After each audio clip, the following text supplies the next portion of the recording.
Chapter 16-18. Maybe it's because they got bored or because there's not much time left before class, the students retracted their gazes and allowed the cafeteria to return to normal. Wu Yan, Natsuki, Ikaros, Astria, Nagisa, Kanon, and even Charlotte sighed in relief when the others stopped looking at them. At this time, from the entrance of the cafeteria, a young man wearing a military belt on his uniform walked in with a girl wearing a short black kimono. His gaze moved around the cafeteria for a bit before stopping at Wu Yan's table. Yo! As if they were old friends who had known each other for many years, a young man wearing a short black kimono and a military belt around his waist greeted them as if nothing had happened and walked over. This morning's newspaper. Gulp. Before he could finish his sentence, a powerful elbow landed on the young man's stomach. The young man clutched his stomach as his face contorted in pain. I might not be from the same country as you, but I'm sure you've heard of them, right? Wu Yan picked up a cup of black tea from the table and he sipped it leisurely. There's a saying, loose lips cause loose ends. Do you understand now, Raisin? Yes. Understood. Lei Jin squeezed out a sound as he clutched his stomach. I just want to have a meal with you. I don't want to eat with you. It wasn't Wu Yan who spoke, it was Charlotte who frowned. Charlotte looked at Raisin with a cold gaze. You better stay away from me. Wow, that's so scary. Lei Jin pretended to cry out with a condescending smile on his face. As expected of the legendary Tyrant Rex. His temper is really irritable, do you want to die? Second to last. A ruthless expression appeared on Charlotte's face. I won't do anything just because this is a student cafeteria.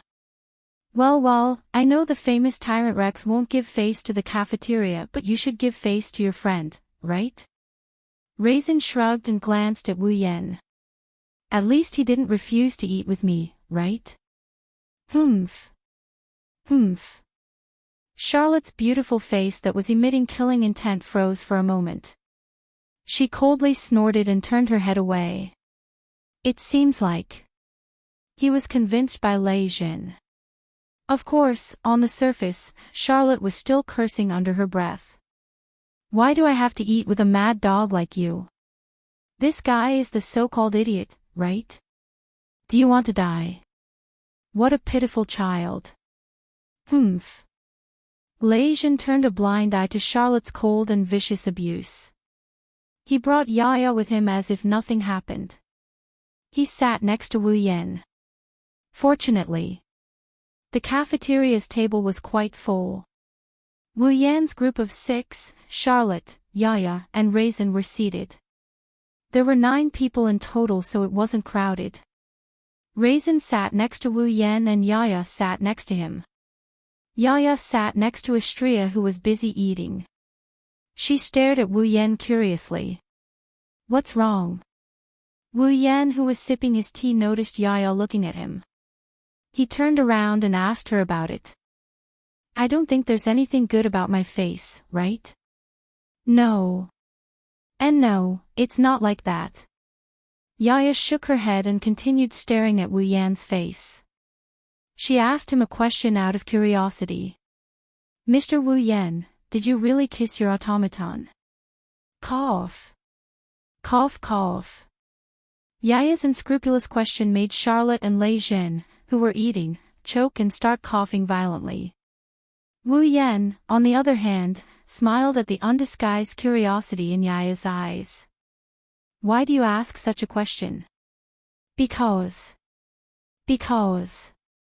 Yaya hesitated for a moment and said this carefully. Don't you find it strange that you kissed your automaton? Yes. Oh. Wu Yan nodded without batting an eyelid. Then, why would it be strange? Because. Yaya didn't only show hesitation, there was also a trace of sadness. Because no matter how much an automaton looks like a human being, it's still an automaton. It can't be compared to a human being, can it? Because. Hearing this, Lei Jin, Charlotte, Natsuki, and the other girls fell silent. That's right. No matter how similar a human being and an automaton were in appearance, they still could not be mentioned in the same breath. After all, if a person kills another person, they will be charged with murder and will be sent to court. In severe cases, they will be sentenced to death. However, if a person were to kill an automaton, he would at most be charged with the crime of damaging or vandalizing public property. At worst, he would only have to compensate for the crime. This is the most fundamental, and irreconcilable difference between humans and automatons.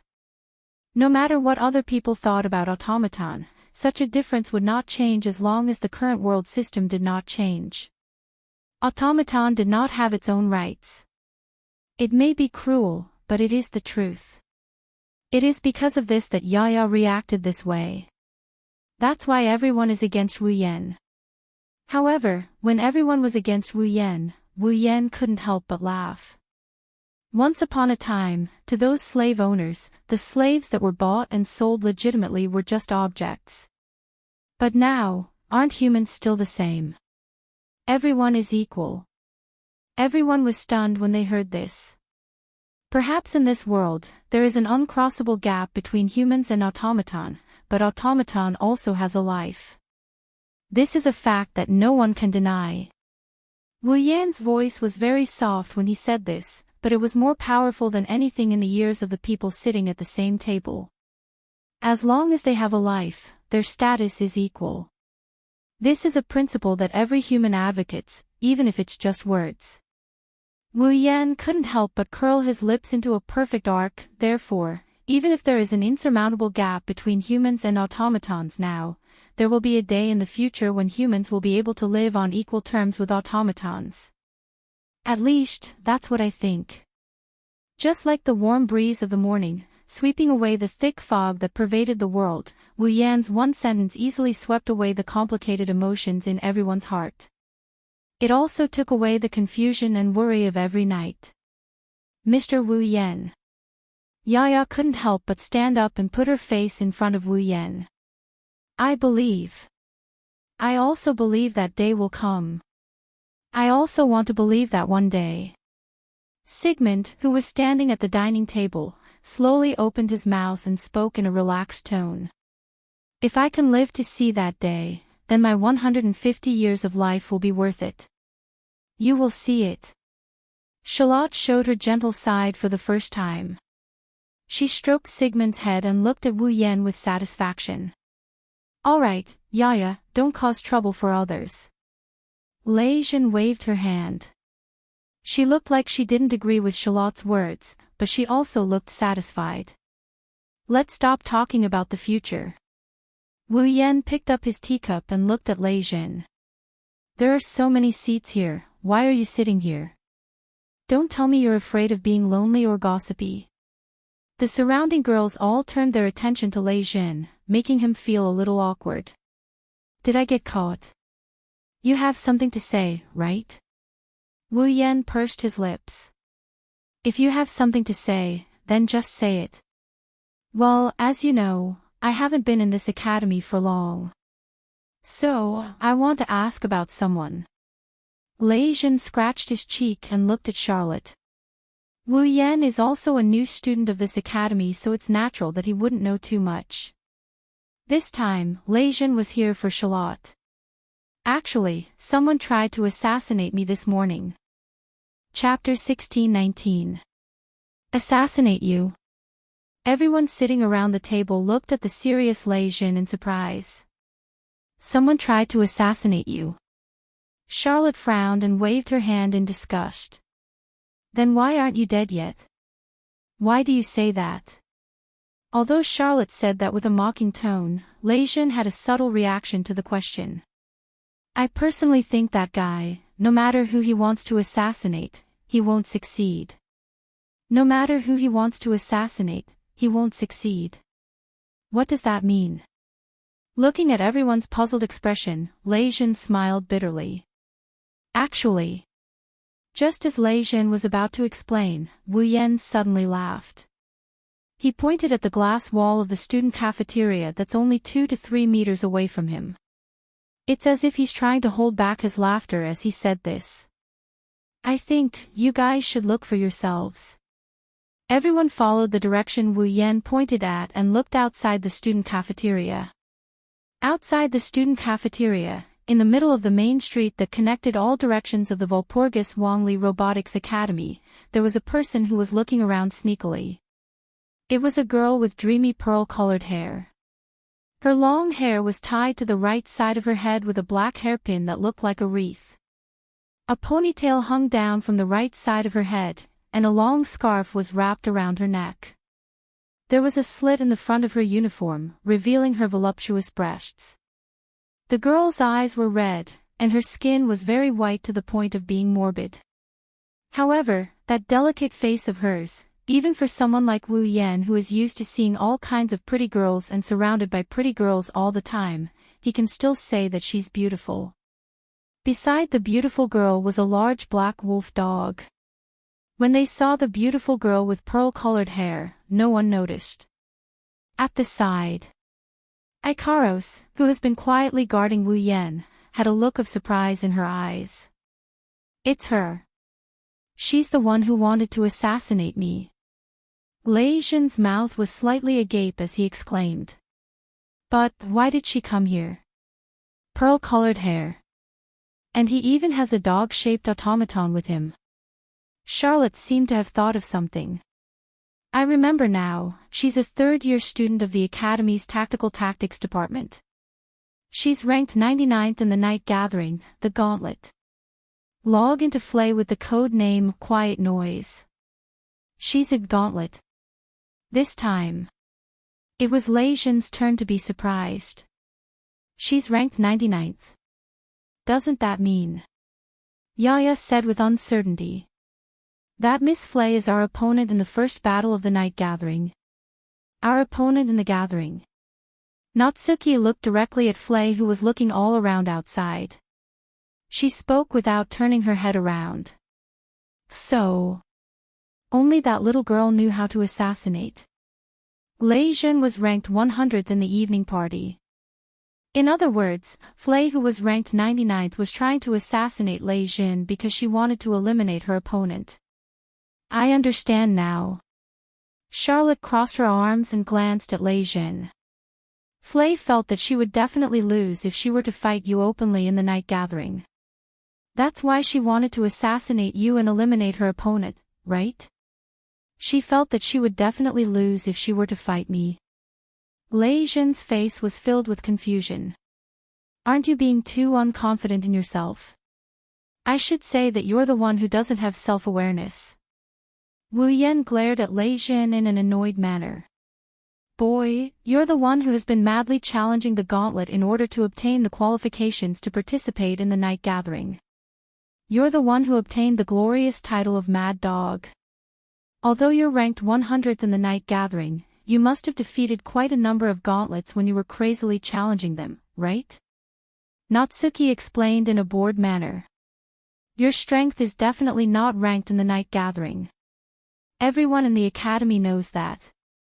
Other than you who's ranked in the Night Gathering, that little girl who's ranked 99th is the weakest among the people who participated in the Night Gathering. I'm afraid that Flay also knows that. Charlotte said in a sympathetic manner. She knows that she's the weakest in the Night Gathering. Because of that, she wanted to kill her opponent. Nagisa held Cannon's hand. She had an expression of disbelief on her face. That can't be, right? That girl doesn't look like a bad person, does she? Lei Zhen grew silent. He looked outside the student cafeteria and did not ask any more questions. Under the attentive gazes of Wu Yan and the others, Flay seemed to be planning to do something. She patted Raby who was beneath her. Immediately, Raby turned around and ran into the bushes at the side. When he came out again, he was holding a pitch-black iron cage that could hold more than 10 people in his mouth. He dragged it to Flay's side. A cage. Charlotte was stunned. Why did Flay bring out a cage? Could it be? The corner of Lei Zhen's mouth started twitching. She's trying to lure me in and lock me up, right? If that's true, then that would be a masterpiece. Even Wu Yan didn't know whether to laugh or cry. Such a large cage is placed in the middle of the main street. How is that girl going to lure someone in? This question was quickly answered by Flay. Flay entered the large iron cage and took out a low-grade photo album with a half-naked woman on the cover. She placed the photo album in the center of the iron cage. That. Natsuki's delicate and pretty face turned marvelous. That, could it be that this is a bait used to lure prey? Hee hee. Lei Zhen had an expression as if he wanted to die. He opened his mouth and laughed emotionlessly. So, in her eyes, I am a man who can be hooked with that kind of thing. You. Nagisa, Kanon, and Istria blushed. For them who are pure and kind-hearted, even a low-grade photo album is lethal. Gotcha. Suddenly, a sound came from outside the restaurant. Everyone immediately looked at the direction of the iron cage. Then, they were all embarrassed. It was unknown whether the mechanism of the iron cage had been triggered or not, but before Flay could come out, the iron cage's door was loosened and was closed. Flay turned her head and looked in the direction of the door. She fell into a daze. After a dozen or so seconds, she finally understood that she had been locked in the trap that she had set. She panicked and started running around the iron cage. As a result, Flay stepped on her own scarf and fell to the ground with a paw. Seeing Flay falling down with such force and flattening her full breasts, Charlotte, Nagisa and Kanon all felt heartache for Flay even though they were lacking in bust size. Lei Zhen covered his face. He couldn't bear to look at Flay. At this moment, Lei Zhen noticed something. Wu Yan's gaze was no longer on Flay. He was looking at the other side of the street. Everyone also looked at the direction Wu Yan was looking at. There, a tall and thin male student was slowly walking toward the iron cage. He had a sturdy body and a short cloak that looked like a scarf draped over his shoulders. The side of his face was well-defined and his gaze was terrifyingly sharp. Moreover, this male student had a unique short hair. His short hair was the same as Flay's. It was pearl-colored. No. It wasn't just the same hair color. This male student's appearance was also very similar to Flay's. Behind this male student was a robot. It was a 2-meter-tall robot with a body that was as sharp as a blade. Its body was made of metal. There was a pair of wings with spikes sticking out from its back. There were also 2 huge blades on its back. There was no need to think about it. That was definitely the male student's automaton. When they saw the boy with the automaton slowly walking up to Flay, before the crowd could say anything, the boy reached his hand into the iron cage and lifted Flay's scarf. Almost at the same time, a figure rushed out from Wu Yan's side. Chapter 1620. On the main street outside the student cafeteria, in the pitch-black iron cage, Flay had just crawled up from the ground when a hand suddenly extended over and grabbed Flay's scarf. Flay felt her vision blur for a moment. Then, the hand that grabbed her scarf did not possess much strength. However, with Flay's slender body, she was absolutely unable to resist the strength of the hand that grabbed her scarf. The hand pulled Flay over. Bang! Following a muffled sound, Flay was smashed into the iron pipes at the edge of the iron cage. Although she did not hit her head, her body was still in pain from the collision. Flay reflexively raised her head and looked in front of her. The next moment, a person with the same hair color as her, a face that was 70% similar to her, and red pupils that contained sharp killing intent entered Flay's line of sight. Seeing this handsome yet frightening face, Flay muttered in a daze. Loki, the male student that Flay addressed as Loki swept his gaze through the iron cage. Then, he coldly looked at Flay. You're doing something that makes one unable to hold back their laughter again. Woo! Flay seemed to be very afraid of Loki. She cowardly shrunk her head back.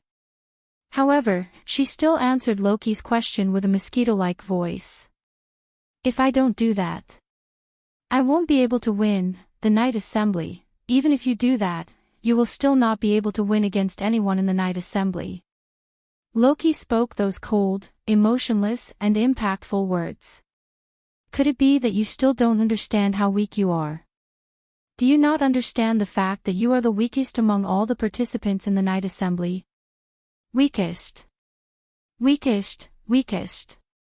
It was true that Flay had received quite a shock. However, she should also know this. Thus, she did not refute Loki's words. Instead, she weakly opened her mouth. Even if this is the case, I am still a puppet user. In my eyes, there is no such thing as a puppet user or not. Loki coldly looked at Flay. There is only the concept of the strong and the weak. As for you, you are the latter. After saying those words, Rocky violently flung away Flay's scarf, causing her to stagger and almost fall to the ground. If you understand, then throw that thing away from me, saying such a sentence. Loki's sharp gaze also shifted to Flay's hand. It was in Flay's hand. It was a pair of finger-revealing black gloves that could only be owned by the participants of the night gathering, the top 100 gauntlet holders. The login code embroidered with golden thread on the gloves was, "Quiet Noise, Private Lent Roar." Evidently, the thing Rocky was referring to was Flay's gloves. On the battlefield of the night meeting, it didn't matter if the automaton was destroyed by the opponent, or perhaps the puppet itself had been defeated. None of them could disqualify Puppet Operator from participating in the night meeting. The only criterion to determine the winner of the night meeting was the presence or absence of gloves. That is to say, if two puppeteers were to engage in an ingenious battle at a night gathering, the two puppeteers would be able to defeat each other. In order to win against the opponent, the winning condition was not to destroy the automaton or defeat the puppet operator, but to snatch the opponent's gloves. Once the gauntlet holder's gloves were snatched away, even if the gauntlet holder's automaton was still intact, the gauntlet holder still had some strength left, and the gauntlet holder might even be beaten half to death by the gauntlet holder. Even if the gauntlet holder was about to win, the gauntlet holder would still be declared the loser. Of course, in the night meeting, the gauntlet holder was not allowed to attack the puppet operator directly. Otherwise, the gauntlet holder would lose the right to participate and the gauntlet holder would be declared the loser. Therefore, defeating the opponent's automaton and snatching the gauntlet holder's gloves had become a part of the winning process. In other words, if Flay really threw away her gloves, she would lose the right to participate in the night meeting as well. Feeling Rocky's gaze, Flay couldn't help but hide her hands behind her back and cower a little. However, she did not follow Rocky's words and throw away her gloves. Tisk. Rocky clicked his tongue and turned his gaze to the side. A large black wolf dog was baring its teeth at him. Raby. This fellow is the one you're relying on to participate in the night meeting, right? As Rocky said those words, a burst of dense magic power surged out from his body. The humanoid automaton standing behind Rocky suddenly raised its metal head. Its pair of dim eyes suddenly flashed with red radiance.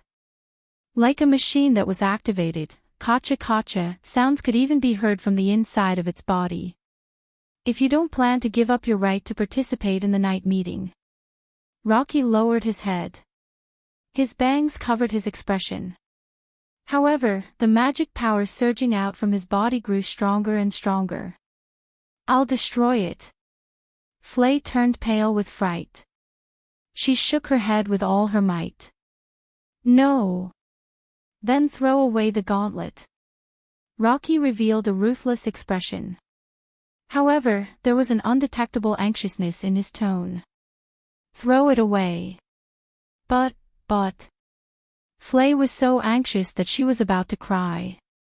If you throw away the gauntlet, Raby will also, and everyone else, humph.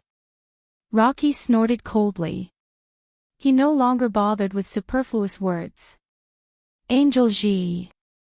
The humanoid automaton by the name of Angel G moved in response to Rocky's call. The spiked wings on its back spread open. The two enormous blades on its back rose and fell. They landed on its mechanical arms. Then, as if they had fused with its arms, the two enormous blades attached to its arms. Manned. Accompanied by an ice-cold mechanical voice that sounded like it came from some sort of machine, Angel G raised his hand that was equipped with the enormous blades. Then, a burst of wind and a sharp whistle sounded. Without the slightest hesitation, he slashed his hand toward Raby, who was baring his teeth at Rocky. Raby. Flay's frighteningly pale face immediately turned deathly pale. Bang! At the moment when Angel G's enormous blade was about to land on Raby's head, one of the glass windows in the student cafeteria suddenly exploded. Immediately afterward, a figure shot out explosively from the student cafeteria. Like a fighter jet whistling through the air, that figure arrived before Angel G in a flash. Then, she extended her slender hand to receive Angel G's enormous blade. In the next moment, a transparent protective barrier formed from crystals was formed from the slender palm that was slashing towards Cherub's giant blade. Like ripples on the surface of water, the barrier shook and expanded. Clang! The enormous blade smashed down heavily onto the transparent protective barrier formed from crystals. Following a loud collision sound, a burst of shockwaves exploded. From this, it could be seen how powerful the enormous blade was. If this attack landed on Raby, who hadn't even activated his magic circuit and hadn't received Flay's magic power, then there was no doubt that Raby would definitely die. It was clear that Loki wanted to kill Raby. However, this sure-kill attack was blocked by the protective barrier that appeared out of nowhere. At this moment, Loki and Flay finally saw the full appearance of the figure that rushed out from the student cafeteria and arrived before Angel G. Then, she raised a protective barrier and blocked Angel G's attack. Her pink hair was slightly swollen, and there was a pure white halo above her head. Her pair of dark red pupils fluctuated with an illusory square frame. Pink wings adorned her back, bringing up pink feathers and the long hem of her night suit fluttering back and forth in the wind, making her look like an angel. Surprisingly, it was Icaros. Ah! Flay's face was filled with astonishment. It's you. You. Loki stared straight at Icaros, who was holding up a crystal barrier. His red pupils shrunk. Then, he abruptly turned his head around and swept his sharp and vigilant gaze across the surroundings. In the end, his gaze stopped at the glass door of the student cafeteria that had just been blasted open. A man in uniform with a pair of wine-red pupils was standing at the location of the shattered glass window. One of his hands was stretched forward, and his palm was fluctuating with a circle of magic power that had turned into a solid circle of light. Looking at the man who was still in the student cafeteria, standing on the broken glass window and extending a hand with a magic halo rippling around it, Loki's eyes were filled with graveness and hostility at the same time. Scarlet Eyes. Chapter 1621. Cherub, level 66, standing at the entrance of the student cafeteria, Wu Yen slowly retracted the mana he poured into Icaros' body. He looked at Loki, who was staring at him. Then, he looked at Icaros with a reproachful expression. Icaros, master. Icaros exited Sky Queen mode. She lowered her head and a pitiful expression appeared on her beautiful face. She looked like a child who was about to be reprimanded. She slowly walked back to Wu Yan's side. However, Wu Yan was indeed reproaching Icaros. After all, Icaros didn't even say a word.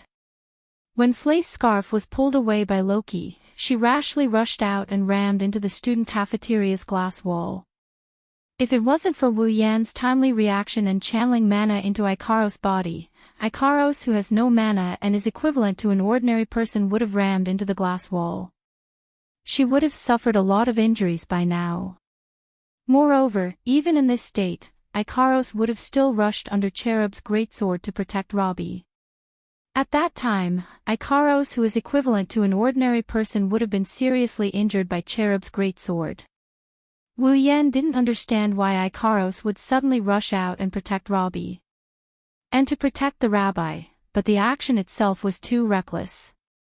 When he thought about what would have happened to Ikaros if he didn't react in time and didn't channel mana into her, Wu Yan felt a lingering fear in his heart.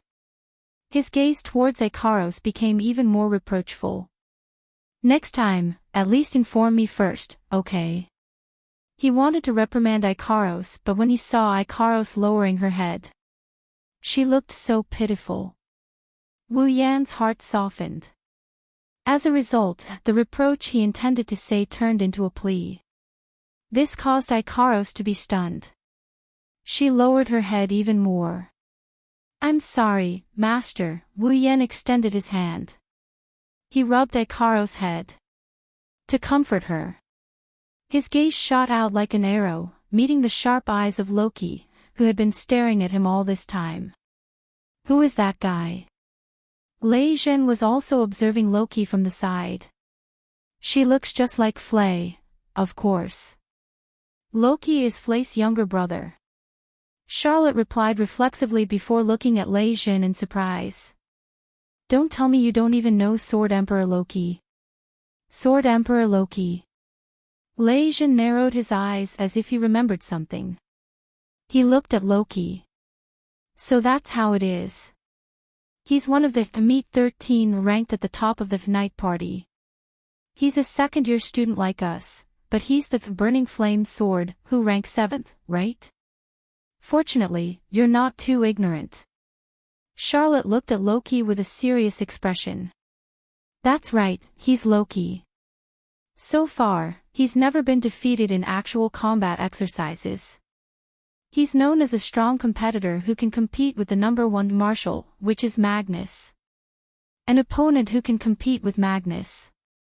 Lei Zhen's gaze towards Loki had already changed. He wasn't shocked by Loki's strength. Instead, it was a natural reaction when he heard the name Magnus. However, this reaction was not fear toward the strong. Instead, it was anger, hatred, and other similar emotions.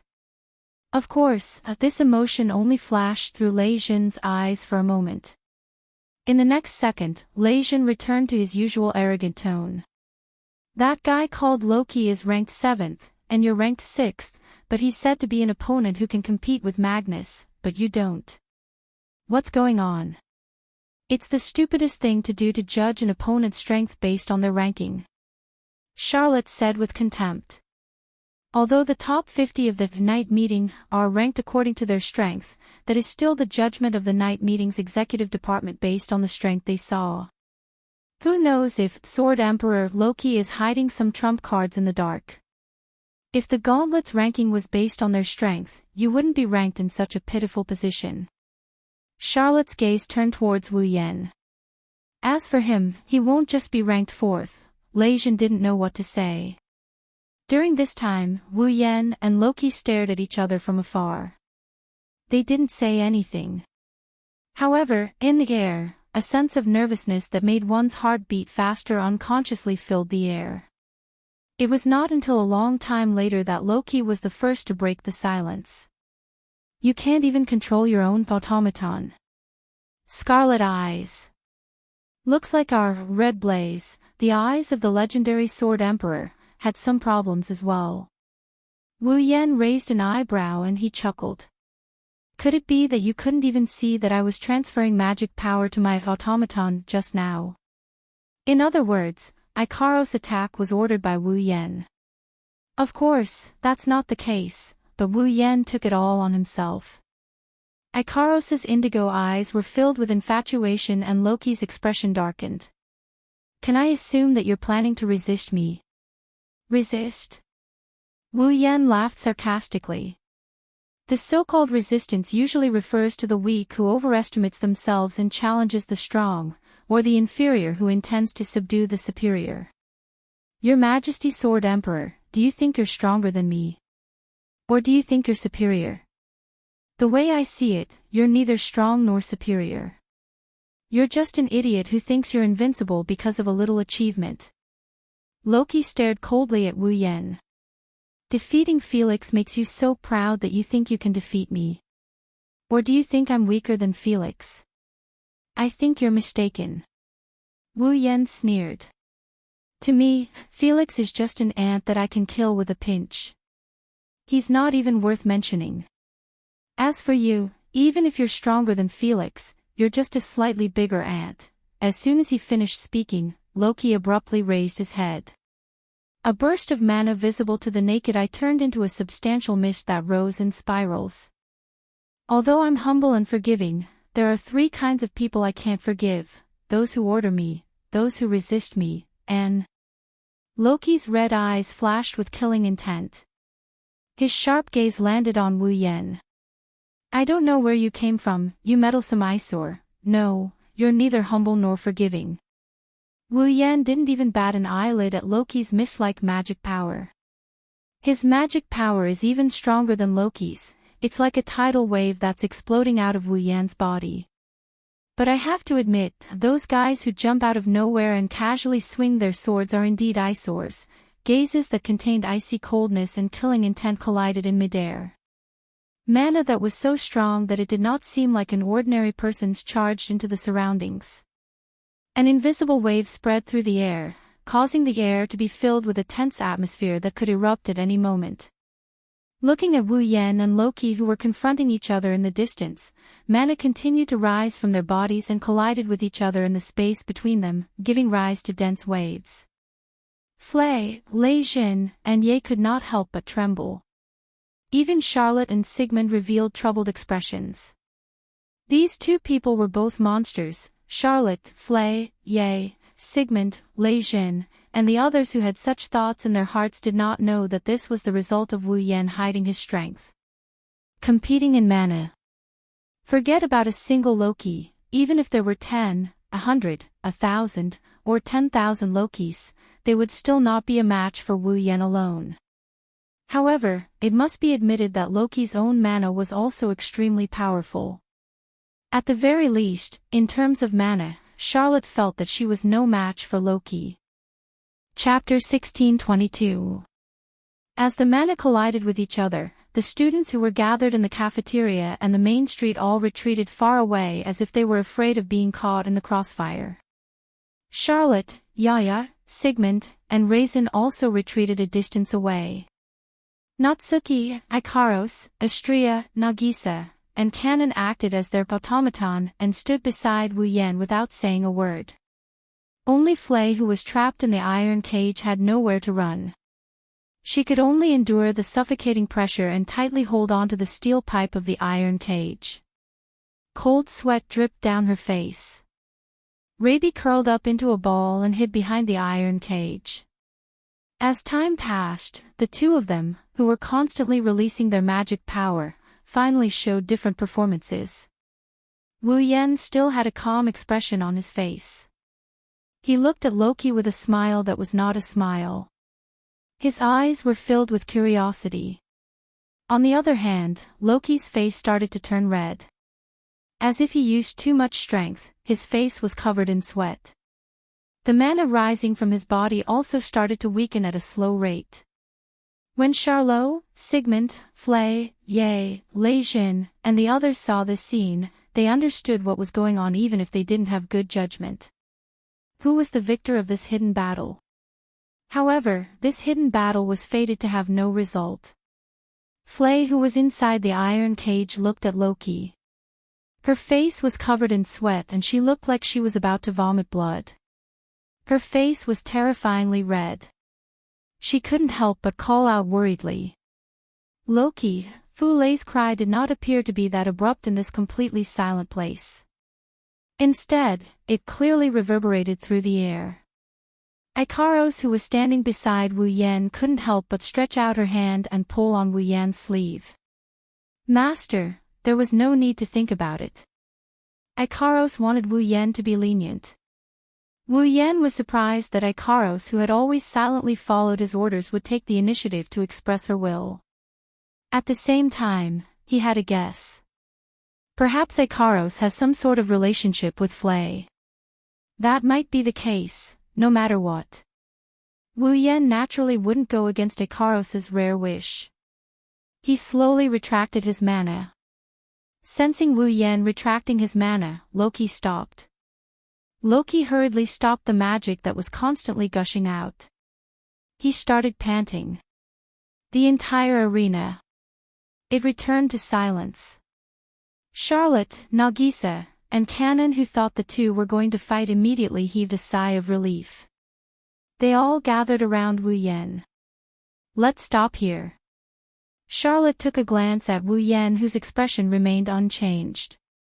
Glancing at Rocky, who was sweating profusely and gasping for breath, he said in a stern voice. Whatever grudges you have, let's settle them during the night meeting. However, Charlotte's words gave Loki a way out, but in return, Loki's cold gaze was met with an icy glare. Are you planning to get in my way? Tyrant Rex. If you continue like this, you're the one who'll suffer, Your Majesty Sword Emperor. Raisin stepped forward and stared at Loki. Or, do you plan to face all of us alone? You're the second to last. Loki's brows twitched. He stared at Raisin like a predator staring at its prey. You're a mad dog. Are you planning to meddle in my business? So, I can only apologize to you. Leijin didn't want to be outdone and sneered. It's your sister's fault for being so popular with dogs. A mad dog like me can only obediently run over and wag my tail. Loki glanced at Charlotte, Raisin, Flay and the automatons. Finally, his gaze stopped on Wu Yen. You'd better not meddle in the affairs between me and my brother anymore, Scarlet Eyes. Wu Yen curled his lips when he heard Loki's words. Are you threatening me? It's just a warning. Rocky's voice was cold as he opened his mouth and said this. I'll say it again. Don't think that you're invincible. After saying that, Loki turned around. His automaton, Cherub, had also dispelled its combat-ready state. The two giant blades in its hands fell from its arms and were put away on its back, hanging up. Loki left the scene with Archangel, who was making clanking noises. That guy. Looking at Loki's back as he gradually walked away, Charlotte and Leijin's hearts sank slightly. From the situation just now, everyone could see that Rocky was at an absolute disadvantage. Ignoring the fact that Wu Yen is more powerful than Loki, Charlotte and Raisin also showed signs of wanting to join the fray. Although Loki had stopped his attack, he was obviously not afraid when he was facing two players who were ranked in the top 13 and a strong gauntlet. Therefore, Charlotte and Leijin both understood. Loki did not stop because the situation was not right. Loki was confident. Even if he had to fight against Charlotte and Leijin, he was confident that he could win. That was why Loki's gaze only swept past Charlotte and Raisin. It stopped on Wu Yen. Loki was not confident he could win against Wu Yen. However, Loki's last words did not express his confidence in winning, but his determination to die. He was telling Wu Yen that, even if he can't win, he will still fight. That was all. What an annoying bastard. Charlotte hugged Sigmund with a fierce expression on her face. Who does he think he is? Does he think he can win against me just because he can compete with Magnus? Don't let me see him at the night party. Well, from a certain perspective, you're quite the scary guy. Wu Yen shrugged as if nothing had happened and he teased him nonchalantly. I think that the Sword Emperor will regret being targeted by you in the future. While they were talking, the surrounding students also dispersed noisily. Come to think of it, not long after, the news of Scarlet Eyes, Tyrant Rex, and Sacred Blaze, the three immediate existences almost fighting, would spread throughout the entire academy, wouldn't it? As the surrounding students dispersed noisily, Ikaros quietly walked over to the iron cage and opened it. Then, she extended her hand toward Flay. Flay looked at Ikaros' hand in a daze. After a while, she came back to her senses. She held Ikaro's hand and carefully walked out of the cage. Then, she said in a voice as soft as a mosquito. Thank you, for protecting my family." On the side, Raby wagged his tail and walked up to Ikaros. He used his furry head to rub against the back of Ikaros' hand. Ikaros was stunned for a moment, but she still shook her head to express that Raby was welcome. Hey! At this moment, Leijun walked over with Yaya. You don't seem to have a good relationship with Sword Overlord. Aren't you siblings? This idiot. Wu Yan, Natsuki, Nagisa, and Charlotte cursed in their hearts at the same time. Since they knew that they were brother and sister, but they still looked like they didn't have a good relationship, who would obediently tell you the reason for it? Besides, wouldn't it be even more hurtful to say it out loud? Sure enough, traces of worry appeared on Flay's weak and delicate face. Her red eyes were filled with sadness. It's just that I've been causing trouble for Loki. After saying those words with a fading voice, Flay bowed to the crowd as if she had exhausted all of her strength. I'll be taking my leave first. After saying those words, Flay turned around with Raby and planned to leave. Seeing Flay's lonely back, Ikaros opened her vermilion lips.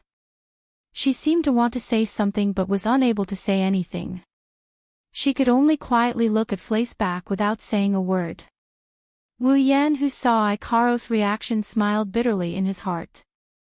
Suddenly, he opened his mouth and said something that caused the expressions of everyone present to stiffen. Say, Senior Sister Flay, do you want to go on a date with me? Chapter 1623. Say, Senior Flay, do you want to go on a date with me? In an instant, the air froze. Flay, who had her back facing the crowd and was about to leave with Raby, stumbled and fell to the ground with a whimper. Charlotte, Raisin, and Yaya looked at Wu Yan, who had a leisurely smile on his face. Their mouths slowly widened. Nagisa, Kanon, and Astria widened their eyes in disbelief. Ikaros's indigo eyes were filled with a blank look. As for Natsuki, she seemed to have guessed something. She held the lace fan that almost never left her hand, tapped her forehead, and sighed. Even though the girls and Raisin reacted differently, it is undeniable that everyone was shocked by this sudden statement. They were unable to react for a long time. Ignoring everyone's reaction, Wu Yan walked up to Fu Lei, who had fallen to the ground. He helped her up with a ridiculing expression on his face. How is it? Can you accept?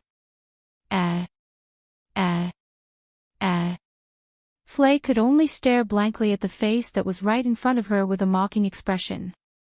Her mouth opened and closed like a goldfish as she uttered a few strange syllables.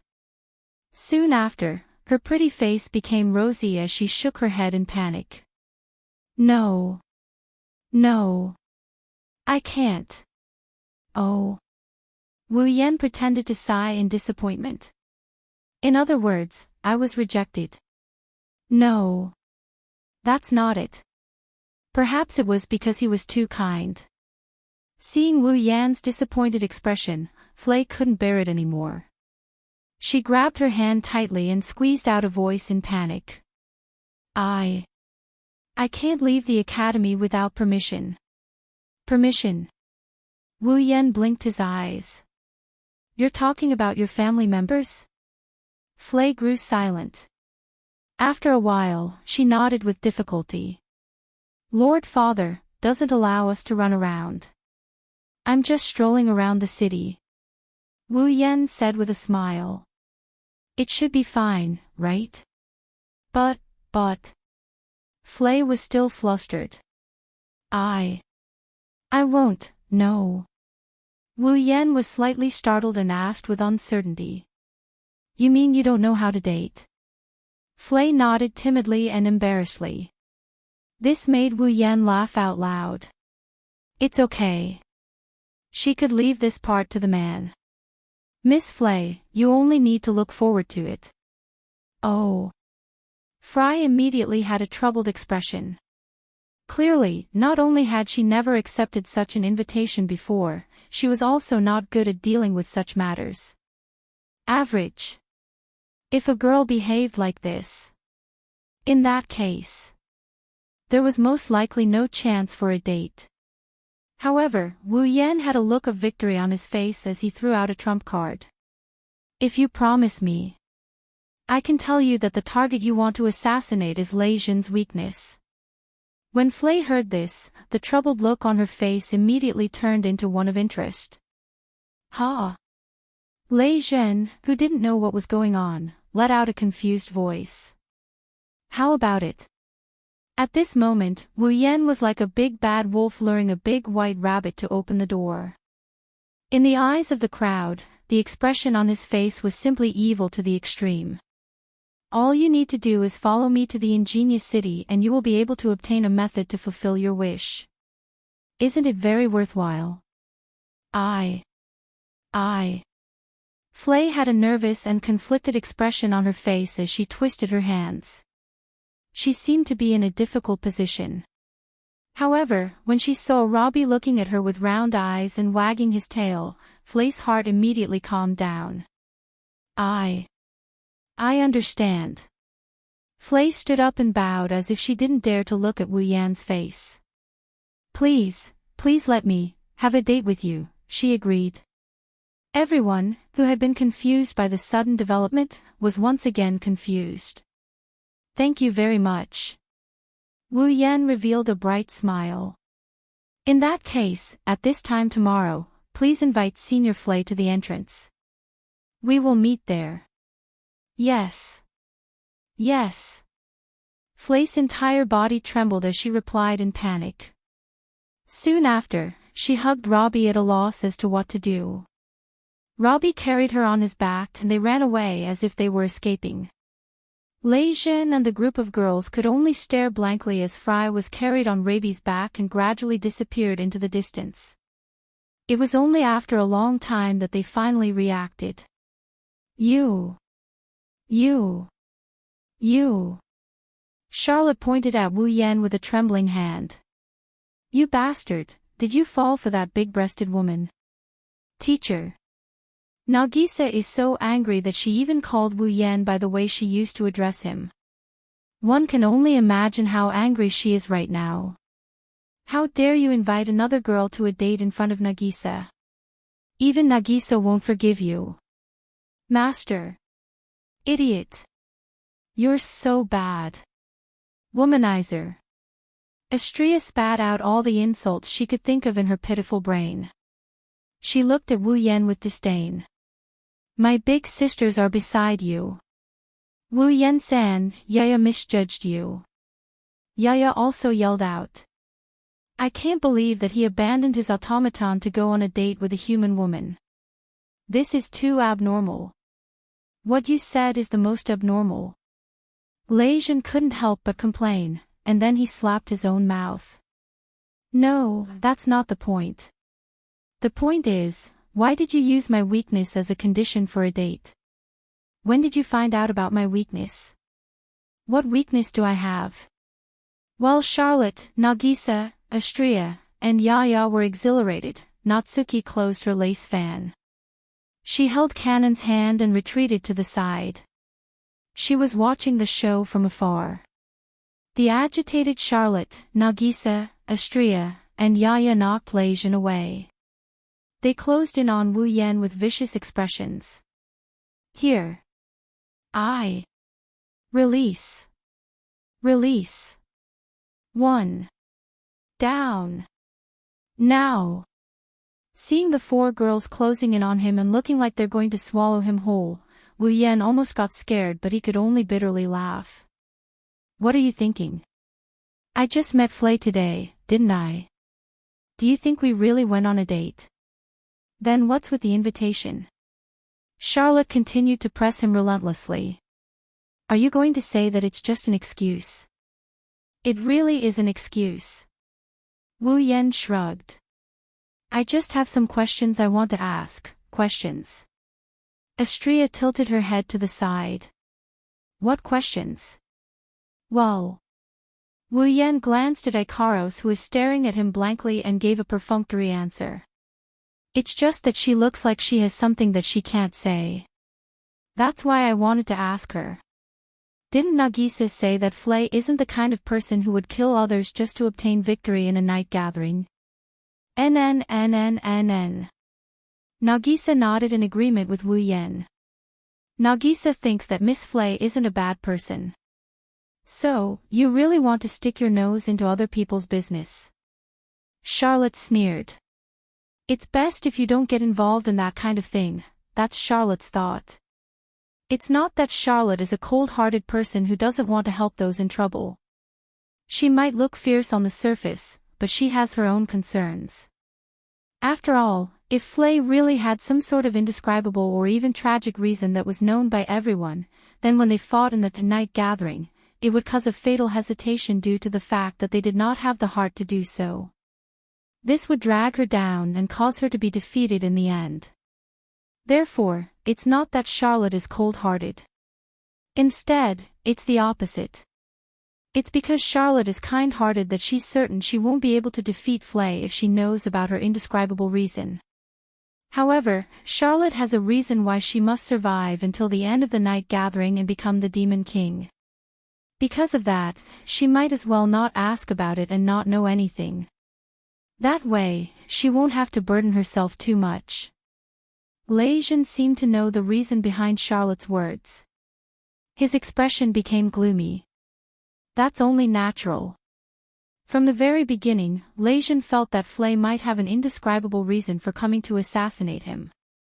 That's why he went to look for Wu Yan and Charlotte to ask about Flay. Now, he has the same concern as Charlotte. It's no wonder Lei Jin hesitated.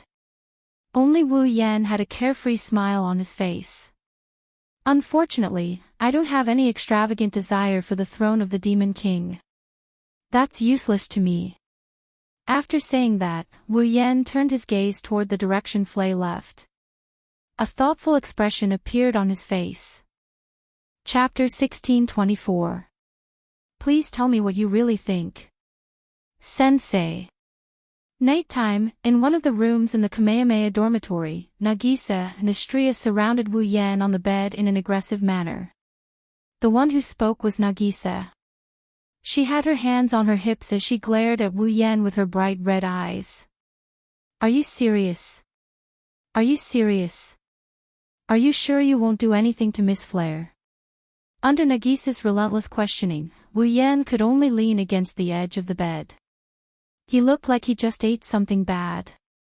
After a while, he finally managed to squeeze out this sentence. I don't mind answering this question that you've answered for no less than 10 times, but before you answer that question. Wu Yan's eyes twitched as he pointed at Estrella and yelled out. Estrella, can you put away that weapon of mass destruction in your hand? Humph. Estrella raised the kitchen knife in her hand and pointed it at Wu Yan's chest. She stuck out her big boobs. This is a necessary tool to get a man's honest answer. No. This is a threat. You just want me to give you a satisfying answer. Wu Yan refuted with all his might. By the way, who told you this is a necessary tool to get a man's honest answer? Humph. Hearing this question, Jiang Fei snorted. Estrella puffed up her chest proudly. Her boobs bounced up and down. Sister Shokuho taught me this. Misaki-chan. Wu Yan clenched his teeth in anger. Ha! Wu Yan gritted his teeth. Damn two-faced queen, I will teach you a lesson when we get back. Don't change the topic. Sensei. Nagisa's anger turned into dissatisfaction. Estrella raised her kitchen knife again. The two girls looked at Wu Yan with their red eyes as they inched closer to Wu Yan. As Nagisa and Estrella got closer, a light fragrance wafted into Wu Yan's nose. Wu Yan's heart skipped a beat. He even felt a little dizzy. Compared to a kitchen knife, this is a necessary tool to get a man's honest answer. However, no matter how Nagisa and Astria interrogated him, Wu Yan could only give one answer. There was only one answer. I really won't do anything. Wu Yan tried to defend himself. We just got to know each other today. Even if I want to do something to you, Fleer-senpai won't agree to it, right? Or do you think I am the kind of person who will force myself on you? Then, why can't you bring us with you? Nagisa puffed up her cheeks. We also want to have a good chat with Fleer-senpai. However, automaton cannot leave the academy. Otherwise, not only will the automaton user be expelled, but the automaton will also be expelled. If an automaton tries to leave the academy, it will be confiscated or even disassembled. Wu Yan tried to reason with them. I know that with Natsuki around, you guys will definitely be able to leave the academy safely. But think about it, once someone finds out, I will be expelled. At that time, the device that the technology department lent me will also be taken back. We will have to find another way to complete our mission. Currently, Wu Yan has started to replicate Eve's heart using the device he borrowed from the technology department and the main body of Eve's heart he got from Magnus. The materials were secretly bought from the outside. The device was borrowed from the technology department. He already learned how to operate the device and replicate it. Now, Wu Yan will take some time out every day to replicate Eve's heart. In other words, the third phase of the Demigod Path mission is progressing smoothly like never before. All he needed was some time. Once he had replicated all 1 million Eve's hearts, the third round of the Demigod quest would be completed. Therefore, if he is expelled from the academy, he will have to waste a lot of time and effort to complete the third phase of the Demigod Path mission. Besides, it's true that he didn't leave the academy to get all lovey-dovey with the girls. There's no need to waste time on such a trivial matter. Even Astria with an IQ of 9 understood this. Nagisa must have understood as well. At that moment, the two young girls looked at each other, their faces filled with unwillingness. It seems like Nagisa and Astria really want to go out with Wu Yan. Be good and listen to me. There will be plenty of opportunities in the future. Wu Yan patted Nagisa and Astria's head. Next time, I'll take you out to play. Also, this time, I'll bring you gifts, so be good and listen to me. Gift? Astria's eyes glowed. Then, can I have a cake? Ice cream. I want ice cream. Nagisa pouted. I want a large one. Okay. Wu Yan sighed in relief. He smiled apologetically and agreed. Wu Yan felt something tugging at the corner of his shirt. His line of sight met with a pair of icy green eyes that seemed to be looking at him expectantly. I want to read as well. Cannon tugged at Wu Yan's sleeve in a bashful manner. Can you bring me some books? Yes. I think we ran out of black tea leaves. Natsuki, who was sitting on the sofa, chimed in. Bring back some tea leaves too. Okay. Wu Yan rolled his eyes. He patted Cannon's head. Cannon blushed, but her eyes were filled with satisfaction. She looked at the head of the bed. Ikaros is standing there silently with her head lowered. As usual, she's guarding the spot closest to Wu Yan. Ikaros. Wu Yan smiled at Ikaros' beautiful eyes. What about you? Do you want me to bring anything back? Me? Ikaros paused for a moment, then she was at a loss. Master, do you want something? Can I bring it back for you? No. It's not me, it's you. Wu Yan said patiently. What do you want? Ikaros' expression became more and more blank. In the end, she cautiously said this sentence. Master, what do you want? Wu Yan, Natsuki, Nagisa, Cannon, and the others understood the situation. What Wu Yan wants is what Ikaros wants. There was no doubt that this young girl had no desires. She lived only for her master. She wholeheartedly thought for her master. Her heart was completely devoted to her master. She was a young girl who made people feel sorry for her, but also made people want to protect her for a lifetime. Ikaros-chan. Nagisa had already pounced on Ikaros. Nagisa is getting more and more fond of Ikaros-chan. Ikaros tilted her head in confusion. She didn't understand why Nagisa would act like this. She copied Wu Yen and patted Nagisa's head. Even Natsuki couldn't help but speak up for this girl who only cares about Wu Yen. That Flay, if you can help her, please do your best to help her. Natsuki's delicate face was expressionless as she looked at Wu Yen. Although I don't know what's going on, Ikaro seems to be very concerned about that little girl called Flay. That's why you asked her out, right? Wu Yen shrugged with a "I knew I couldn't hide it from you" expression. He held Ikaros' hand and called out softly. Ikaros. Ikaros's pair of wings adorning her ears shook cutely as she turned her pitiful eyes towards Wu Yan's face. Master. Flay and the rabbi did have some trouble. Wu Yan smiled at Ikaros. Do you want to help them? Ikaros' eyes flashed with a faint light. After some thought, she nodded timidly as if she's afraid of angering Wu Yan. I don't want to see them hurt, master. Did they cause you trouble? Of course not. Of course not. Wu Yan tightened his grip on Ikaros' hand. The corner of his lips curled up. Leave this matter to me. Hearing that, Ikaros' face loosened up imperceptibly. Chapter 1625. Wolperke's Wangli Ji Academy, the gate. Inside this extremely sturdy gate, there was a reception room. This reception room was generally used to receive guests who needed to find a certain student or professor in the academy. Because they didn't come to visit the academy or for the academy's matters, these guests who came for personal reasons would not be received inside the academy and given a place to stay. Therefore, these guests, after arriving at the academy, would only be received by the academy's guards in the reception room inside the gate. If they wanted to find a student, professor, or the academy's higher-ups, they must first inform the guards, and the guards will be responsible for notifying them.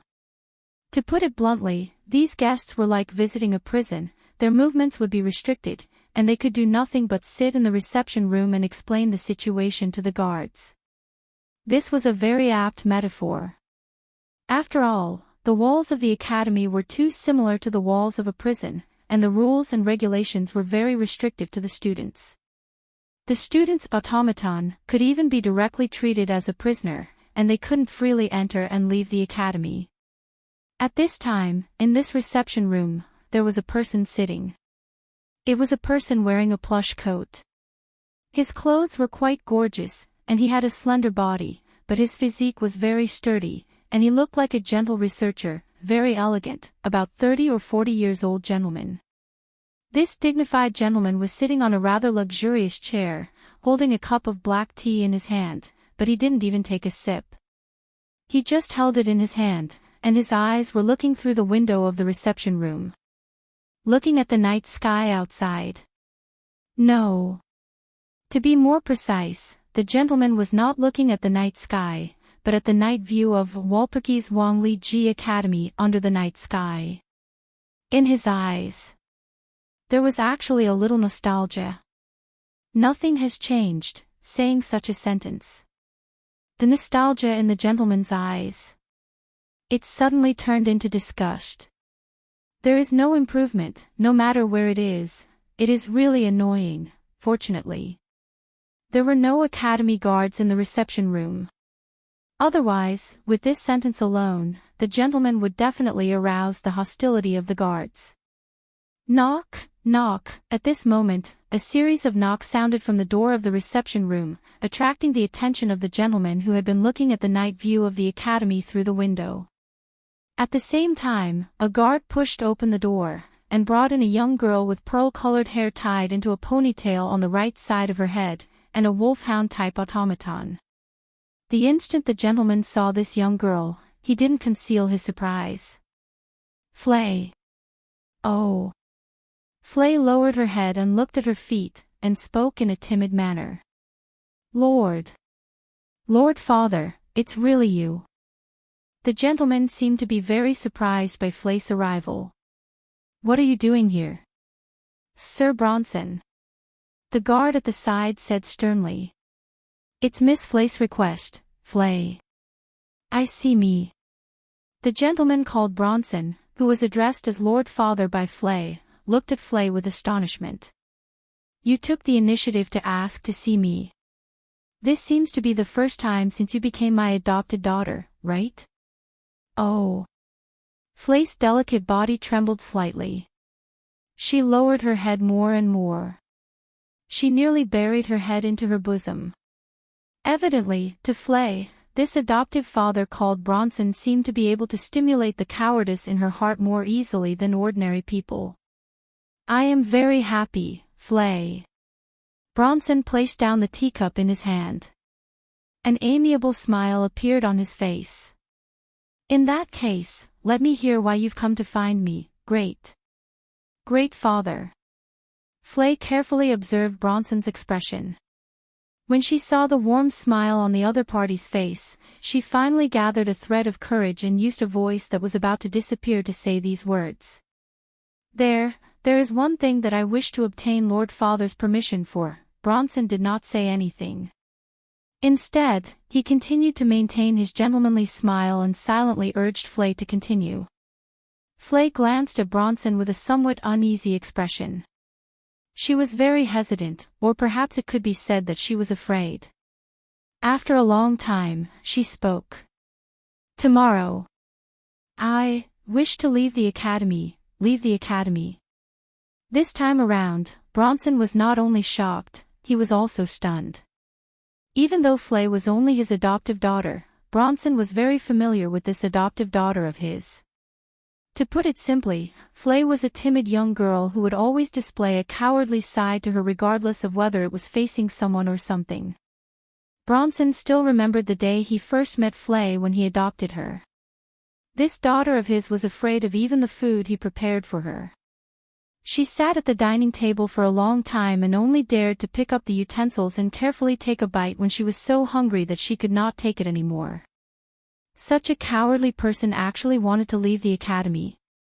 Flay had been studying in the academy for 3 entire years. However, she had never once made such a request before. Furthermore, even though the academy allowed students to freely enter and leave the academy, it did not allow students to bring their automaton out. In other words, if Flay wanted to leave the academy, she must leave behind Raby, who had always accompanied her like a family member. Without Raby's company, this timid girl's legs would probably tremble when she walked, right? Thus, Bronson was stunned for a long time when Flay took the initiative to ask him to leave the academy. Immediately after, he started to frown. The reason? Seeing that the smile on Bronson's face had disappeared, Flay shrunk back in fear and replied with a mosquito's voice. Someone invited me to go on a date. Bronson looked at Flay with a completely unfamiliar gaze. He felt that all the astonishment he had accumulated in his entire life had been seduced by this daughter of his. Today, all of it was displayed. Then, Bronson smiled. His smile was warm and gentle. It was like the smile of a father who was gratified to see his daughter grow up. However, if one were to observe carefully, they would discover that. Instead, a chilliness that could penetrate one's heart was present in Bronson's eyes. Flay. Bronson shook his head and sighed. You should know. You do not have the right to go on a date. You also do not have the time to go on a date. Could it be that you've forgotten your mission? Flay lowered her head. No one could see her expression clearly. However, her hands were moving non-stop. It showed how nervous and perturbed Flay was in her heart. It's rare for you to take the initiative to look for me. Yet, it's actually for such a boring matter. Bronson seemed to have lost interest in Flay. He picked up his teacup again. Then, let me hear who exactly is the person you're planning to go on a date with. Flay's red eyes were immediately filled with hesitation. After a while, she opened her mouth. It's Scarlet Eyes. Bronson's hand that was holding the teacup suddenly stopped. A glint flashed through his eyes. You're talking about the Scarlet Eyes who defeated the eldest son of the Kingsford family and suppressed the marshal who was the closest to the Devil King in this night gathering this year?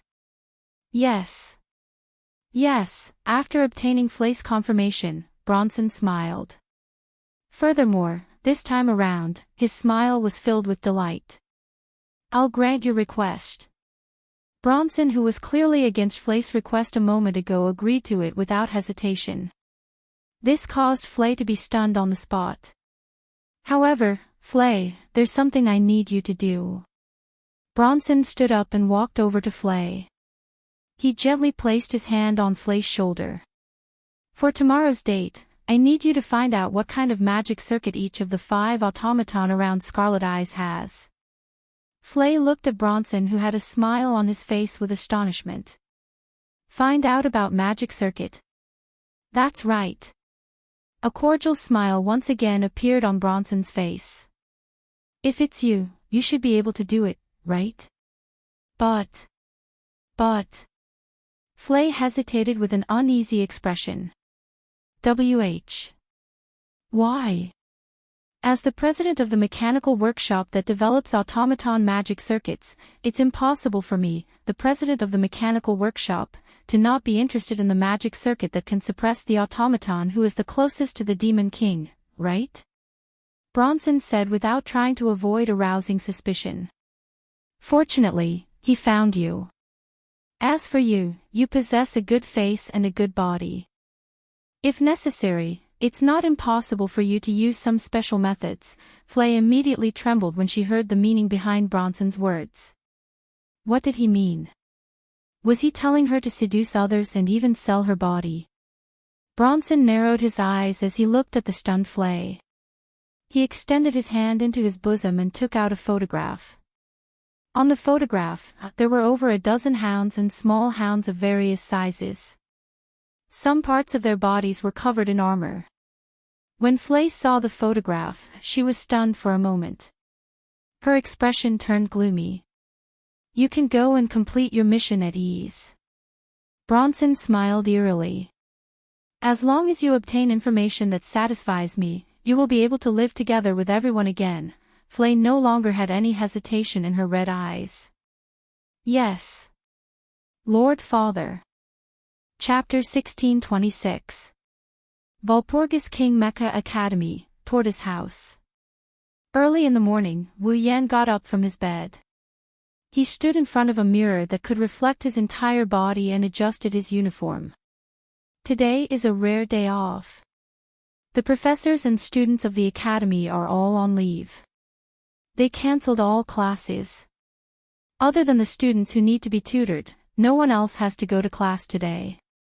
Coupled with the cool and clear weather outside, it was indeed a very good day. It's perfect for a date. Nagisa, Kanon, and Astria sat side by side on the bed in their pajamas. They watched Wu Yan straighten out his uniform in front of the full-body mirror. Other than Kanon, Nagisa and Astria had a hint of anger on their faces. He looks like he's having a good time. Nagisa crossed her arms and squeezed out a grumpy voice.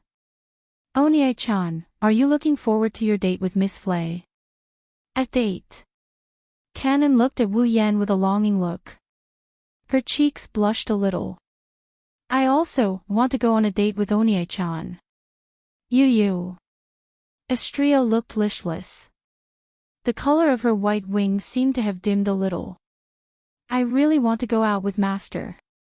Your Onie-chan and Master aren't really going out to play. Natsuki was the only one who remained expressionless.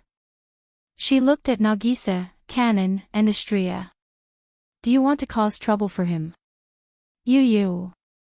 Woo. Nagisa, Kanon, and Astria lowered their heads at the same time. They looked listless. Master. Ikaros took out a wallet from beside Wu Yan and handed it to Wu Yan. The money is ready. Thanks, Ikaros. Wu Yan took the wallet and rubbed Ikaros' head. He looked at the listless Nagisa, Kanon, and Istria and shrugged. Then, I will be going out. You. Nagisa, Kanon, and Istria groaned weakly. Be careful on the road, don't forget to bring tea leaves. Natsuki glanced at Wu Yan. There's more. Remember to take precautions. Don't make her pregnant. Wu Yan almost fell to the ground. What do you think I went there for? Master. Ikaros's indigo pupils rippled with worry and unease. Really? You don't need me to follow you. Didn't you say that you would leave everything to me? Wu Yan stroked Ikaros' head. She comforted him gently. Don't worry. Although my level was reset to 0. However, with my immortal body, there is no one in this world who can kill me. Hearing this, the worry and uneasiness in Ikaros's eyes lessened a little as she nodded. Then, Wu Yan waved his hand and opened the door. I will be going out first. If anything happens, don't worry about anything else, just call for me in your heart. Natsuki, Nagisa, Kanon, and Istria nodded. Wu Yan grinned and he left the dorm room. Master. Ikaros looked at the door, she clasped her hands together and placed them in front of her chest. Be careful. Alone, Wu Yan walked out the door and entered the courtyard under the scrutinizing gazes of the other boys in the tortoise dormitory. You're pretty happy. Just as he entered the courtyard in front of the dormitory, a voice filled with displeasure entered his ears. He stopped in his tracks and a funny expression appeared on his face as he looked towards the source of the voice. Under a tree in the corner of the courtyard, Charlotte, who seemed to be in a very bad mood, was standing there with a displeased expression on her pretty face. Her beautiful golden hair was bathed in the sunlight. Even though it was a holiday, she was still wearing her uniform. Sigmund was sitting on top of her beret as usual. They both looked at Wu Yan who walked out of the tortoise dormitory. You're going to look for Flay, right? Charlotte crossed her arms in front of her chest and said sarcastically. Should I call you an idiot? Or should I say you're a good person? A person like that isn't worth getting to know, you know. It's still early in the morning and you're already talking bad. Wu Yan rolled his eyes at Charlotte. He ignored her and walked out of the courtyard. He walked towards the entrance of the tortoise dormitory. If you were a little gentler, you wouldn't be called a T-Rex, I'm not joking with you. Charlotte hurriedly chased after him, shouting as she chased after him. If you knew about Flay's so-called hidden troubles, you'd surely be very disappointed. Oh. Wu Yan looked at Charlotte who was walking beside him. Did you find out something? That's the information that Seal obtained after spending a whole day asking around. Sigmund said coldly. It seems like Seal doesn't want to see you dating Flay, shut up. Sigmund. Charlotte's face turned red. Be careful or I'll replace all your chicken with lettuce. You're still so dishonest. Wu Yan almost laughed out loud. Then, my Miss Charlotte, can you tell me the things you've heard about? Who is your Miss Charlotte? Charlotte glared at Wu Yan fiercely. I only found out about Flay's backup. Backup? Wu Yan scratched his face. You're talking about the sponsor who paid for Flay's school fees, right? He's also Loki's sponsor. Charlotte became serious. Have you heard of the Divine Works? Divine Works? Wu Yan raised his eyebrows slightly. You're quite arrogant. You actually call yourself a god, indeed, you're quite arrogant. However, it's a new ingenious workshop that rose to fame in the past 10 years. They're even nominated for the next generation of ingenious main force in the British Army. Charlotte frowned. Have you heard of sound pressure manipulation? Magic circuit? Wu Yan shrugged. That's the magic circuit that Flace Robbie is using, right? Divine Works has the exclusive right to use this magic circuit. Charlotte nodded. Robbie might be created by Divine Works. They're planning to test it in the tonight meeting. It's a test machine for the next generation of ingenious main force in the British Army. The tonight meeting was a competition to select the best puppeteer in a certain period of time. The participants of the tonight meeting were all geniuses from all over the world. Therefore, the battlefield of the tonight meeting would be filled with all kinds of outstanding ingenious puppets from all over the world, old and new. Under such circumstances, if an automaton could display superior performance in the tonight meeting, it would also prove that this automaton was the best in the world. The tonight meeting was no doubt the best stage to show the military the performance of the experimental machine that Divine Works had developed. If Robbie could surpass all difficulties in the tonight meeting and display his outstanding combat ability, the British Army would definitely be tempted. The magic circuit in Robbie's body would become the main magic trick of the automaton deployed by the military's ingenious corps. That's why Flay wanted to assassinate the second to last, Charlot smiled mockingly. After all, the second to last is not weak. With Flay's strength, it is impossible for her to win against him. If she is defeated in the first battle, the military's impression of her will be the worst. That's why you said Flay isn't worth my time. Wu Yan could not help but laugh. Because Flay wanted to let the ingenious puppets developed by Divine Works be selected to become the next generation main force of the ingenious corps. She also wanted the British Army to become the biggest customer of Divine Works. That's why she wanted to assassinate Lei Jin. Am I right? That's right. That's right. Charlotte nodded while staring into Wu Yan's eyes. So this is what she's talking about. You're disappointed, aren't you? Are you disappointed? However, Wu Yan didn't seem disappointed. Instead, he looked at Charlotte with a meaningful look. Do you really think that's what Flay is talking about? Yes. Chapter 1627. Charlotte frowned when she saw the undeniable look in the pair of wine-red eyes. Don't tell me that you don't think that Flay planned to assassinate the second to last so that the Divine Works would be selected to become the main supplier of the automaton for the next generation of the British Ingenious Machine Army's members? The magic circuit in Flay's automaton, Raby's magic circuit, was the exclusive right of God's Works, the sound pressure operation. Then, God's Works planned to have Flay assassinate Lei Jin so that the British Nimble Machine Army would take a fancy to the sound pressure operation. Wasn't that very possible? After all, even though Lei Jin was ranked 100th, he had challenged many gauntlets in order to obtain the qualification to participate in the night gathering. Furthermore, he had won every single battle. With Flay's strength that was ranked 99th, it was simply impossible for her to be a match for Lei Jin. However, the first battle of the night meeting was between the 99th and 100th ranker. If Flay was defeated in the first battle, the sound pressure operation would undoubtedly be seen as useless. The British Nimble Machine Army would not allow such a useless magic circuit to become the magic circuit in the automaton for the members of the British Nimble Machine Army. At that time, the Divine Works would also be eliminated by the military. They would lose a big customer like the military. However, if they could get rid of Lei Jin, this dark horse, and prevent Flay from encountering a strong opponent in a short period of time, then the sound pressure operation would be able to fully display its ability. Through the process and result of the battle, God's Works could improve the sound pressure operation. They could make repeated adjustments to Flay's automaton and come up with a way to use it to strengthen Raby. The chances of the military taking a fancy to Raby would be much higher. Divine Works was Flay's sponsor, and Flay's sponsor was Divine Works. They wanted Flay to serve them. This was a very normal thing to do.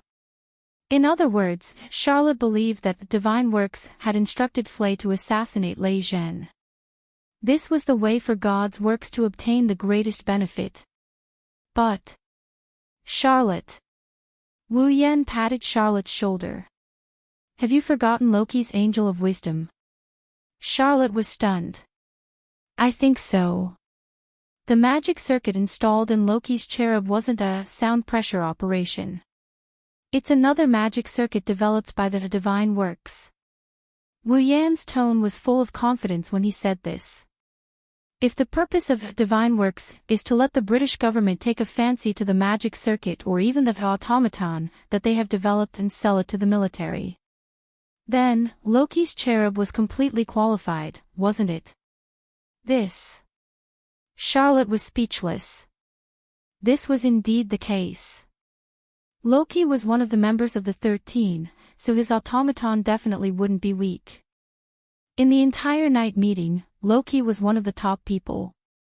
Just the title of 13 was enough for Loki's automaton to be taken seriously by the British government. If the purpose of Divine Works is to let the British government take a fancy to the magic circuit or automaton that they have developed and sell it to the military, then as Wu Yan said, there was no need for Flay. Loki alone could complete this mission. And the magic circuit that Loki's automaton was equipped with wasn't a sound pressure operation. In other words, the sound pressure operation was eliminated by Divine Works long ago, right? Wu Yan sighed. The real trump card that Divine Works used to tempt the British government was Cherub, not Robbie. What do you mean? A thought flashed through Charlotte's mind. Why would Flay want to assassinate the second to last? Is there a reason why the sound pressure operation must be taken seriously by the military? That's right. That's right. Wu Yan stared straight into Charlotte's eyes. For example, if the sound pressure operation can't be taken seriously by the military, Divine Works will stop the development of the sound pressure operation and completely eliminate the sound pressure operation. Raby will be abandoned. Abandoned? Charlotte cried out in shock. In other words, Flay assassinated Raisin so that the sound pressure operation can be taken seriously by the military so that Divine Works can continue to develop the sound pressure operation so that Raby will not be abandoned and Raby will be protected? That's right. At least, I think that's the right reason. Wu Yan smiled bitterly. Otherwise, it's hard for me to believe that a girl who would fall down when she walks and is afraid of strangers would agree to someone's invitation just to assassinate someone. No matter what, it's my first time meeting Senior Flay. I can't bring my automaton out of the academy. If I wanted to do something to her, she wouldn't be able to resist at all. Even so, she still agreed. Wu Yan rubbed his glabella and glanced at Charlotte. Doesn't this prove that Senior Flay has a reason to sacrifice her own safety to achieve her goal? Do you think that reason is to get a big client for Divine Works? Is that possible? Of course not. If that's the case. Charlotte bit her lips and said in annoyance. Then, she's an idiot who's even more stupid than me. In order to save the life of his automaton, he had to kill a person. For those humans who treated automatons as objects and props, how many of them could do it? Even if she did, she would be treated as a complete idiot, right? It was a pity that Charlotte agreed to it. If someone told Charlotte that if she didn't kill someone, Sigmund would die, then Charlotte would definitely do it. Amidst this sudden silence, Wu Yan and Charlotte arrived at the academy's entrance and saw that figure. The resplendent sunlight of the morning slowly shrouded the academy, illuminating the entrance of the academy, dyeing the thick and heavy academy entrance golden yellow. Right below the golden door, there was a young girl with pearl-white hair. Her expression was a little flustered as she stood there absent-mindedly. Beside the girl was a large black wolfhound kneeling and rubbing against its master's feet. The guards on the gate raised their shotguns and aimed at the dog-shaped automaton. They were probably planning to snipe at the moment it exited the school gate. However, the man and the dog did not pay any attention to them at all. All they did was to stare at the front without blinking. Needless to say, they were Fry and Robbie. Seeing Wu Yan's arrival, the flustered expression on Frey's face became even more obvious. Senior Fry, I've made you wait for a long time. Wu Yan took a deep breath and smiled as he approached Fry. I'm sorry for the slight delay, it's fine. Fry shrunk her head back and spoke in a weak voice. I didn't wait for long. In that case, let's hurry up and set off. After saying that, Wu Yan extended his hand and held Frey's hand. When the soft feeling entered Wu Yan's senses from that slender hand that was so smooth that it seemed to be oiled, an enormous tremble came from that slender hand. Following that, a cry of surprise sounded. Of course, the one who cried out was not Fry. Frey's eyes were wide open as she looked at the hand that was holding Wu Yan's hand. She was so confused that her mind went blank and she didn't react. The one who really screamed was Charlotte. The two girls had completely different reactions. Wu Yan pulled Fry and ran toward the entrance. Chapter 1628. That student over there. Come and have a look. Come and have a look. I guarantee you'll be satisfied. I'll give you a discount. Come and have a look. Under the sunlight, the city of Liverpool, known as the Ingenious City, was filled with enthusiastic and lively shouts. The entire commercial street was full of vitality. The people passing by were like streams of water. They gathered in twos and threes and walked in two different directions of the commercial street. The surrounding shops and restaurants were crowded with customers. Ordinary shops like shoe shops, clothing shops, and decoration shops were mixed with the expensive gem shops, showing their products to the passers-by. In the shops on both sides of the commercial street, some of them were also selling some mechanical parts and magic items.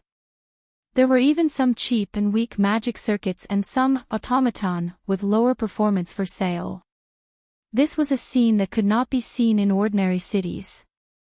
However, in the ingenious city of Liverpool, people could easily see shops selling automaton products.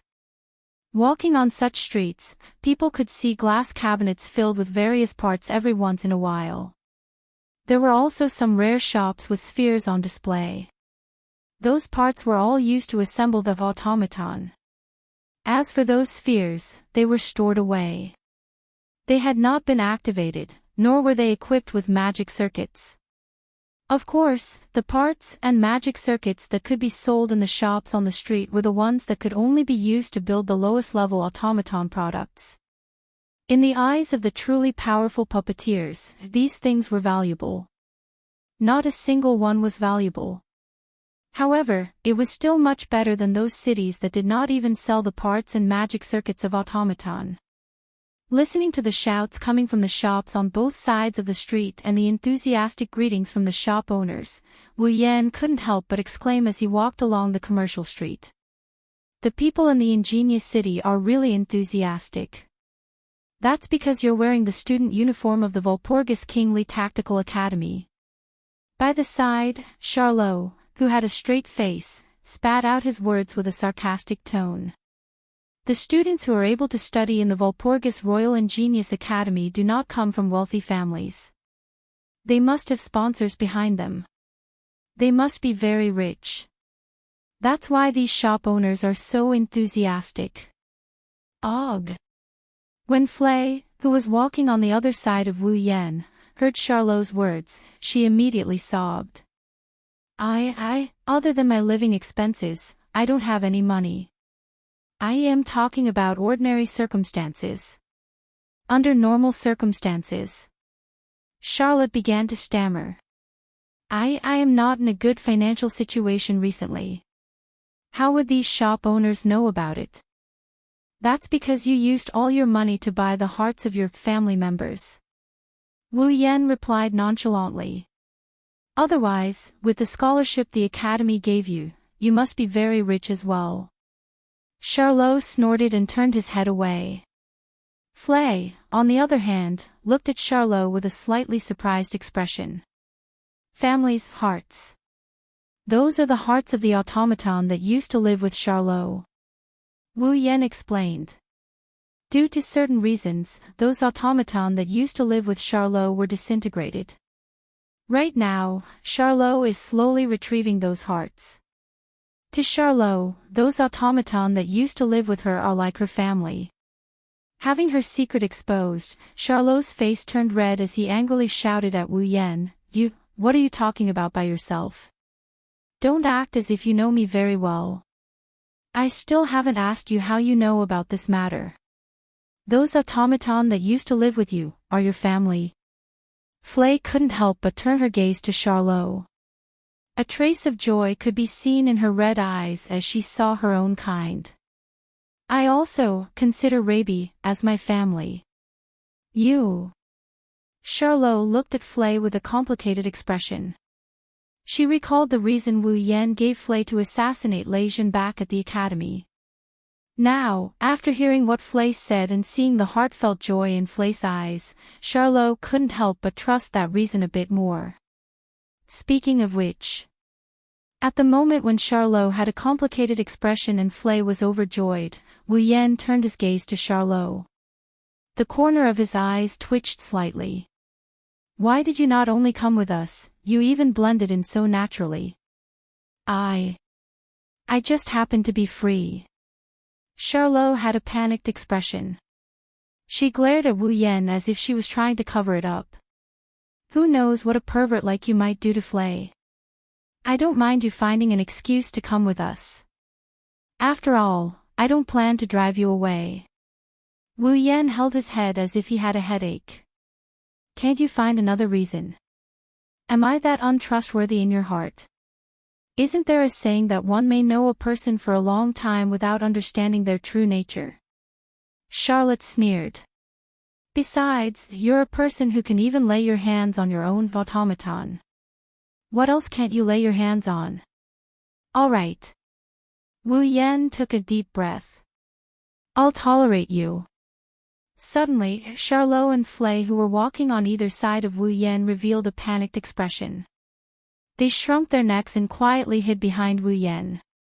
It was not because of anything else, but because opposite them, a group of delinquent youths with dyed hair and faces full of ruffian look, who could tell at a glance that they were not good people, were arrogantly chatting and laughing while walking over proudly like clowns.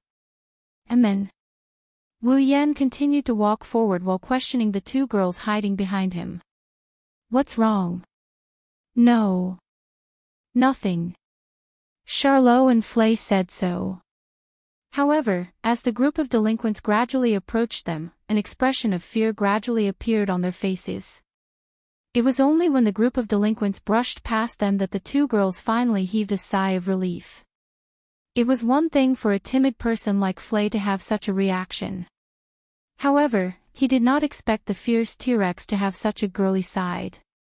This surprised Wu Yan. However, after giving it some thought, Wu Yan more or less understood what was going on. Although the puppeteers possessed battle prowess that far surpassed ordinary people and magicians due to the fact that they were skilled in magic and automaton, it was also because of this that there were some side effects that only puppeteers would have. For example, once a puppeteer got used to the feeling of having power and did not have an automaton by his side, the puppeteer would lose his sense of security. His courage would also decrease by a lot. After all, it was only at this time that the puppeteer, who was a cut above others, would be at his weakest. It was natural for him to feel fear subconsciously. This was a common problem that many puppeteers had. Flay was a timid person to begin with. Wu Yan could not determine whether she had such a common problem. However, Charlot should have such a problem. No matter what, the famous T-Rex was just an ordinary girl without her automaton, wasn't she? When he thought of this, Wu Yan no longer had the intention to make fun of them. He bought 3 bottles of drinks from a nearby shop and gave one to Charlot and Flay. A comforting smile blossomed on his face. It's all right. I'm here. Even though it was only a simple sentence, the uneasiness in Charlot and Flay's hearts had more or less subsided. Even though Wu Yan did not bring an automaton with him and was currently in a situation where he did not even have the strength to truss up a chicken, Charlot and Flay were surprised to discover that their hearts had calmed down slightly after hearing Wu Yan's words. It must be said that this was extremely inconceivable. All right. Wu Yan opened the bottle cap and began to drink his drink. Where should we go next? Flay, you decide. Charlot also opened the bottle cap and began to drink her drink. After all, she is today's main character. Flay opened her mouth slightly and carefully took a glance at Wu Yan. Then, she pointed in a direction. I want to go there. Chapter 1629. I want to go there. After spending a lot of effort, Wu Yan and Charlotte, who were drinking their drinks, finally heard Flay's voice that was even softer than a mosquito's. They looked toward the direction Flay was pointing at. However, when the direction Flay was pointing at entered the eyes of the man and woman who were drinking their drinks, the two of them opened their eyes wide. PFFF.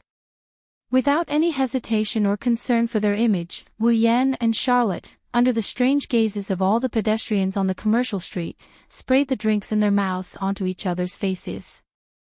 The drink streaked through the air and flickered with a sparkling luster under the sunlight.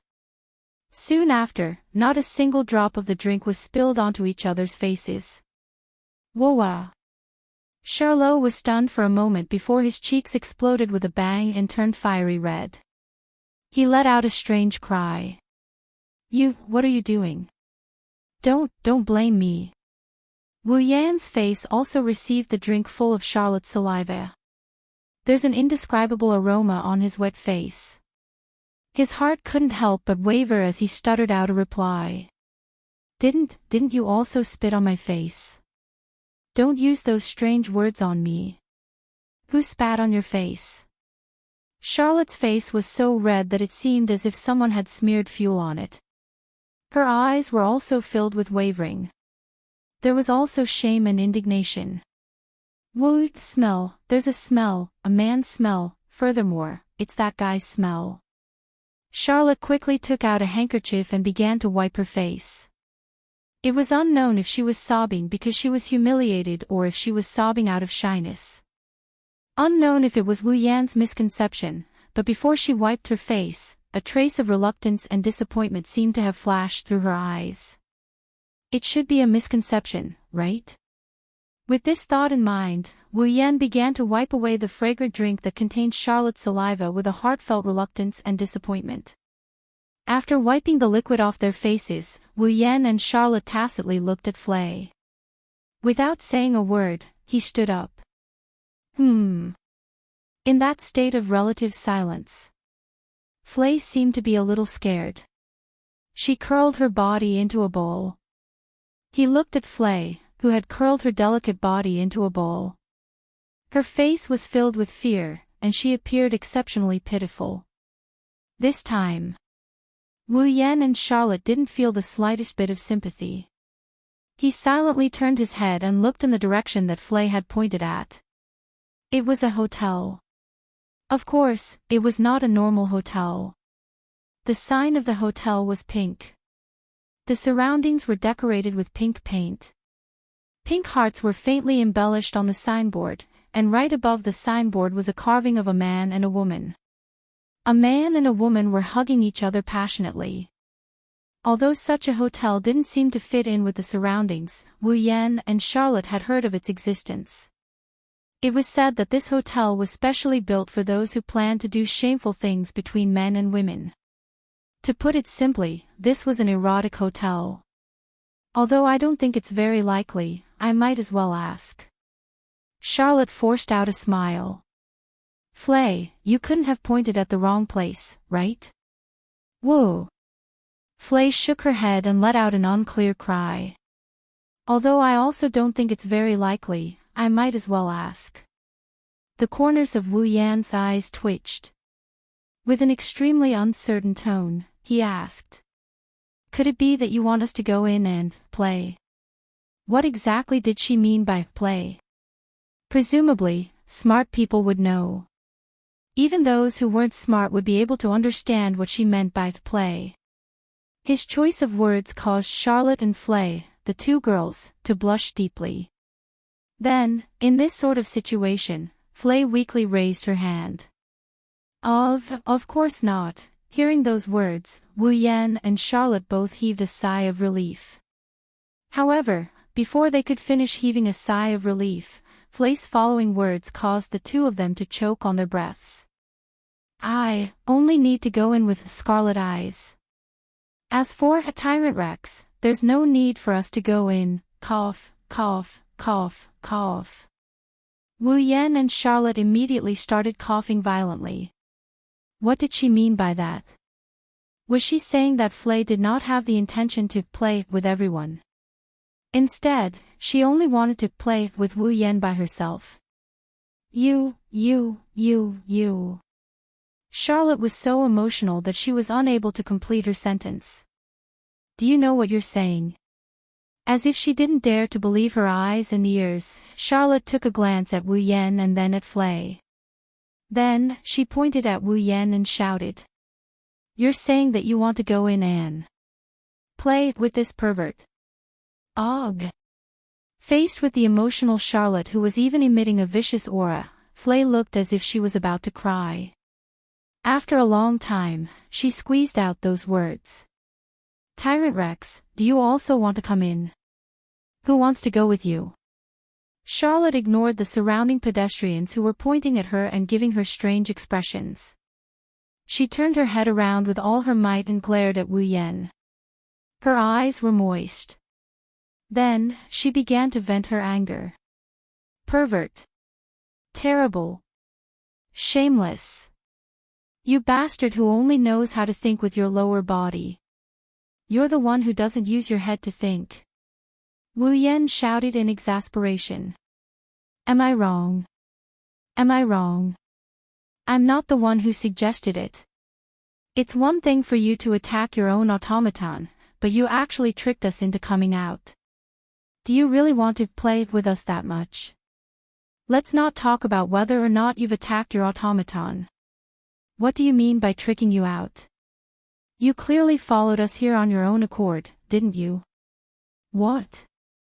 Are you trying to divert my attention to do something to Flay? You pervert. You're the one who's perverted. What are you imagining by yourself? As expected, you're captivated by that pair of big breasts. What do you mean you want to listen to her unspeakable troubles? You just want to play with her. Please, stop imagining things by yourself. Listen to my explanation for a bit. Don't quarrel. Looking at Wu Yan and Charlotte who are standing in the middle of the shopping street, surrounded by the surrounding pedestrians, Flay hurriedly went up to them. She cried out loud like she was about to cry. Let's go together. It's fine. I don't mind. I mind using the last bit of strength in their bodies, Wu Yan and Charlotte roared at Flay at the same time. Flay's eyes rolled in circles from being roared at. She glared at each other and panted heavily. Only at this moment did the two of them realize what kind of situation they were in. There was an empty space around Wu Yan, Charlotte, and Flay. The pedestrians had formed a circle and surrounded the three of them. They were pointing at the three of them and whispering among themselves. Those three people seemed to be students from the Walpurgis Wongli Machine Learning Academy, right? That can't be right.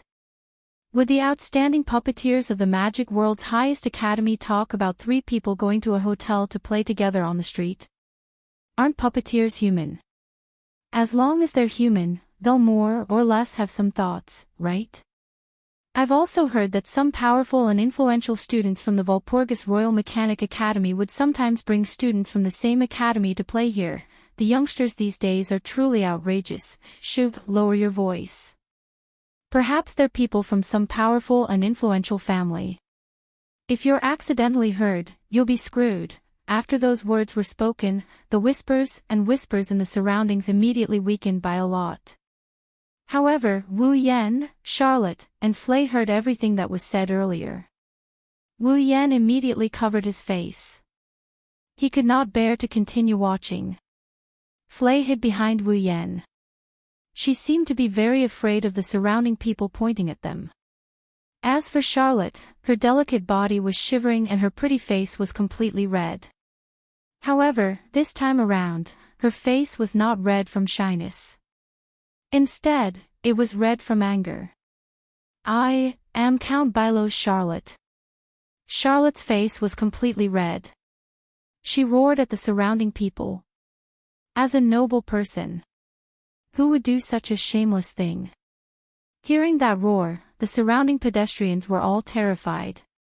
They all ran away scared witless. Should it be said that as expected of the valiant person with the nickname T-Rex? Chapter 1630. Today was a very colorful day. However, for Wu Yan, this colorful day left him with nothing but hard work. Because, when he passed by a bookstore to buy a book for canon, a girl would disappear from his side. Then, a book with a living person inside would mysteriously appear at a corner of the store. The title of the book was, "Buy this book and you can do whatever you want with it." Whenever he passed by a tea shop and wanted to buy some black tea for Natsuki, a young girl would suddenly disappear. Then, all the tea leaves in the shop would be accompanied by a note saying, "Buy the tea and get a free young girl who can do anything you want." Because, when he passed by a food shop to buy ice cream and cakes for Nagisa and Astria, a girl would disappear from his side. Then, all the ice cream and cakes in the store would be smeared on the body of the girl who reappeared with a note saying, "Please eat me." Because, when he passed by a clothing shop to see if he could buy something for Ikaros, a girl would disappear from his side. Then, that girl would appear naked in the fitting room of the shop. Every time that happened, another girl would look at Wu Yan as if he was a filthy insect. She would slap Wu Yan with tears in her eyes in front of all the shop owners and customers.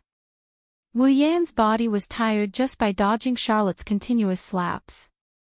In order to endure Flay's inexplicable actions from time to time, Wu Yan's mind was also starting to feel tired. His body and mind were starting to feel tired. Could it be that today wasn't tiring enough? Thus, when the sun was about to set, Wu Yan finally couldn't hold back anymore. "I say, Senior Flay." Sitting on an outdoor table on the second floor of a restaurant, Wu Yan had a sour expression as if he just ate a durian. He looked at Fu Lei who was sitting across from him with a pitiful and teary face. He started pleading with her. "If you want to make fun of me, I'll admit it. But, at least tell me the reason." "Reason?" Charlot, who was sitting beside Flay, coldly snorted and spoke with disdain. "Isn't it just an indecent woman who keeps seducing a weak pervert? You didn't do so many shocking things just for fun, did you?" Wu Yan ignored the mocking Charlotte and continued to look at Flay. "If possible, I want to know the reason." Wu. Tears immediately appeared at the corners of Flay's eyes. "Sorry, you made her cry." Charlotte glared at Wu Yan. "He is indeed the worst kind of pervert. You're not talking. No one will treat you as a mute." Wu Yan clutched his head as if he had a headache. "Don't cry. I just want to know the reason." "I'm not angry," Flay sniffed. She raised her head carefully and looked at Wu Yan. Then, with tears in her eyes, she said this. "She's angry." "I'm not angry." You paused for 2 seconds before answering. "As expected, you're angry. Why are you so shrewd when it comes to this kind of thing? Aren't you usually clumsy and clumsy?" Hearing this, Flay appeared to have received a blow. She was like a deflated balloon and became listless. "Clumsy and clumsy. Don't mind these words, okay?" Wu Yan smiled bitterly. "Your actions are simply too strange. There must be a reason for them, right? Can you tell me the reason?" Flay remained silent and didn't say anything. Seeing Flay like this, Charlotte, who had been looking at her with the corners of her eyes, understood that there was indeed a reason behind Flay's actions. "Tell me frankly." Wu Yan sighed. "Although I am not a good person, I am not a bad person either. I will not blame you for these things. Besides, there are people in my family who are very concerned about you." Hearing this, Flay was startled. Someone is concerned about me. She's the pink-winged girl who saved Raby from Cherub when Loki attacked him. Wu Yan reminded him. Do you still remember? You're saying. Flay tilted her head and spoke in confusion. Is it Ikaros? Hearing Flay say the name Ikaros, Wu Yan looked at Flay with a profound gaze. Sure enough, the two of you know each other. Flay lowered her head. She seemed to be pondering about something. Soon, her red eyes filled with cowardice met Wu Yan's wine-red eyes. Ikaros, is she your automaton? Ikaros asked with a smile. Well, I guess you can say that. Wu Yan shrugged and gave an ambiguous answer. This caused Charlotte to roll her eyes. I have no idea. Flay spoke with a downcast expression. And here I thought. Ikaros was a human. In other words, Flay had no idea that Ikaros was an automaton from the moment she met Ikaros all the way until yesterday when Ikaros saved Raby. From a certain aspect, what Flay said was correct. After all, Ikaros was not an automaton to begin with. She was merely restricted by the wristband to act like an automaton. But, to Ikaros, there was no difference whether or not Ikaros was an automaton. In Ikaros' heart, regardless of whether she was an automaton or an angel, she was most definitely a weapon. That's why Ikaros was at a loss because of that question that night. Could a weapon become a human's family? Thinking up to this point, a thought flashed through Wu Yan's mind. Could it be that Ikaros was at a loss because she got to know Flay? Could it be that she saw Flay treating Raby, a weapon of hers, as her family? The reason why Ikaros decided to save Raby without Wu Yan's permission, is it because the relationship between Free and Raby touched Ikaros' heart? She's also a weapon, isn't that the reason why Ikaros decided to save Raby? Ikaros most definitely did not wish for others to view her as a weapon, right? That was the reason why Ikaros did not wish to see Raby, who was also a weapon and was treasured by his master, to be harmed. She also did not wish to see Flay, who viewed her weapon as her family, to be harmed. That was the reason why Ikaros gave such an answer when Wu Yan asked her if she wanted to help Flay and Raby. She did not wish to see Flay and Raby injured. That was indeed Ikaros' most honest and direct thought. Ikaros told me that she wants to help you too. Wu Yan raised his eyes and looked straight into Flay's red eyes. This is the first time Ikaros expressed her intentions to me. Flay was stunned. Even Charlotte had an astonished expression on her face. Ikaros' intentions are my intentions. A gentle smile gradually appeared on Wu Yan's face. It was a smile that caused Charlotte and Flay's hearts to palpitate with eagerness. That is why I also wish to help you too. Flay's vermilion lips were slightly opened. She looked at Wu Yan in a daze. She was unable to say anything. Even Charlotte was shocked by Wu Yan's resolute words. Seeing that Flay was completely unresponsive, Wu Yan closed his eyes and said something that shocked Flay. The reason why you wanted to assassinate Raisin was because if you didn't do that, Raby's performance would not be fully displayed in the night gathering. If you didn't do that, Raby would be eliminated from the divine works and be discarded, right? You. Flay was speechless. You knew about it. Immediately, Wu Yan and Charlotte revealed an expression of as expected. Seeing this, Flay realized that she had been tricked. She lowered her head and a sad expression filled her eyes. Perhaps because of this, Flay lowered her head and sparkling tears rolled down her face. My family is not only Raby, there are others. Others? Charlotte was confused for a moment. Then, she came to a realization. The same type of craftiness as Raby. If we don't succeed. Flay squeezed out a painful voice. Everyone will be discarded. In other words, Raby was not the only one who was equipped with the sound pressure manipulation magic circuit. There were other existences. As for those existences, they were also Flay's family. Once the sound pressure manipulation was not used, all of Flay's family members would be discarded. Wu Yan and Charlotte glanced at each other. They looked at Flay, who had her head lowered and tears rolling down her face. Chapter 1631. In the evening, a man and two women returned to the entrance of Walpurgis Wongli Tech Academy. However, the atmosphere was different from the joyous atmosphere when they left the academy. The returning man and two women were surrounded by an indescribable oppressive atmosphere. Wu Yan and Charlotte, who were walking behind them, looked at Flay's back as she walked in front of them. Both of them had a thoughtful expression on their faces. According to Flay, all of them, including Raby, were equipped with a magic circuit of sound pressure operation in their bodies.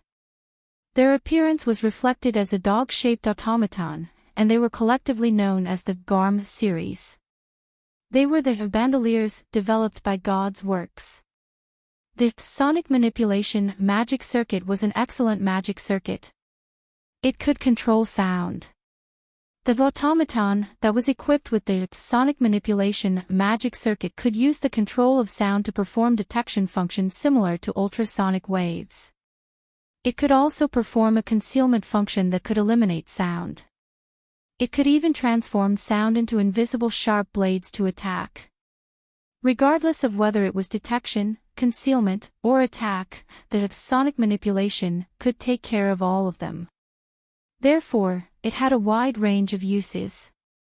It could be said to be an excellent and useful magic circuit. It was because the sonic manipulation magic circuit was so excellent that God's Works was able to use the sonic manipulation magic circuit to obtain the right to use the sonic manipulation magic circuit. It was noticed by the British government. However, it was also because the sonic manipulation magic circuit was so excellent that it had a wide range of uses. If it was used, the burden would be too heavy. It was not something that an ordinary puppet user could bear. Therefore, the bandoliers of the Garm series were born. Divine Works used real live dogs as materials and added parts of living humans into the modified dogs to develop the bandol, which was the automaton of the Garm series. The birth of the Garm series of automaton puppets. It made the sonic manipulation possible. After all, the bandoliers had parts of living humans in their bodies. They could generate magic power on their own to a certain extent. If the automaton had a certain amount of magic power, it could activate the sonic manipulation on its own. Then, the sonic manipulation magic circuit would be used. Not only would it be much more convenient, it would also reduce the burden on the puppet user. This way, the burden would be reduced and it would be very convenient to use. Who wouldn't want to mass-produce an automaton that had an excellent magic circuit and sell it to the military to make a huge profit? Unfortunately, Lei Zhen's appearance caused the Garm series production plan to hit a bottleneck. If Flay lost to Lei Zhen in the first battle of the night gathering, the military would definitely be disappointed in the Garm series automaton. God's Works wishful thinking would come to naught. By then, the mass production plan of the Garm series would undoubtedly be frozen, and the automaton of the Garm series, including Raby, would be abandoned. However, how could Flay just watch as the Garm series automaton, including Raby, that she treated as her family, were mercilessly destroyed? However, Flay also understood that she would not be able to win against Lei Zhen by herself. That was why Flay wanted to assassinate Lei Zhen. If that was the case, Flay would not encounter an opponent that was too strong for a short period of time. The Garm series automaton would also have a good chance to perform. The chances of it being chosen by the military would be much higher. However, the mass production plan of the Garm series was still very likely to be frozen. Because of this, God's Works had also developed another series of automaton. The Angel series. It was the Angel of Wisdom that Loki possessed and the automaton that was of the same model as the Angel of Wisdom. In terms of individual combat ability, the Angel series far surpassed the Garm series. However, the Angel series automaton was constructed using purely inorganic materials. The cost was very high and the intelligence was not mature yet. Just like mechanical puppets, if one wanted to perform complicated actions, the automaton must possess extremely fine control. In other words, the Angel series automaton was very difficult to use. If the puppeteer was not skilled in controlling the Angel series automaton, they would not be able to control the Angel series automaton at all. In terms of this, the Garm series was something that even rookie puppeteers could use as they wished. It was much more practical than the Angel series. After all, no matter how outstanding the Garm series was, they were just a group of dogs. They were like ordinary dogs. With a little bit of training, they could be used as they wished. The two series of automaton had their own advantages and disadvantages. However, there was no doubt that they were all outstanding. However, for Flay, this was not a fortunate thing. Because if the Angel series was chosen by the military in the end, the Garm series would also be eliminated. Flay's family would also be abandoned. Unfortunately, the controller of the Angel series was Loki. Loki was even stronger than Lei Jin. In front of her was Lei Jin, obstructing her. Behind her was Loki, a tall wall that was difficult to surmount. Now, Flay was standing in a position that bordered on despair. However, Flay still chose to fight. She was clearly a timid young girl. However, in order to protect her family, she had no choice but to fight. When Charlotte realized this, she had a whole new level of respect for Flay. Perhaps Flay's strength was nothing in Charlotte's eyes. However, Charlotte could not help but admire Flay's determination. Only Wu Yan knew that Flay's actions were futile. Without saying a single word, a man and two women passed through the prison-like gate of the Walpurgis Wangli Tactical Academy and walked into the academy. Whoosh! At the same time the three of them entered the academy, a sharp sound pierced through the air. It reverberated in the surroundings and drilled into their ears. Wu Yan's footsteps immediately stopped. He raised his head and looked toward the source of the sound. Soon after, a sharp blade-like spike connected to a black wire pierced through the air. It sliced through the air and shot toward them with a sharp piercing sound. This scene was imprinted into Wu Yan's eyes. The target of the sharp blade-like spike connected to a black wire was actually Wu Yan, who was standing behind Flay and beside Charlotte. Wu Yan narrowed his eyes. The corners of his mouth lifted into a mocking arc. He extended his hand toward the sharp blade-like spike that was shooting toward him. Buzz! In the next instant, a surge of majestic magic energy turned into a substantial energy that wrapped around the spike that was shooting toward him. Immediately, the surface of the spike that was shooting toward Wu Yan was covered with a layer of faint light. As though it was being squeezed by space, it stopped in midair without any warning. It no longer showed any signs of moving. It was only at this moment that Charlotte and Flay discovered the situation. Looking at the spike that stopped in midair, their eyes widened. Disbelief filled their faces. That is... Charlotte covered her mouth with one hand and cried out in shock. Telekinesis. That's right. What caused the spike that was shooting toward him to stop in midair was Wu Yan's telekinesis. At the same time that Charlotte and Flay were astonished, disordered breathing could be heard from the nearby forest. Chapter 1632. Telekinesis was a high-level magic skill. However, this high-level magic skill was of little value to many puppeteers and magicians. This was because the so-called telekinesis was actually magic power that had been compressed to a high degree. Not only did it have to be compressed to a high degree, but it also had to be solidified. The process of using telekinesis consumed too much magic power. Thus, even if many puppeteers and magicians were able to use telekinesis, due to the small amount of magic power they possessed, the telekinesis they used was either too weak or could only be maintained for a short period of time. Only those powerful puppeteers and magicians who had developed their magic power to a certain degree could use telekinesis. At the very least, they could use telekinesis to control the joints of wooden puppets and make them move. Even so, the effect of telekinesis was still very small. Even controlling the joints of wooden puppets and making them move was very difficult. How could one use telekinesis in a real battle? For example, telekinesis was a thread used to sew clothes. Even if one could use the thread to lift a rock, when the rock was thrown at the user, could the user use the thread to tie the rock and control it? The answer was, of course, no. And when the stone turned into a sharp blade-like spike, it looked like a sharp blade. Even if the string managed to bind the sharp spikes, wouldn't it be severed by the sharp blades in an instant? However, at this very moment, Wu Yan managed to do it.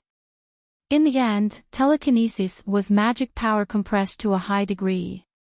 If the user of telekinesis had powerful magic power, then they could use the high output of magic power to strengthen telekinesis to the extreme. Right now, Wu Yan was using the output of magic power that an ordinary puppeteer would use up in 1 second to create telekinesis.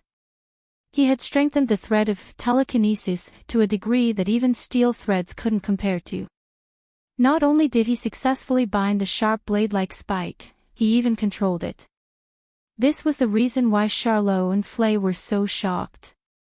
A normal puppet user would run out of mana in less than a second. Wu Yan took control of the sharp spikes. About 10 seconds had passed, right? Until now. Wu Yan controlled the spikes that were shooting towards him. He even looked like he was handling it with ease. Just how strong was his magic? He completely ignored Charlot and Flay's shocked expressions. Wu Yan did not even look at the spikes that were controlled by his telekinesis. Instead, he turned his head and looked at the forest where the sound of chaotic breathing could be heard. He sighed. I didn't expect that one of the members of the 13 people, of Burning Flame Sword, His Excellency, Sword Emperor, would actually be hiding in the dark to shoot arrows. His voice slowly reverberated and spread through the surroundings. Before Charlot and Flay could react, a figure walked out from the forest to the side. He had short pearl-colored hair, red pupils, a terrifyingly sharp face, and a short cloak wrapped around his body like a scarf.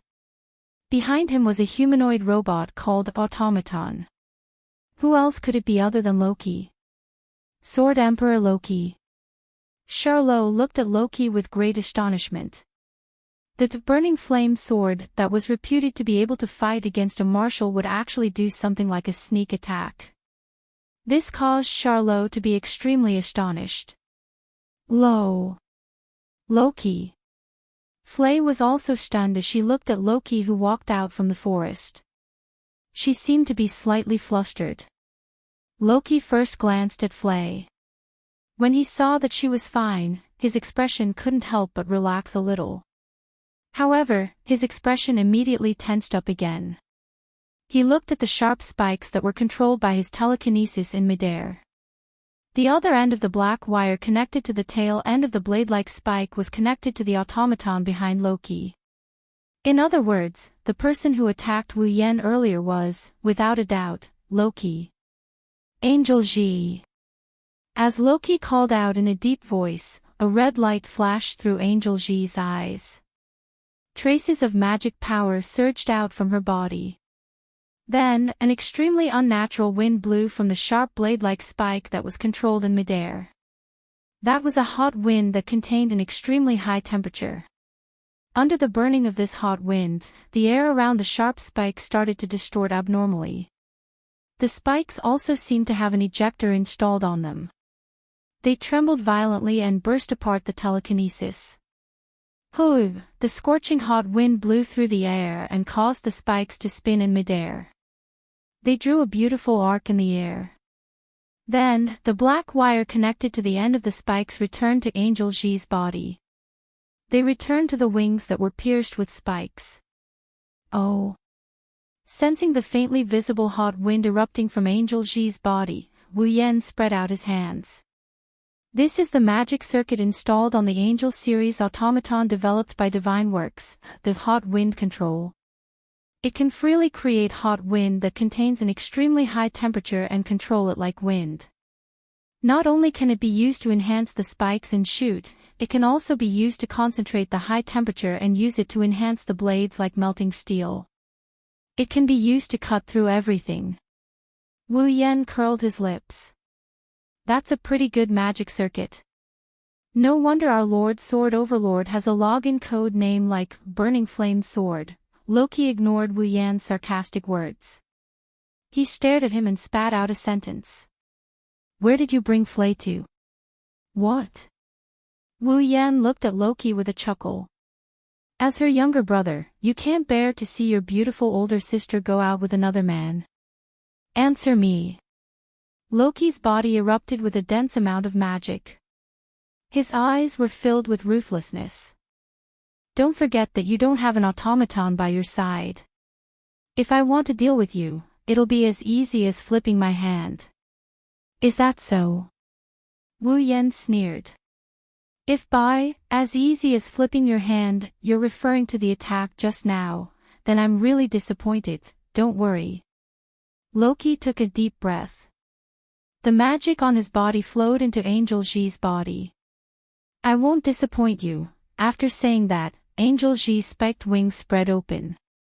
Numerous sharp spikes connected to black wires shot out. Like arrows leaving a bow, the spikes pierced through the air and mercilessly pierced toward Wu Yan. There were a total of 8 sharp spikes. Every single one of the spikes had a super high temperature hot wind that could burn a person's skin to ashes. Using the hot wind that caused the air to distort as a driving force, the sharp spikes violently cut through the atmosphere. Withstanding the heavy pressure, the spikes flashed past and shot toward Wu Yan. Facing this merciless attack, Charlot and Flay turned pale with fright. However, Wu Yan's expression remained unchanged. As he looked at the incoming spikes, a surge of chaotic magic surged out from his body. Under the gazes of Charlot, Flay, and Loki, a terrifying magic storm erupted from Wu Yan's body. Soon after, it transformed into pitch-black mist. Like a protective barrier, the mist frantically swirled around Wu Yan's body. If Chuju, Mikoto, Rin Enbin, Ilya, Meiyu, and the others were here, they would definitely be astonished to the point of being unable to recover from their shock. This was because the pitch-black mist frantically swirling around Wu Yan was exactly the same as the magic mist of the saber, swordsman, archer, and archer, swordsman, archer, who borrowed the power of the class cards in the mirror world to materialize and transform into dark heroic spirits. It was a high-density magic mist that could reflect all magic power and magic spells. It could also materialize into a physical form and launch an attack. The spikes carrying super high-temperature hot winds suddenly descended and fiercely pierced the pitch-black magic mist that protected Wu Yan within. Clang! The sound of metal clashing echoed in the sky. The spikes carrying super high-temperature hot wind collided with the pitch-black magic mist, sending up a violent shockwave that spread in all directions. Chapter 1633. Clang! It was clearly a collision between steel and mist.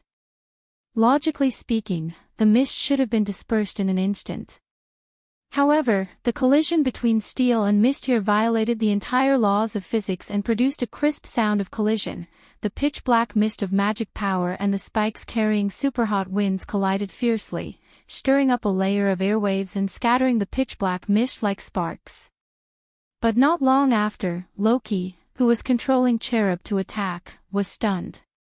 He could clearly feel that when he collided with the black mist and stirred up a shockwave, the ultra-high temperature blast that he cast on the Cherub spikes with hot wind control was shaken off by the strange black mist and dispersed. And after losing the support of the super-hot winds, the sharp spikes were immediately covered by a layer of faint light and stopped at the point of collision with the pitch-black mist of magic power. It was telekinesis. The moment he realized this, Loki swung his arm fiercely. Cherub! I'm ready. Amidst a mechanical response, Cherub Archangel turned around and formed a steel body that looked like it was made of sharp blades. With a leap, he stood in front of Loki. Shing! At the same time, Cherub's spikes, which had been dispersed by the pitch-black mist of magic power and was controlled by telekinesis, turned around and shot across the air without warning. Like flashes of light, they struck Cherub's body by a hair's breadth. Clang! Amidst a clear clashing sound, the 8 sharp spikes mercilessly pierced into Archangel Cherub's body made of steel, and were sent flying. If Cherub hadn't stood in front of Loki in time, then Loki would have been riddled with holes by now. You bastard! Loki glared at Wu Yen. He stared at the pitch-black mist of magic power that protected Wu Yen and kept fluctuating. A drop of cold sweat slid down his forehead. What is that black mist? Something insignificant. Wu Yen pulled a sinister smile on his face as dense, pitch-black mist rolled on his body. But I'll use it against you. It's definitely enough. It was more than enough to be described with words. That was a high-density mist of magic power that could reflect all magical powers and spells. Even among the heroic spirits that used class cards to materialize, only Saber, Swordsman, and Archer were able to use this powerful defensive means. In order to recreate this move, Wu Yen ran into a lot of obstacles. In the end, with the support of his almost endless magical powers and Natsuki's guidance, he succeeded.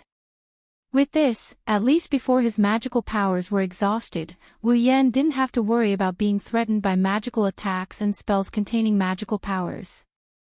It was precisely because of the high-density mist of magic power that Wu Yen was able to use the super-high-temperature hot air on Cherub's spikes, which was the hot air manipulation magic power, to reflect off the spikes.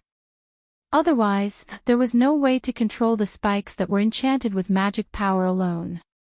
And Loki seemed to have seen through this point. Although I don't know what it is, it can nullify magic and even magical attacks, right? Loki calmed down. Then, as long as it doesn't contain magical powers and doesn't use magic, you can't do anything, right? After saying that, Loki waved his hand. Cherub's eyes flashed red as if he received an invisible command. He grabbed the 2 giant blades equipped on his arms and stomped on the ground. Bam! The violent movement caused the ground to crack like a spider web. Cherub bounced up and charged forward like a bullet. Before he reached Wu Yen, the giant blades in his hands were already slashing down. At this speed, Cherub should be able to appear in front of Wu Yen and slash his giant blades accurately at the enemy's head. The Angel series was clearly an automaton that was very difficult to control. Puppeteers who were not skilled could not even make it move, but Loki could easily make the Cherub make such agile movements and attack as if he had predicted it. Loki's strength was evident. In the face of Cherub's attack, Wu Yen helplessly realized that he couldn't ignore it anymore. With all of his means and levels restricted, Wu Yen could only rely on magical powers. Although he could rely on the high-density magical mist to be immune to magical attacks and could also rely on telekinesis to resist the enemy to a certain extent, that was all he could do. That huge blade, which was as tall as a person, was a pure physical attack that did not contain any magic power. Looking at how it was slicing through the air, the strength was enough to split open a fake mountain. If he were to use his telekinesis to cover it, wouldn't it collapse in an instant? This attack can't be blocked. With that in mind, Wu Yen tapped the ground and instead of retreating, he charged forward. With charge on both sides, he arrived in front of Archangel in a second. Loki's expression showed that he had miscalculated. Because with Wu Yan's charge, the giant blade that was supposed to slash down on Wu Yan's body couldn't fall in time. The corner of Wu Yan's lips curled into a small arc. He ignored the giant blade that was halfway through its slash and turned his body to Cherub's side. With his back facing Cherub's side, Wu Yan extended his arm and grabbed Cherub's body as though he was carrying her on his back. He lowered his body and lifted Cherub off the ground, spun her around, and threw her out with all his might. Originally, with Wu Yan's physical strength restricted to that of an ordinary person, it was impossible for him to throw Cherub, who weighed close to 300 kilograms. It was a pity that Cherub happened to be in the midst of charging in the air. Using the momentum of Cherub's charge, Road didn't have a foothold, couldn't stabilize his body, and exerted force when he twisted his body. Cherub, who weighed close to 300 kilograms, was thrown high into the air like a large piece of trash. And it was in Loki's direction. What? Loki's pupils shrunk, but he didn't have time to express his emotions. Looking at the gradually expanding shadow above his head, he quickly pounced to the ground beside him. Bam! At the next moment, Cherub smashed heavily into Loki's previous position, stirring up a cloud of dust. Loki rolled on the ground in a sorry state. Then, he flipped over and knelt on one knee. He lifted his head with an ashen expression. As for Charlot and Flay, they were already stunned by this scene. The two young ladies didn't know why Loki ambushed them and why he attacked Wu Yan. They also didn't know what that pitch-black mist of magic that Wu Yan used was. However, the two young ladies had eyes and they saw it clearly. As one of the 13, the Burning Flame Sword, who was known to be the closest to the Demon King, and the number 1 Marshal, Magnus, couldn't even defeat a person who didn't even bring an automaton. How could they not be dumbfounded by this? Only Wu Yan knew. That was all there was to it. With the high-density mist of magic, Wu Yan wasn't afraid of any magic or magic attacks. With telekinesis, Wu Yan could also resist to a certain extent. With infinite martial arts, even if his physical abilities were restricted to the level of an ordinary person and he couldn't clash head-on with an automaton, he could still contend with it. However, Wu Yan's abilities were restricted, and his level was suppressed to 0. This was also a fact. Wu Yan was confident that he wouldn't lose against Loki. But he wouldn't lose. If he wanted to win, it would be impossible if he didn't have any means to attack. Unless he exhausted Loki's magic power or found an opportunity to take down Loki, the automaton user, first. Otherwise, he could only rely on the connection between him and his familiars and have Natsuki use a spatial control magic to teleport over. Clap, clap, clap, clap. Suddenly, the sound of clapping reverberated in the silent air. He didn't even use an automaton, and he was able to suppress Loki to this extent. As expected of the man who once suppressed Marshall. Chapter 1634. He didn't even use the automaton and was able to suppress Loki to such an extent. As expected of the man who once suppressed the Marshal. When a voice that was unknown whether it was an exclamation of admiration or praise echoed in the air, Loki and Flay's expressions changed. Loki's expression became somewhat unsightly while Flay's face was filled with fear. Who is it? Charlotte was shocked. She raised her head and looked at the sky. At the same time, Wu Yan, Loki and Flay also raised their heads and looked toward the source of the voice. Soon after, the four of them saw an inconceivable scene. A person was standing in the air where the voice came from. That's right. Someone was standing in the air. It was a gentleman in his 30s or 40s. He wore gorgeous clothes and had a handsome appearance.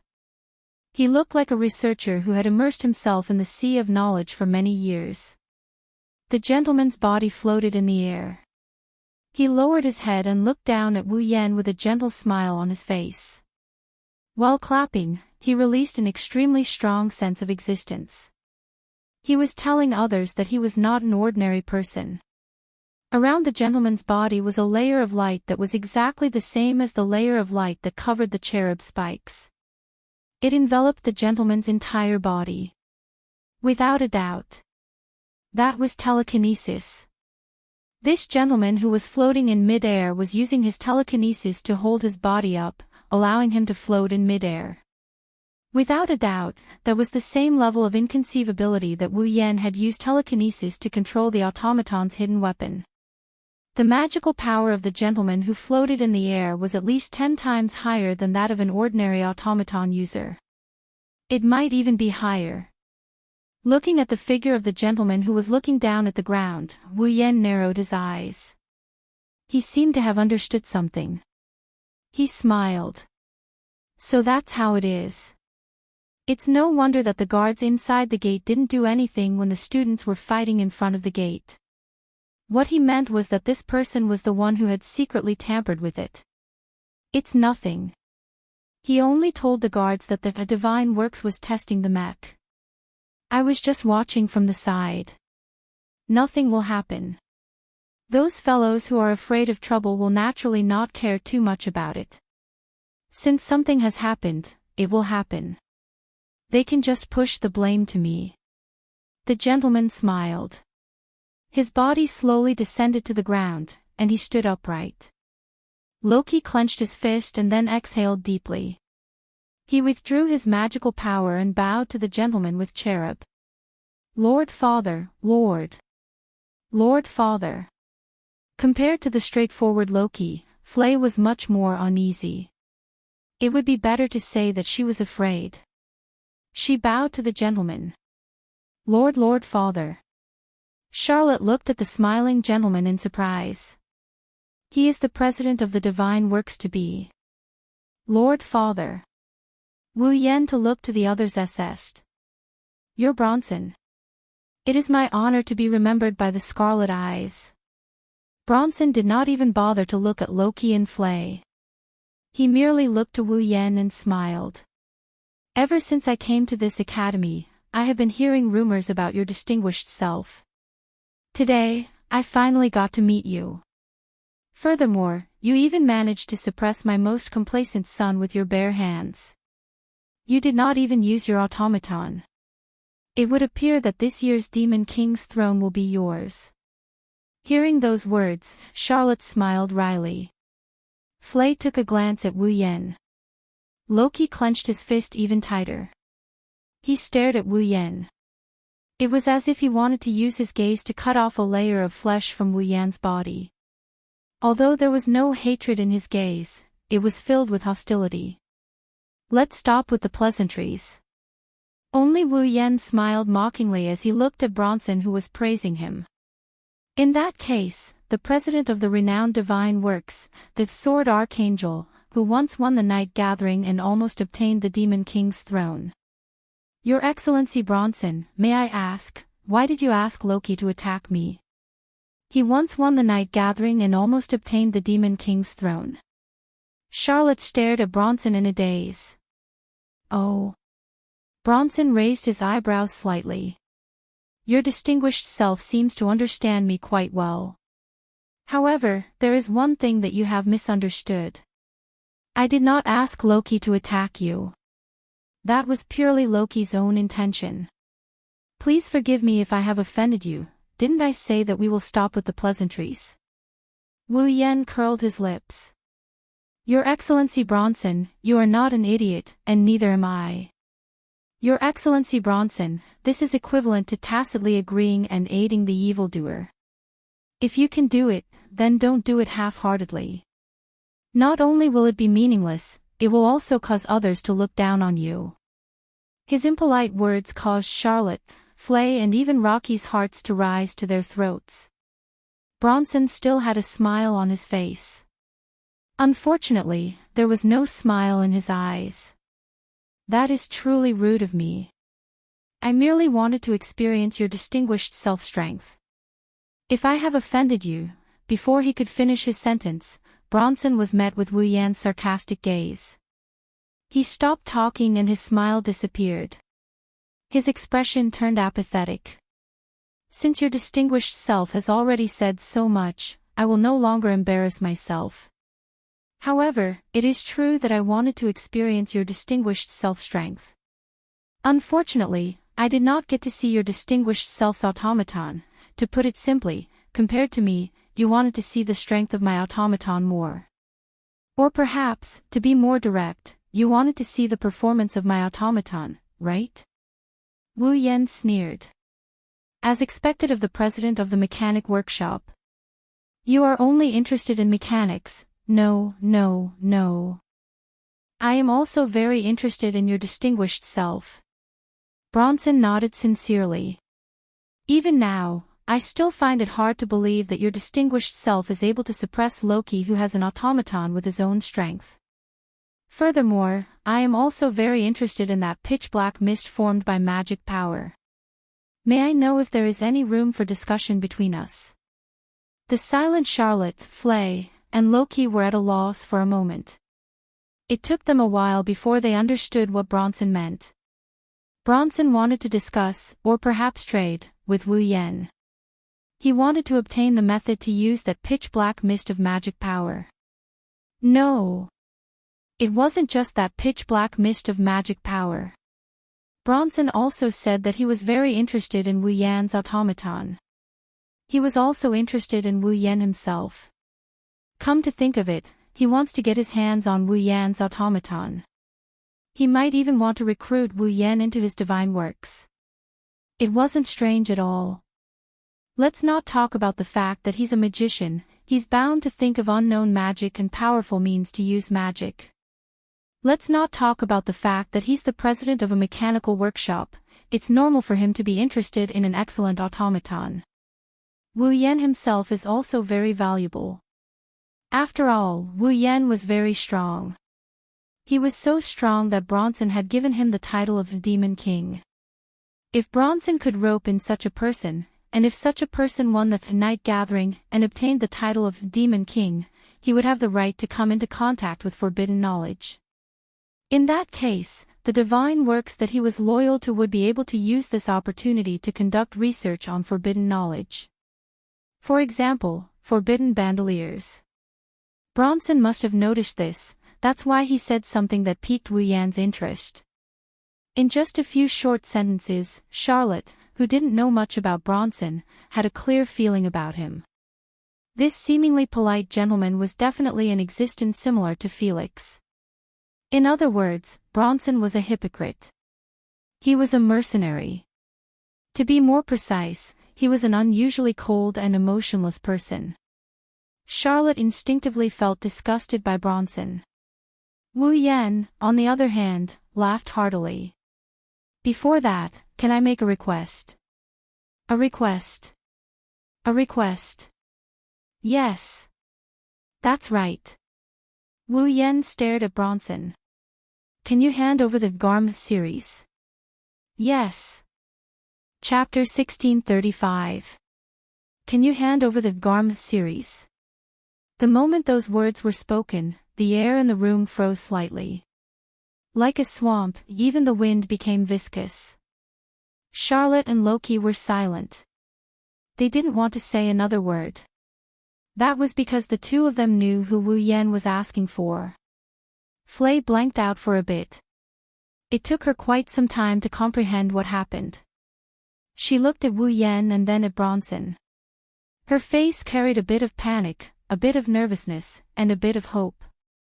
Bronson looked at Wu Yan, who was looking at him in surprise. Soon after, he seemed to have understood something. He glanced at the panicked, nervous, and hopeful Flay, and a thoughtful expression appeared in his eyes. Looks like you're very fond of my daughter. For her, you're even willing to use yourself as a condition. How surprising, use myself as a condition. Wu Yan crossed his arms in front of his chest and he sighed. I think you've made a mistake somewhere. Mistake? Bronson couldn't help but look at Wu Yan.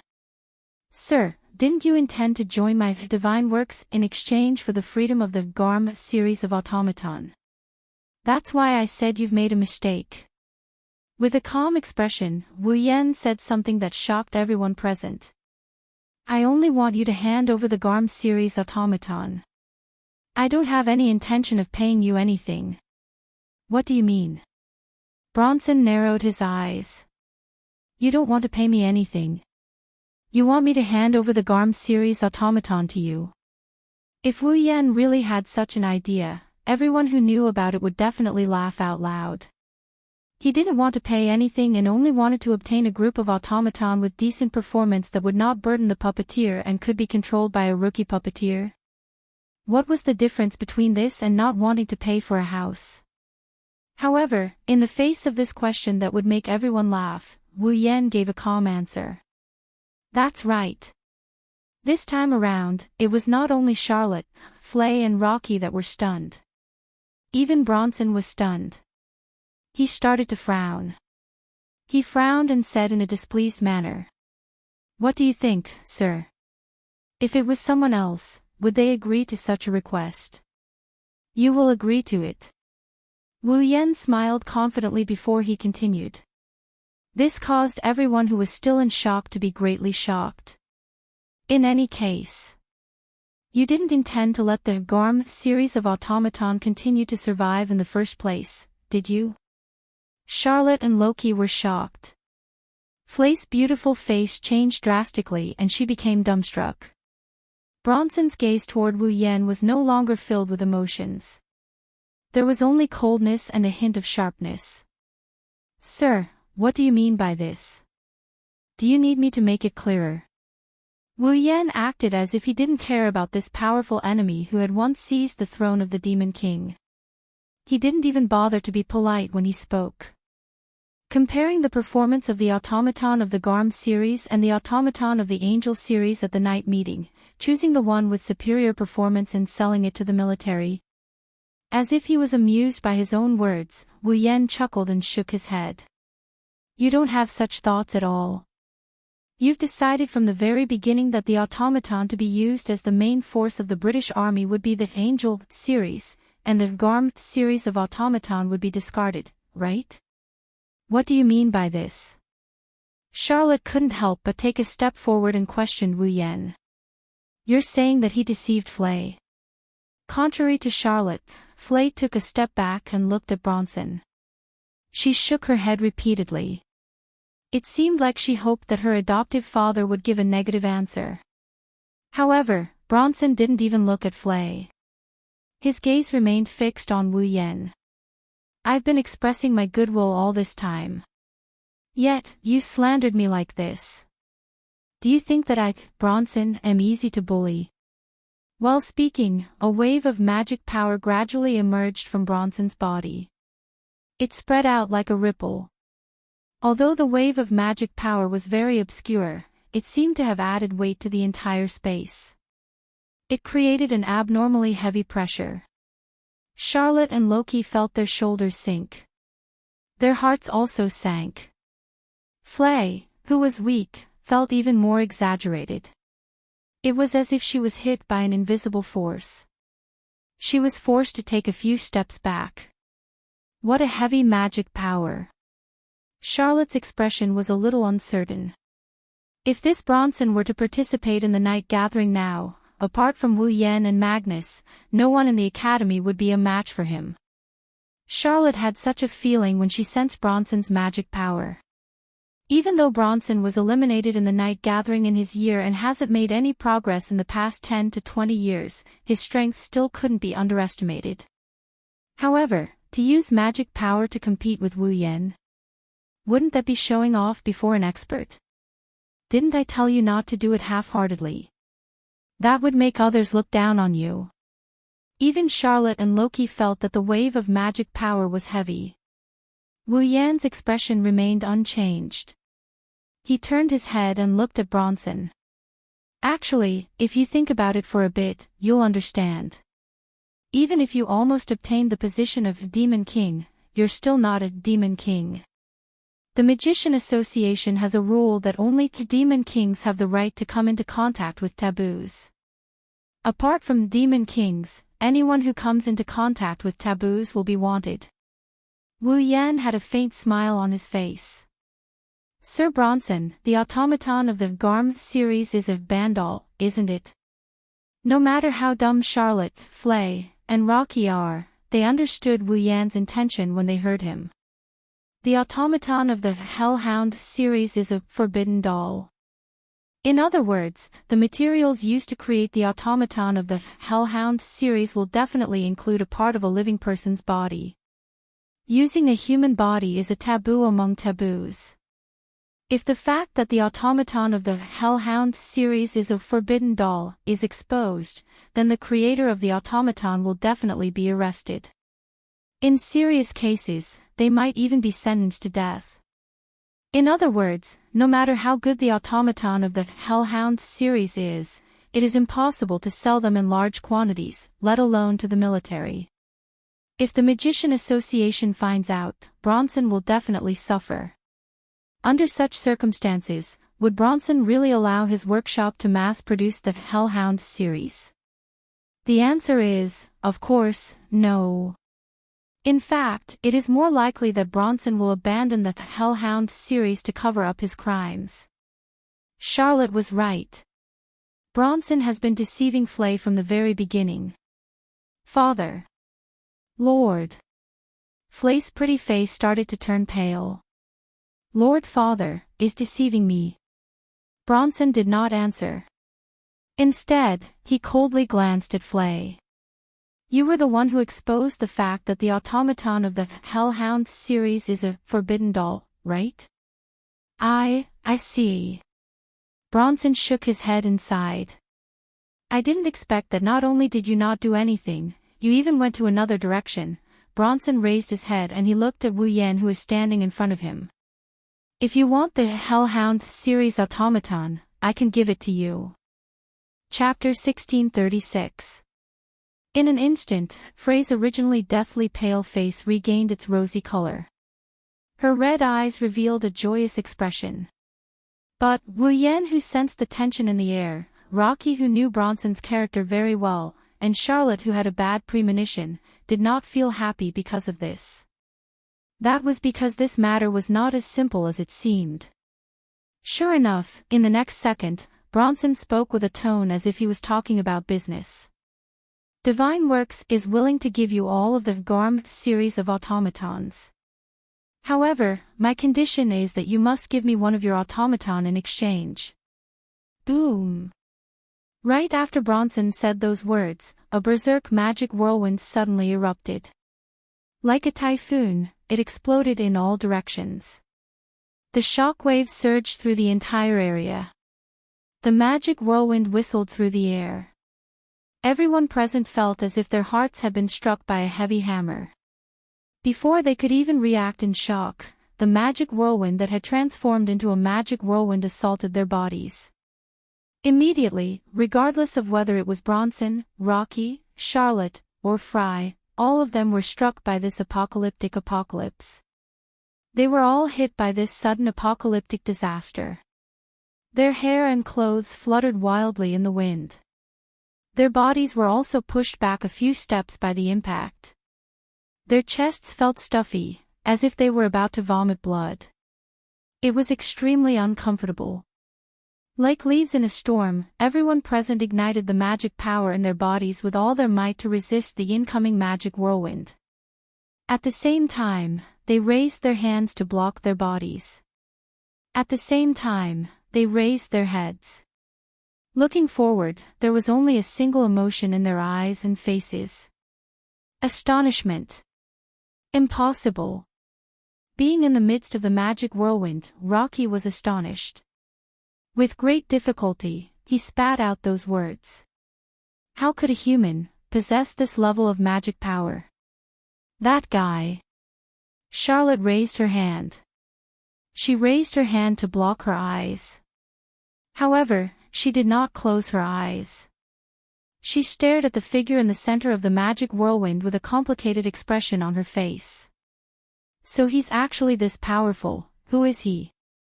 Even Bronson was gritting his teeth. He was unable to conceal the astonishment in his eyes. Is he really just a student? Even a real demon king wouldn't have this level of magic power, right? Could it be an individual with a special bloodline? Questions filled the minds of everyone present, but no one could answer them. At this moment, the only thing that entered their ears was a heart-chilling laugh. You want me to trade with the people around me? As if his body was on fire, Wu Yan's entire body was emitting a dense flame. His magic power was like boiling water that had been released from the dam, gushing to every corner of the scene. Wu Yan, who was in the center of the magic storm, stared at Bronson with a smile on his face, but his eyes were cold. Do you think that the whole world is filled with filthy things like you who treat life as trash and think that they value life highly? You! Bronson's handsome face was twisted with anger. If Wu Yan's tone was aggressive when he spoke to Bronson, then now, he was looking down on Bronson. He didn't even try to hide it. I'm not negotiating with you. Wu Yan retracted some of his magic power and shot a piercing glare at Bronson. You have to understand that I'm threatening you. Threatening? Bronson's eyes widened. You still don't understand. Wu Yan spat. Anyway, the rabbi is in the academy. As long as one of the puppeteers inspects this Garm series automaton, the fact that the rabbi is a bandolier will be exposed. Do you think that the divine works can stay out of this matter? Do you really think that the divine works can stay out of this matter? Are you trying to threaten me with a snitch? Bronson tried his best to maintain his composure, but under the suppression of the overwhelming magic power, the elegant smile on his face was as ugly as it could get. Do you think that the divine works didn't infiltrate the judicial department? Do you think that the divine works will be punished in the end? I told you that you're not an idiot, but if you think that a divine works is safe after infiltrating the judicial department, then I'll have to change my assessment. Wu Yan sneered. Could it be that you, a new mechanic workshop, have the ability to infiltrate the judicial department and the Magicians Association that manages all magicians? Bronson's face turned pale. Don't think that you're the only smart person in the world. The members of the Magicians Association have a better sense of smell than dogs. Do you think no one knows what you're doing in the dark? Wu Yan looked at Bronson with pity in his eyes. Don't tell me you think there's no one from the Magicians Association in the academy. Do you need me to introduce you to them? Bronson finally understood what Wu Yan meant by threat. If Wu Yan really did know someone from the Magicians Association, then the divine works would be targeted by the Magicians Association. And if he was targeted by the Magicians Association, Bronson's secret activities in the divine works would be exposed sooner or later. At that time, Bronson would be in deep trouble just by touching the taboo and using his naked body to create a forbidden doll. Not to mention, the things he did were far more than that. For the first time, hesitation appeared on Bronson's face. The Magicians Association was a bystander. They never interfered with national politics and were only responsible for managing the taboo and code of conduct of magicians. If the divine works wanted to assassinate a government official, the Magicians Association wouldn't pay any attention to them. Even if they found out, the most they would do was inform the country's judiciary and let them deal with it. However, if the divine works created bandoliers and violated the taboo of magicians, the Magicians Association would sniff them out like a dog and stick to the divine works like a bug. Once it was confirmed that the divine works had violated the taboo, there would be no mercy left. That was why the Magicians Association was Bronson's most feared enemy. If Wu Yan really knows someone from the Magicians Association, and if he exposed the fact that the Garm series automaton is a bandolier, he's not going to be able to do anything about it. Bronson didn't want to imagine the consequences. Wu Yan was right. This wasn't a negotiation or a deal. It was a threat. Bronson was silent. Following Bronson's silence, the storm of magic gradually calmed down. Charlotte, Flay, and Rocky looked at Wu Yan with complicated expressions before looking at Bronson. They were waiting for his decision. I understand. After a long time, Bronson looked at Wu Yan coldly. I hope you can keep your mouth shut as well. Flay was finally unable to conceal the joy in her eyes. Charlotte and Rocky's expressions also relaxed. Wu Yan seemed to have known this would happen. He didn't show any expression and only glanced at Bronson. Let me give you another piece of advice. Don't do things you shouldn't do. One should know when to stop, sir. Bronson's tone became unfriendly. Are you planning to use this to threaten me for the rest of my life? No, as long as you keep your word, I won't bring this matter up again. Wu Yan turned around and left everyone with a view of his back. However, if you do something you shouldn't do, I will give you a big surprise. After saying that, Wu Yan left without looking back. Seeing that, Charlotte hurriedly chased after Bronson. As for Rocky and Flay, they were speechless as they saw Bronson's gloomy appearance. Chapter 1637. Walpurgis King Mechanical Engineering Academy. The main entrance, Bronson was standing by the window of the reception room and looking into the distance. His hands were placed behind his back as he maintained his posture. He remained silent. Rocky and Flay were standing at the entrance of the reception room. They were looking at Bronson's back. One of them had an expressionless face and could even be said to be a little cold. The other had a slightly pale face and her head was lowered. She looked as if she wanted to leave the scene. Compared to Wu Yan's situation, a heavy feeling that made one's heart beat was slowly spreading in the air. It made Bronson's back look very daring. As Rocky and Flay looked at his back that was filled with boldness, they both understood one thing. Their adoptive father was very angry right now. It was only natural that he would be angry. After all, just a moment ago, the adoptive father of the night gathering, the man who almost became the Devil King and was still the new leader of the mechanic workshop, was threatened by a brat who was still studying in the academy. Moreover, it was a threat that forced him to compromise. Even though Bronson usually behaved like an aloof gentleman and did not show any obvious emotions towards anything, Rocky and Flay knew that their adoptive father was much colder and crueler than he appeared to be. Bronson had clearly planned to scrap the GARM series of automaton, but now, the GARM series was about to be scrapped. However, he lied to Flay and gave her hope so that she could fight. It could be seen from this. Moreover, with Rocky and Flay's understanding of what Bronson had done and what he and his sister had done, lying to him was just a small matter. Bronson had done a lot of truly cruel things. Naturally, such a cold and cruel person would have a strong sense of self-esteem. He was threatened by a brat who was still studying in the academy. For Bronson, it should be an indescribable humiliation. Bronson did not show the anger in his heart on his face. However, his body was faintly fluctuating. An obscure magic power that was difficult to control appeared clearly in Rocky and Flay's senses. Therefore, Rocky and Flay knew very well. Bronson was very angry right now. However, Bronson was not the only one who was angry. Rocky and Flay were also very angry. Of course, the reason why the siblings were angry was definitely not because Bronson was threatened. At least, Flay was not angry. Now, Flay was certain of it. Bronson was indeed deceiving her. He had no intention of letting Flay's family return the GARM series automaton to her. How could Flay not be angry?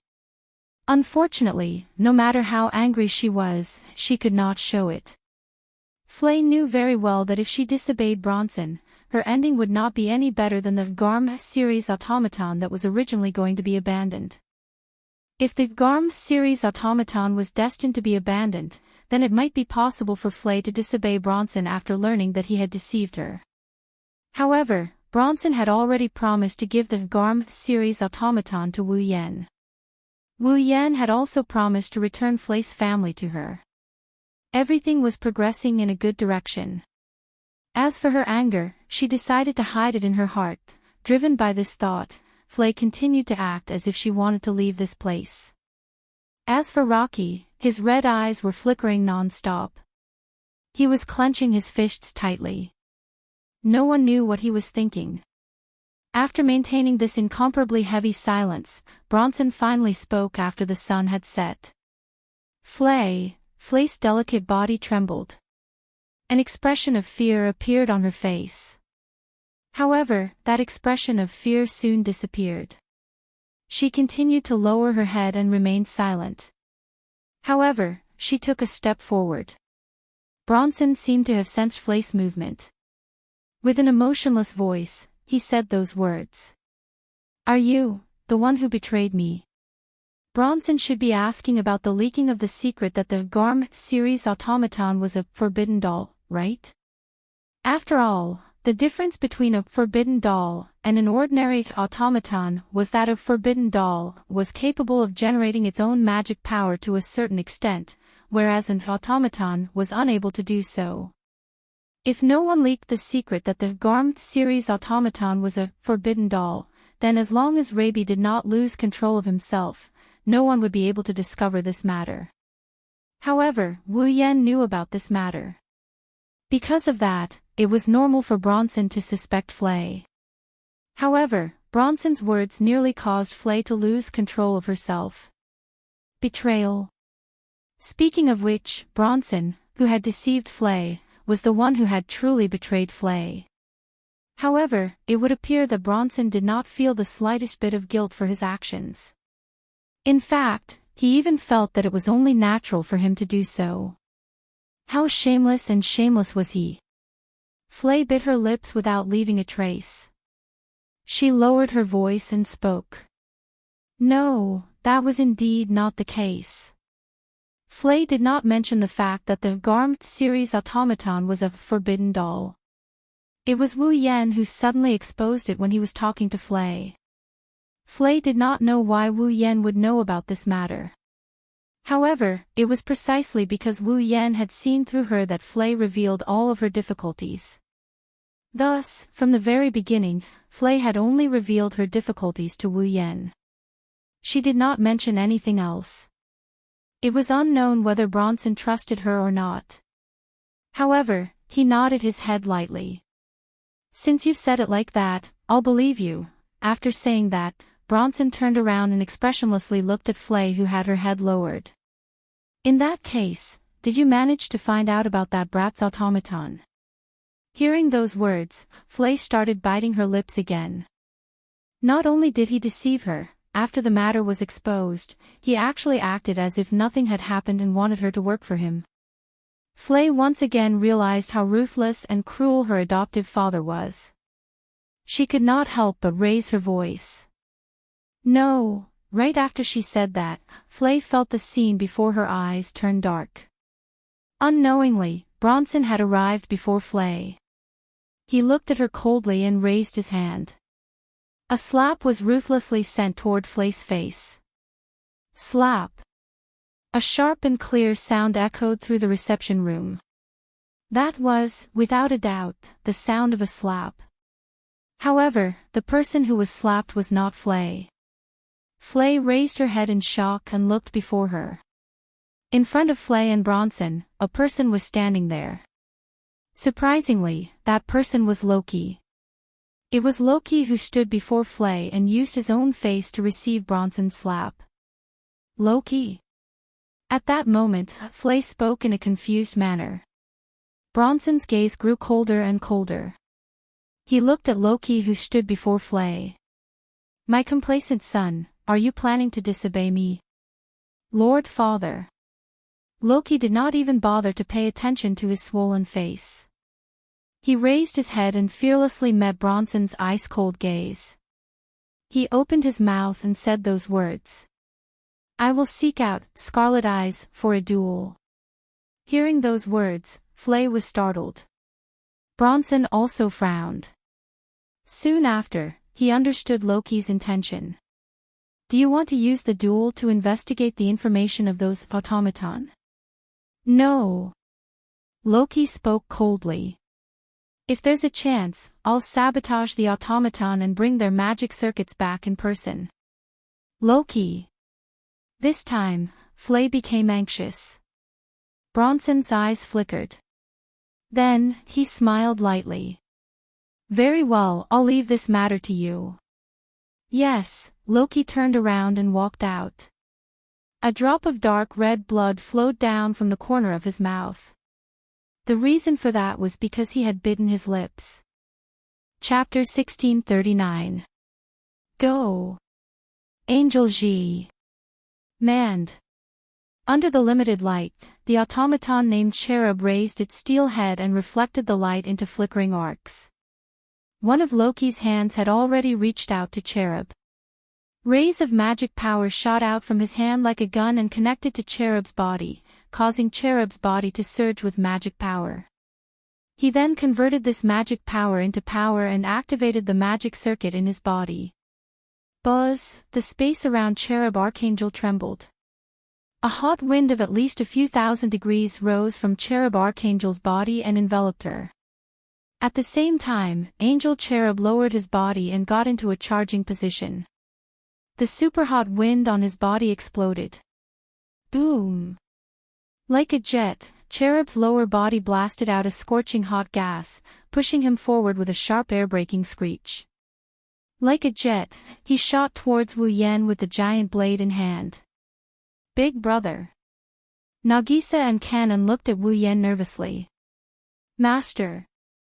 Ikaros and Astria stared at Wu Yan with their crimson eyes that rippled with illusory square frames. Only Natsuki remained silent. Her gem-like eyes stared at Wu Yan as she waited for Wu Yan's orders. Wu Yan had said that he didn't want the girls to treat him as their master. But now, the girls were playing the role of automaton. Therefore, at the very least, he had to act like an automaton in front of others. What's more, this was a battle. It was natural for the leader to make the decision. Wu Yan didn't raise his hand when he saw Archangel leaving a trail of scorched earth in her wake. Archangel is like a flamethrower. She left a trail of scorched earth in her wake, but Wu Yan didn't raise his hand.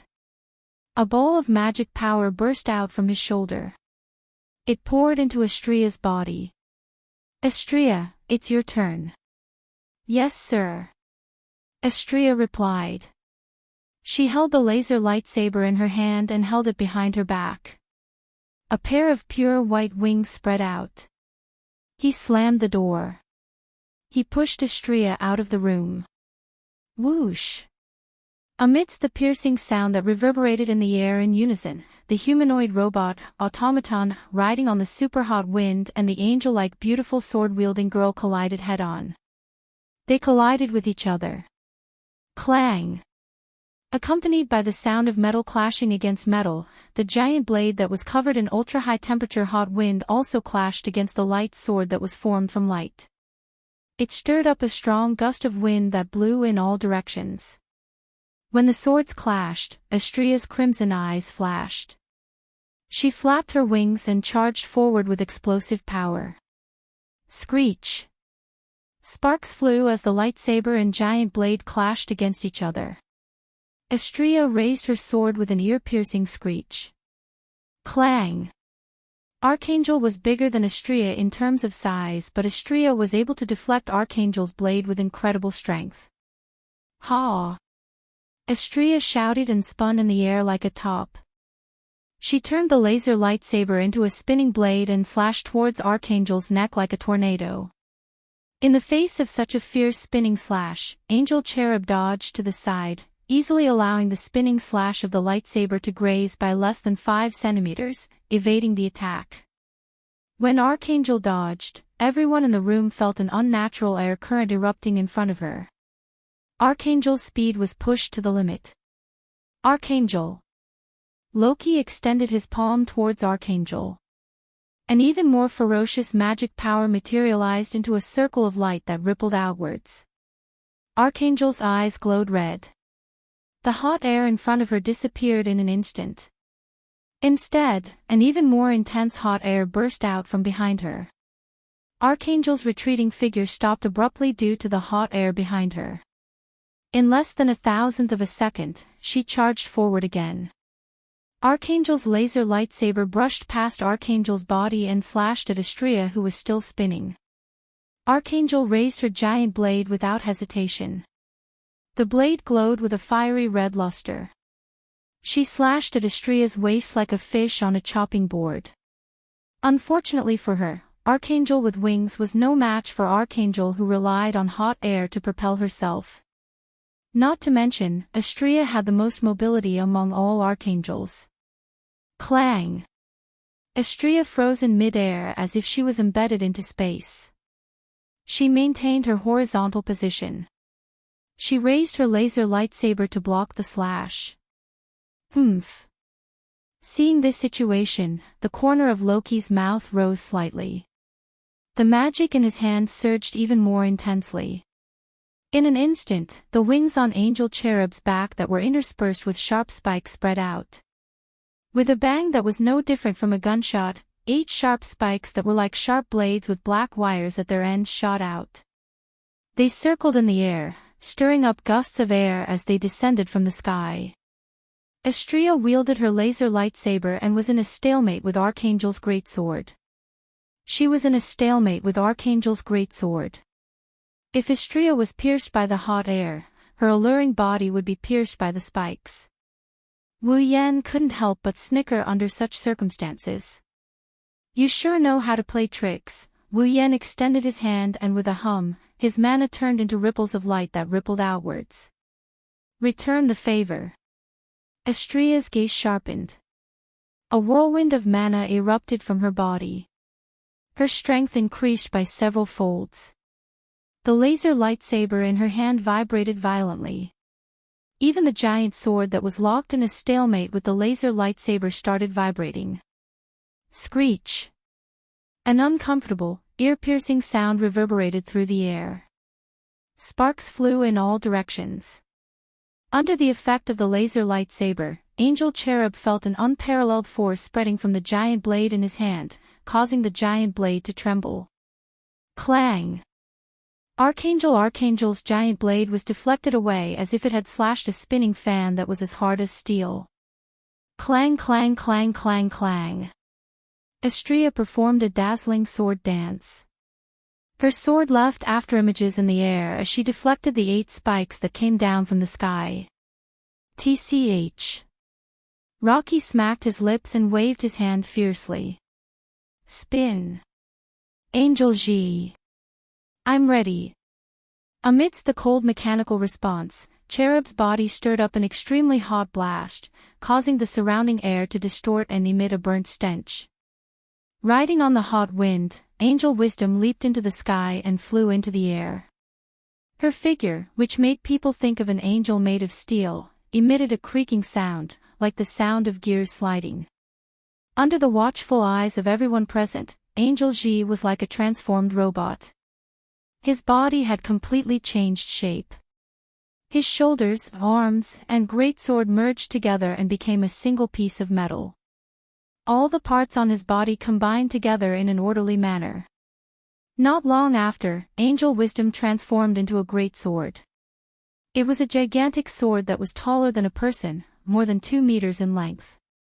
Angel Cherub's face was etched on the hilt of the sword and the blade of the sword. Rocky raised his right hand and grabbed the hilt of Angel Wisdom's greatsword from afar. He swung it down with all his might. The moment Rocky swung his arm, Angel Wisdom's greatsword spun and sliced through the air as if it was thrown by an invisible giant. It whistled through the air and went straight for Astrea. Astrea was surprised. She didn't expect Cherub to be able to transform. However, she still managed to dodge the attack by flapping her wings and retreating like a flash of light. TCH. When Astrea dodged, the spinning greatsword scraped against the ground, creating a crack in the ground. Whether it was scraped by the greatsword or the crack, scorch marks appeared on the surface. Chapter 1640. Many of the people present were speechless when they saw the huge sword that Cherub had transformed into cut open. It was as if it had been burned by the huge sword that Cherub had transformed into. Archangel's greatsword was a terrifying weapon to begin with.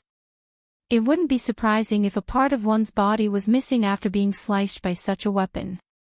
Unfortunately, the magic circuit that Cherub was equipped with was the hot wind manipulation, which allowed her to freely use the magic of ultra-hot wind.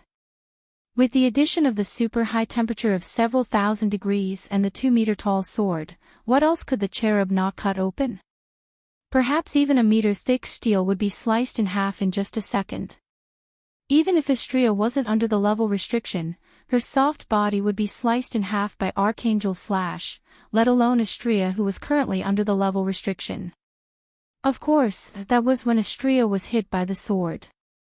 With Astrea's extreme speed, close-range combat ability, and outstanding reflexes, Archangel wouldn't be able to land a hit on Astrea unless Archangel could force Astrea to reveal an opening. Yao Wang spun in the air, creating waves of heat as it whistled through the air. The blade of the greatsword glowed with a fiery red glow. Archangel drew a fiery red arc in the air. Wu Yan narrowed his eyes at the sight of Archangel, who looked like she was covered in flames. So that's how it is. This is the origin of the landing code name, Burning Flame Sword, indeed. Waves of heat rolled out, and the entire blade of the greatsword was covered in a fiery red glow. It drew a circular fiery red arc in the air, as if it was burning with flames. The constantly rotating greatsword indeed looked like a rotating flaming sword. The login codename Burning Flame Sword was very concise. It fully showcased Loki's most impressive trait. There was no doubt about it. This flaming sword spinning in the sky was definitely the most impressive part of Loki's automaton! Burning blazing sword. It was worthy of its name. Archangel faced the burning flame sword with several thousand degrees of heat that could melt steel and cut through anything. Astrea looked at Wu Yan. She was asking for Wu Yan's opinion. Because Archangel faced the burning flame sword. Astrea wasn't afraid, but she was in danger of getting hit. If she got hit, she would be out of the game. She wanted to block the burning flame sword effortlessly. Even Ikaros' Aegis might not be able to withstand it. However, Astrea's Aegis is much stronger than Ikaros' Aegis. Aegis is much stronger than Ikaros' Aegis. If she uses Aegis equals 1, Astrea is confident she can block the flame sword that can cut through anything.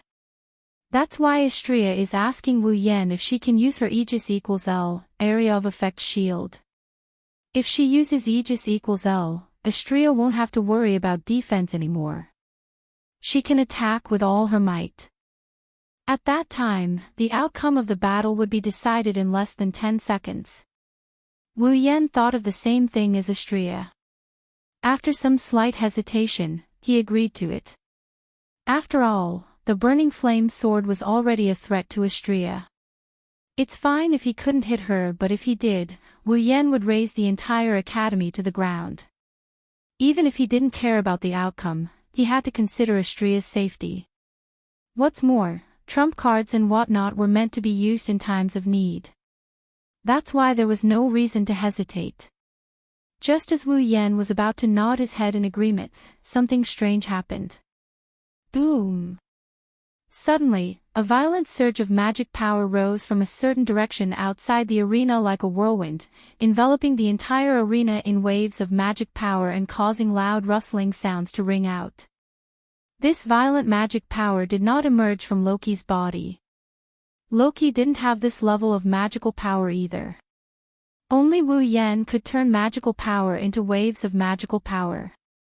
Perhaps in the entire academy, only he could do it. However, the magical power also didn't come from Wu Yan.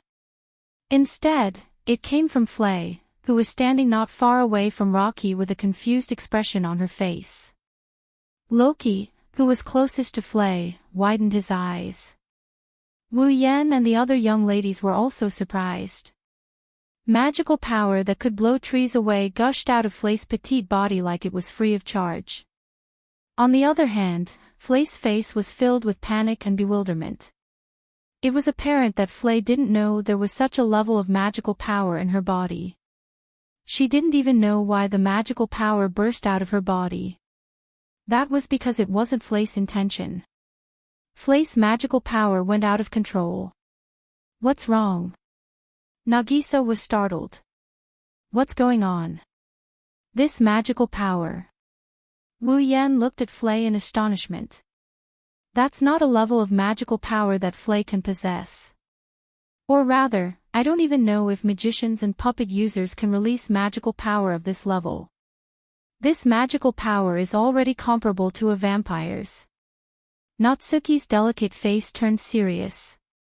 Be careful. I don't think things are that simple. As soon as Natsuki finished her sentence, the magical power on Flay's body erupted once again, setting off violent waves. Loki, who was the closest to Flay, was caught unprepared. The waves of mana hit his body and blew him away. Loki! Flay was startled. Then, her face turned pale and revealed a pained expression. Ew!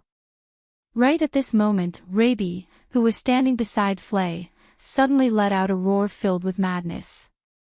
The little bit of intelligence in his eyes immediately disappeared and was replaced by complete madness. The astonishing magical power surging out from Flay's body entered Raby's body. It caused Raby to appear as if his body was covered in golden steam. As he roared, he began to absorb Flay's magical power. Soon after, Raby's body trembled. His appearance also began to change. His thin and weak shoulders began to swell. His claws began to elongate. His black hair began to stand on end like a hedgehog. Even his teeth became sinister and sharp. His body doubled in size. He no longer resembled a dog. Instead, he resembled a tiger. In a short instant, Raby's appearance changed completely. His aura also became much stronger. His eyes were filled with madness and saliva was dripping from the corner of his mouth. He resembled a wild beast. Raby! Raby! Flay had an expression of pain on her face as she released her enormous magical power. She looked on helplessly as Raby underwent an unprecedented transformation. Ew! Raby raised his head and roared. His roar caused the surrounding atmosphere to tremble.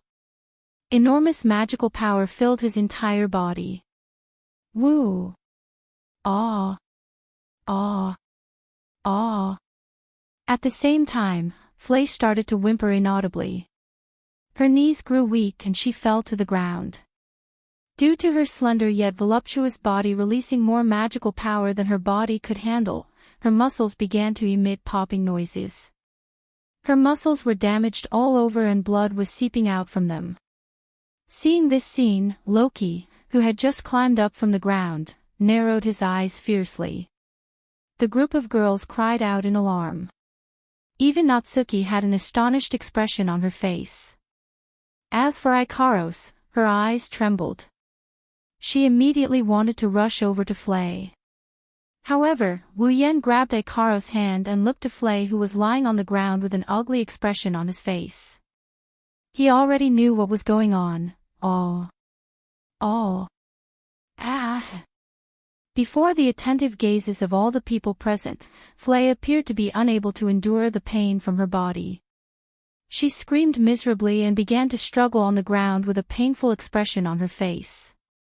However, the more Flay struggled, the more her skin ruptured. Her blood also began to seep out even more violently.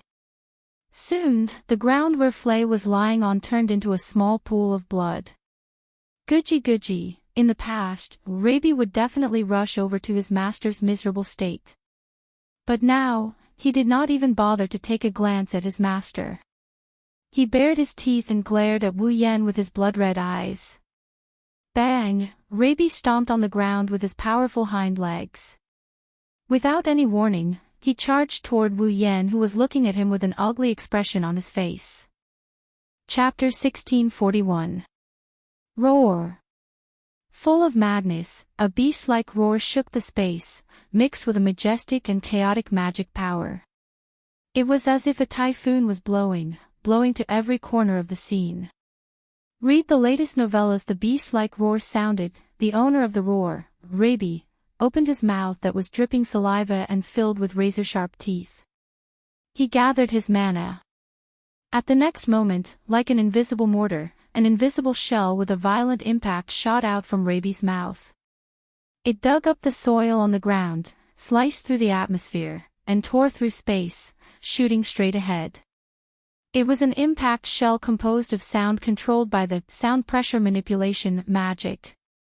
The target of the impact shell composed of sound pressure was Wu Yen, who was still fighting with Loki and the angel a moment ago.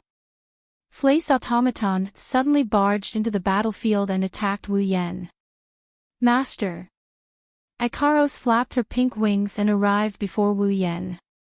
She extended her arm and propped up the Aegis barrier, protecting Wu Yan, Natsuki, Nagisa, and Cannon. Boom! Almost at the same time as the Aegis barrier was propped up, the sound pressure shell shot out from the front. It landed heavily on the Aegis, absolute defense circle, causing a cloud of dust and a muffled sound to be heard. Roar!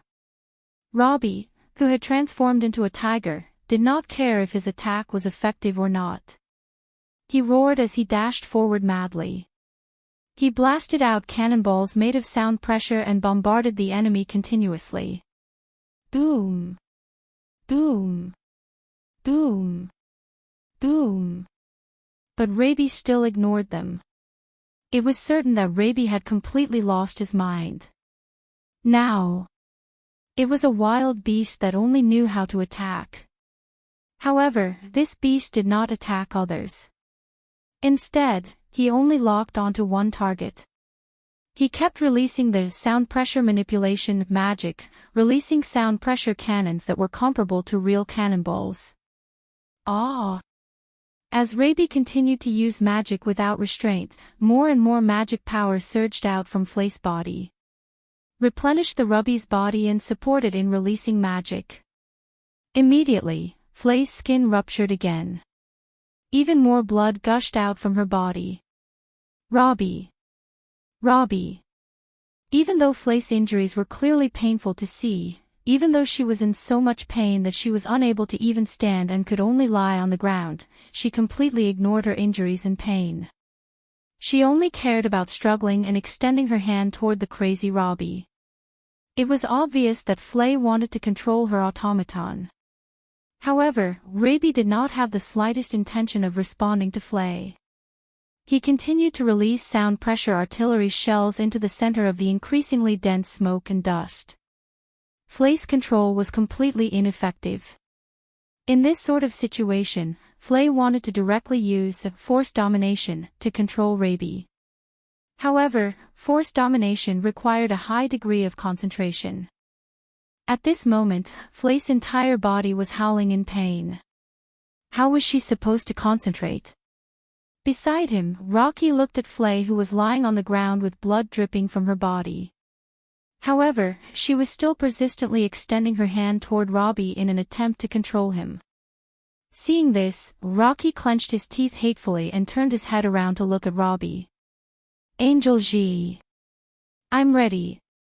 Angel Cherub lowered his body, and the wings with spikes on his back spread open. Bang! Bang! Bang! Sharp spikes shot out from his wings like bullets. Poochie! The spike flashed through the air and sliced through Robbie's body, leaving a hideous wound on his abdomen. Roar! Robbie let out a howl of pain. Immediately after, the crazed expression in his eyes became even more intense. The magical fluctuations on his body also became more and more intense. Amidst the intense magical fluctuations, the wound on Robbie's abdomen suddenly started bubbling like sarcoma-like bubbles. With a rise and fall, the wound on Robbie's abdomen seemed to have been filled with new flesh and blood. It was completely healed. Rocky was startled. Although the wound from earlier was not fatal, it was enough to make an automaton lose its ability to move. Such an injury was actually healed in an instant. Rocky never knew that the Garm series of automaton possessed such a powerful regenerative ability. However, in the next second, Rocky understood the origin of that powerful regenerative ability. There was a price to pay for that. The instant Robbie's wound healed, the enormous magical power enveloping his body also weakened by more than 80%. At this moment, even more blood flowed out from Flay's body. The blood turned into torrents in the air and shot out like arrows into Raby's body. This caused Raby's weakened magic power to instantly recover to its peak state. Looking at this scene, Rocky also understood. Flay's blood has been converted into magical power. That's right. It was impossible for Flay to possess such an enormous amount of magical power. The magical power that caused Robbie to lose control, enlarge, and gain powerful battle strength and powerful regenerative ability were all converted from the blood that was forced out of Flay's body. A human's vitality was a raw material that could be converted into enormous magical power. And the most important factor in a human's body to display vitality was fresh blood. In this world, the fresh blood of a living human was a high-purity magical power conversion agent. In the world of blood frenzy, the amalgamation of magical power, familiars, were also lodged in the blood of vampires. All of this proved that a human's blood was the best raw material that could be converted into magical power. Otherwise, why would vampires, one of the races with the strongest vitality, treat blood as their foundation, and even treat the blood in their bodies as more important than their brains and hearts? This was all because blood was the best raw material that could display vitality and was the most suitable raw material to be converted into magical power. Currently, for some unknown reason, Flay was forcing out the blood in her body and converting it into enormous magical power to replenish Robbie's body. Because this magical power was simply too enormous, Robbie was unable to bear it and thus lost control. Thus, the one who truly lost control was not Robbie but Flay, who was uncontrollably converting her blood into magical power for some unknown reason. Needless to say, the amount of blood in a human's body was naturally limited. If Flay were to continue converting her blood into magical power, she would die sooner or later. This also meant that she absolutely could not attack Robbie. Once she attacked Robbie, Robbie would automatically convert the magical power into vitality to increase his regenerative ability and heal his injuries. As for the magical power that he lost, he would use Flay's blood as the price to replenish it. That would only hasten Flay's death. Tisk. Loki smacked his lips loudly. Stop. Angel G. Yes. Upon receiving Loki's order, Cherub stopped attacking and retracted the other 7 spikes that were about to land on Raby's body. Roar!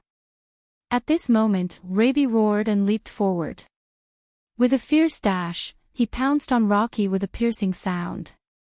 He extended his sharp fangs and tried to bite Rocky's throat. If he was bitten, Rocky would definitely die. No! Robbie! Fry, who was bleeding, shouted with a pale face. However, Raby still ignored his closest master. Just like that, under the gaze of Loki's narrowed needle-like pupils, he stretched out his sharp canine teeth and bit Loki's throat. Ding! At this moment of imminent peril, a shackle flickering with purple light pierced through the air and coiled around Robbie's body, tying him up in midair. Soon after, a figure appeared behind Fry. That figure extended a hand and pressed it on Frey's head. A weak magical power flowed out from that hand and pierced into Frey's head. Frey's head tilted to the side and she fainted. Robbie let out a whimper. His body was coiled with shackles and he fell to the ground. His body returned to its original size. However, with a bang, a portion of his flesh exploded. Chapter 1642. There is a building not far from the central lecture hall in the Walpurgis Royal Mech Academy. This building is the medical department of the Walpurgis Royal Mech Academy. The Academy's infirmary is located in the medical department.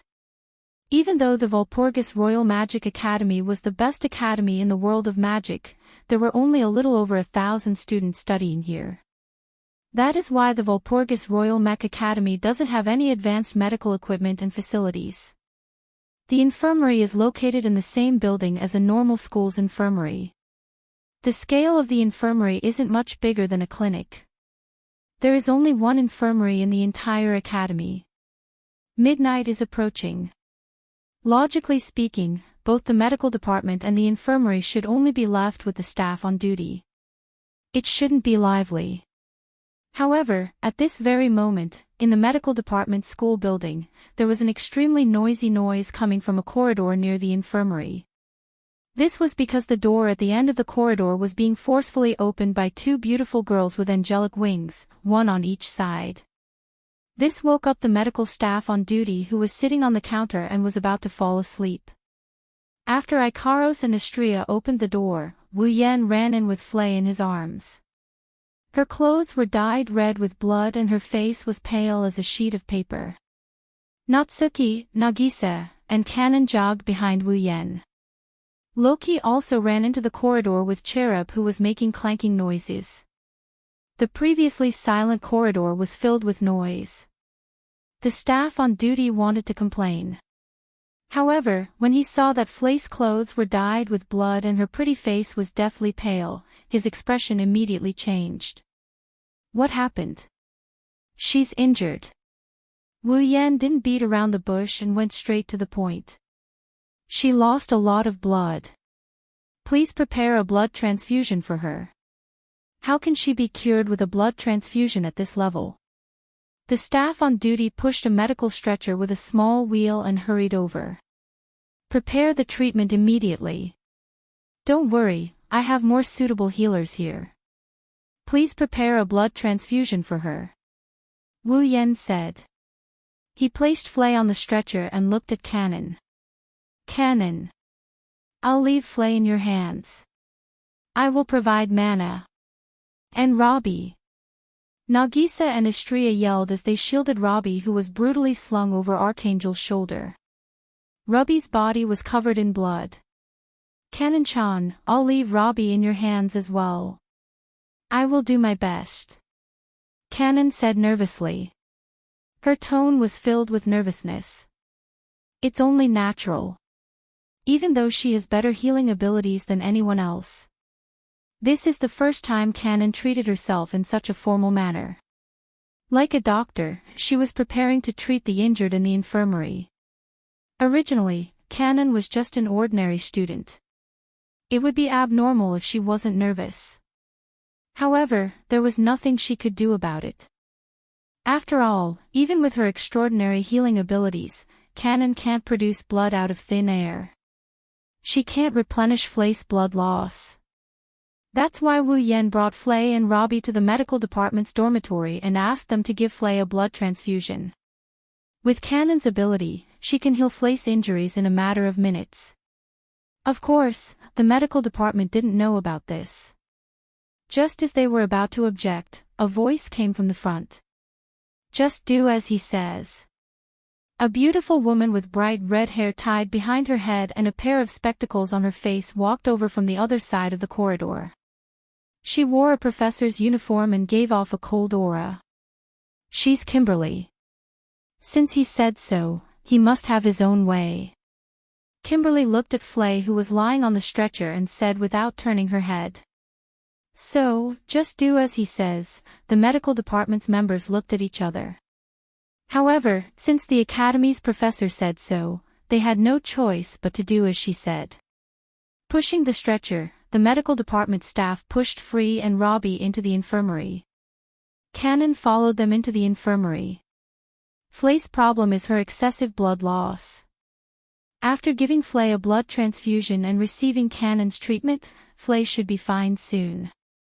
Robbie is an automaton. He shouldn't be treated by the infirmary. Instead, he should be sent to the mechanical technology department and engineering department for repair. However, Robbie is an automaton made from a living dog. Most of his body is made from real flesh. That's why the mechanical technology department and engineering department can't do anything about Robbie. It's better for Kanon to treat him.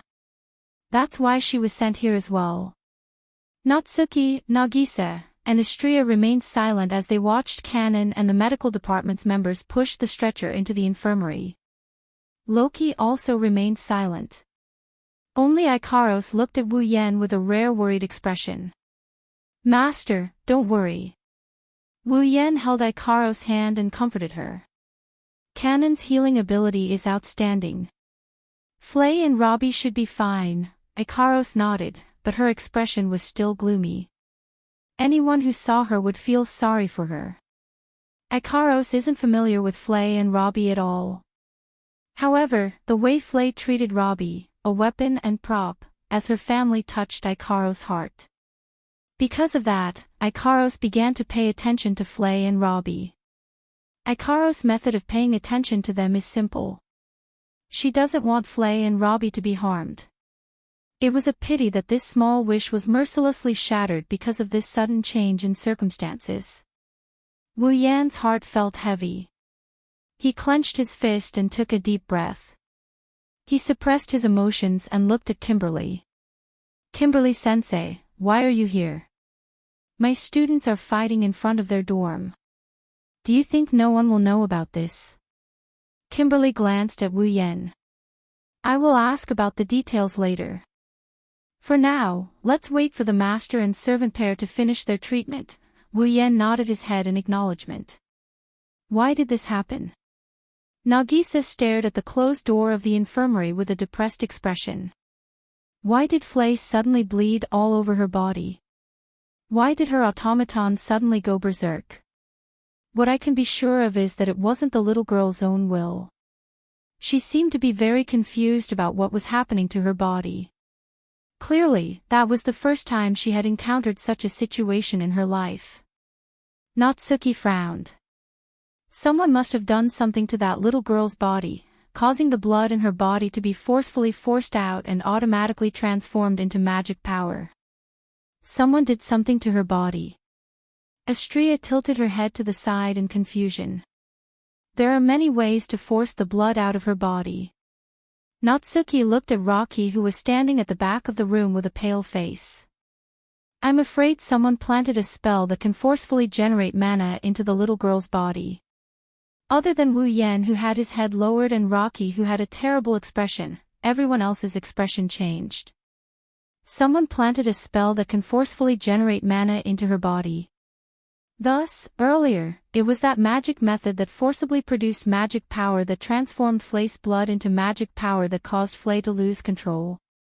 I see. Kimberly sneered. A part of Flay's body was made into a magic circuit that forcefully generates mana. Part of the child's body has been mechanized. Kimberly looked at Loki. Since the blood was converted into mana, this part should be the core that drives the blood flow, right? Heart. Nayu calmly spat out these words. That little girl's heart has been replaced by a mechanism composed of magic circuits. Natsuki's words struck Nagisa, Ikaros, and Astria's hearts like a hammer. Had the heart been replaced by a mechanism composed of magic circuits? Didn't that mean that someone had replaced Flay's heart with the magic circuits mechanism? Modifying a human body. This is taboo. Who could have done such a thing? There was no one present who couldn't guess the answer. Who else could it be other than Bronson? Chapter 1643. Not only did Bronson violate the taboo, but he also used a woman's body to conduct experiments and develop the Garm series of automaton. He even modified Flay's body and modified her heart. This was what Bronson had done to his own daughter. Not only did he deceive Flay and make her go to the battlefield of the Night Gathering in order to ensure that the Garm series automaton could survive, forcing her to have no choice but to kill Lei Jin. He even modified Flay's body. Was this something a father could do? Divine Works has long since decided to abandon the Garm automaton. However, they're still using the comparison of performance as a reason to send Flay to the battlefield. Wu Yan slowly raised his head. His emotionless voice echoed in the surroundings. Divine Works didn't ask you to join the night meeting to compare the performance of the Garm series automaton and the Angel series automaton, right? These words were obviously directed at Rocky, who was standing at the back with an ugly expression on his face. Perhaps Bronson really did want you to seize the throne of the Demon King. He wanted Divine Works to obtain the right to research the taboo, but Flay was doing an experiment. At that instant, Natsuki, Nagisa, Kimberly, and the others almost didn't understand what Wu Yan meant by the experiment. They only understood after a while. It was an experiment to see if Flay's heart could operate normally and produce results. Kimberly raised her head abruptly and enunciated each word clearly. Pro-lusty children, Loki's shoulders trembled strongly. They're born with powerful magic power. Their bodies also possess extremely high magic power affinity. No matter if they're puppeteers or magicians, they're all excellent species.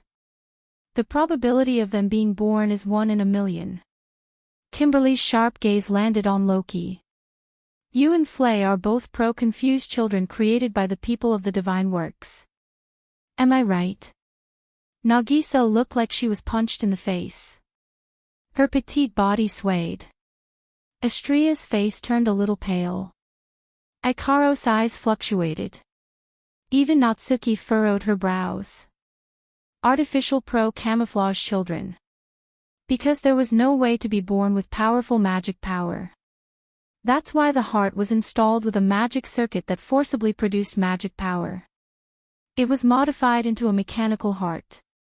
It was used to replace the deficiency in this part. Due to the mechanical heart's operation, the body took on too much of the burden and the pigment was destroyed. That's why the hair turned pearl white, the pupils turned red and the skin turned white.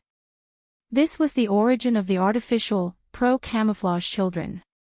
This was also the origin of Flay and Loki. Liar. Nagisa covered her mouth as if she would vomit if she didn't do so. Her eyes filled with tears. Is it really possible to modify human beings? Why can't? Kimberly said calmly.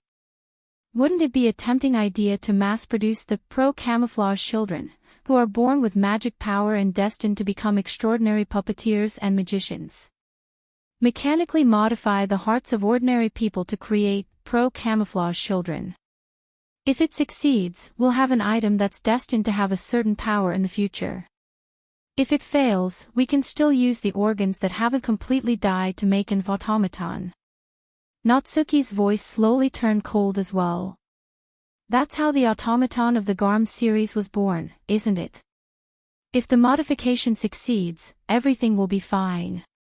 Even if the modification fails, we can still use it to create a forbidden doll. It's a good deal without any waste. It's a good plan for a new mechanic workshop, isn't it? Everyone fell silent. Without a doubt, an emotion similar to anger quietly spread in the hearts of these people. Including Loki. If that's the case, why did Miss Flay's heart activate during the battle between Big Bro and Miss Flay's brother? Nagisa bit her lips. Based on Big Bro's words, isn't that damned Bronson trying to test Miss Flay's heart's function during the night meeting? No one answered Nagisa's question.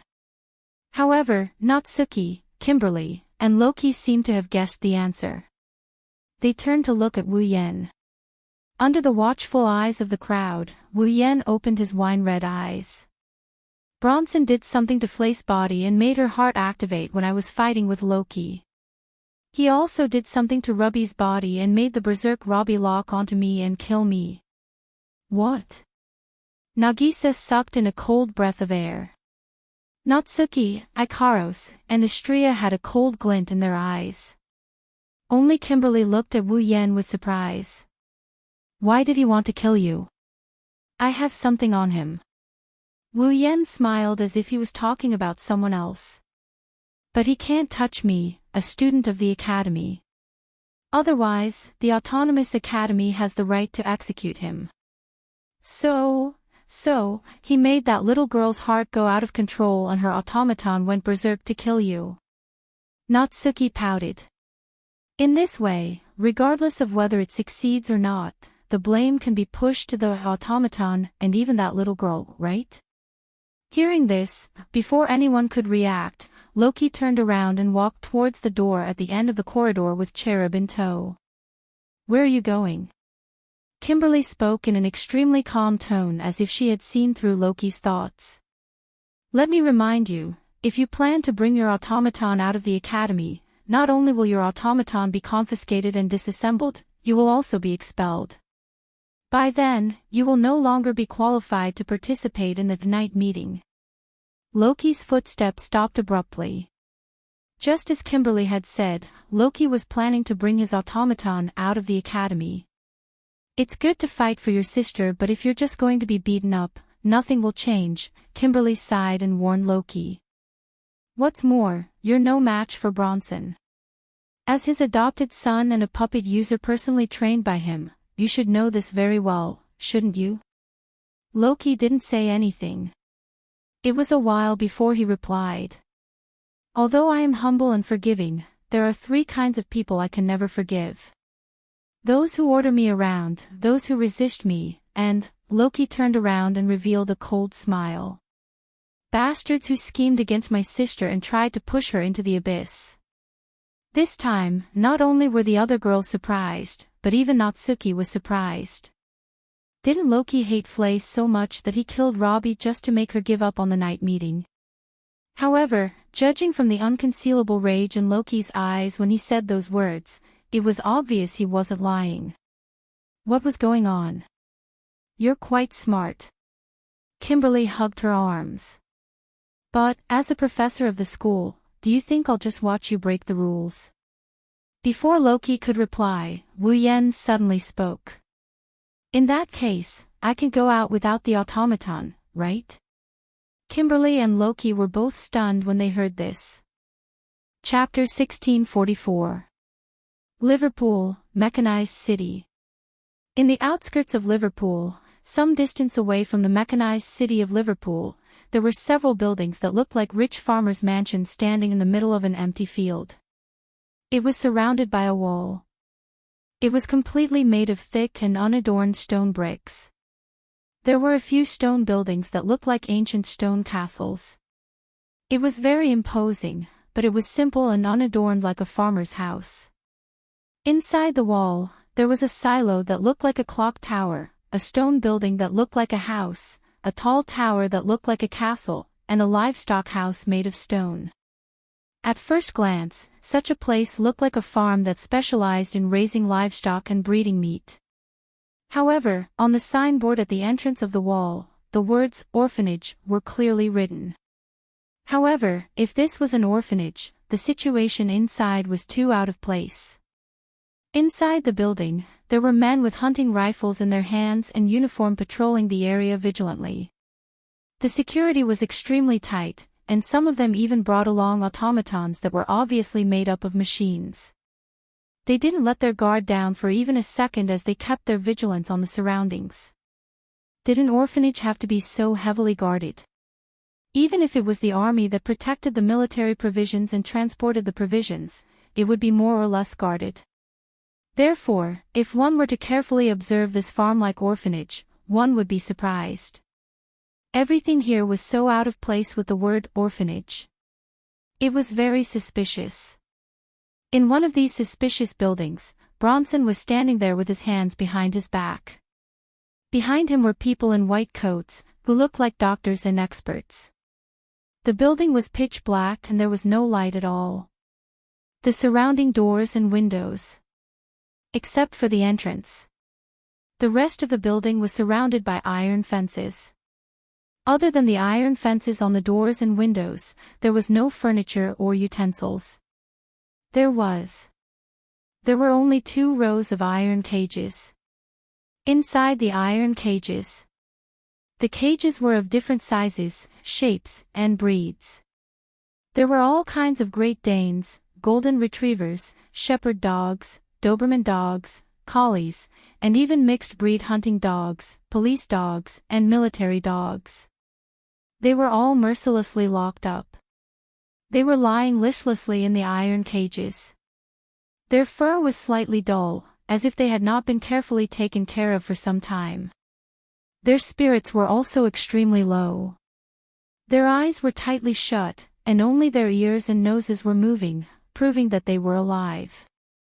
Apart from that, the limbs and shoulders of these various breeds of dogs were equipped with steel-like armor. Automaton. Although they were of different breeds, these automatons were all modified from real dogs and implanted with breasts. They were the same model as Raby, the Garm series of automatons. In other words, these automatons lying listlessly in the iron cages were all Flace family members whom she had risked her life to save. At this moment, Bronson was standing in the middle of the Garm series automaton, which was locked in an iron cage like a prisoner. His eyes were filled with coldness as he looked at these canines. The Garm series of automaton was once the proud work of Bronson's Divine Works. It was because of these proud works that Divine Works was able to obtain the exclusive right to operate the sonic manipulation. It was also the reason why Divine Works was able to enter the eyes of the British government and become a strong candidate for the next generation's main mechanical force. But now, these automaton were just a bunch of eyesore dogs in Bronson's eyes. Not only did they require a certain amount of funds to maintain, but their performance was also slowly falling out of Bronson's sight. They were also very unstable.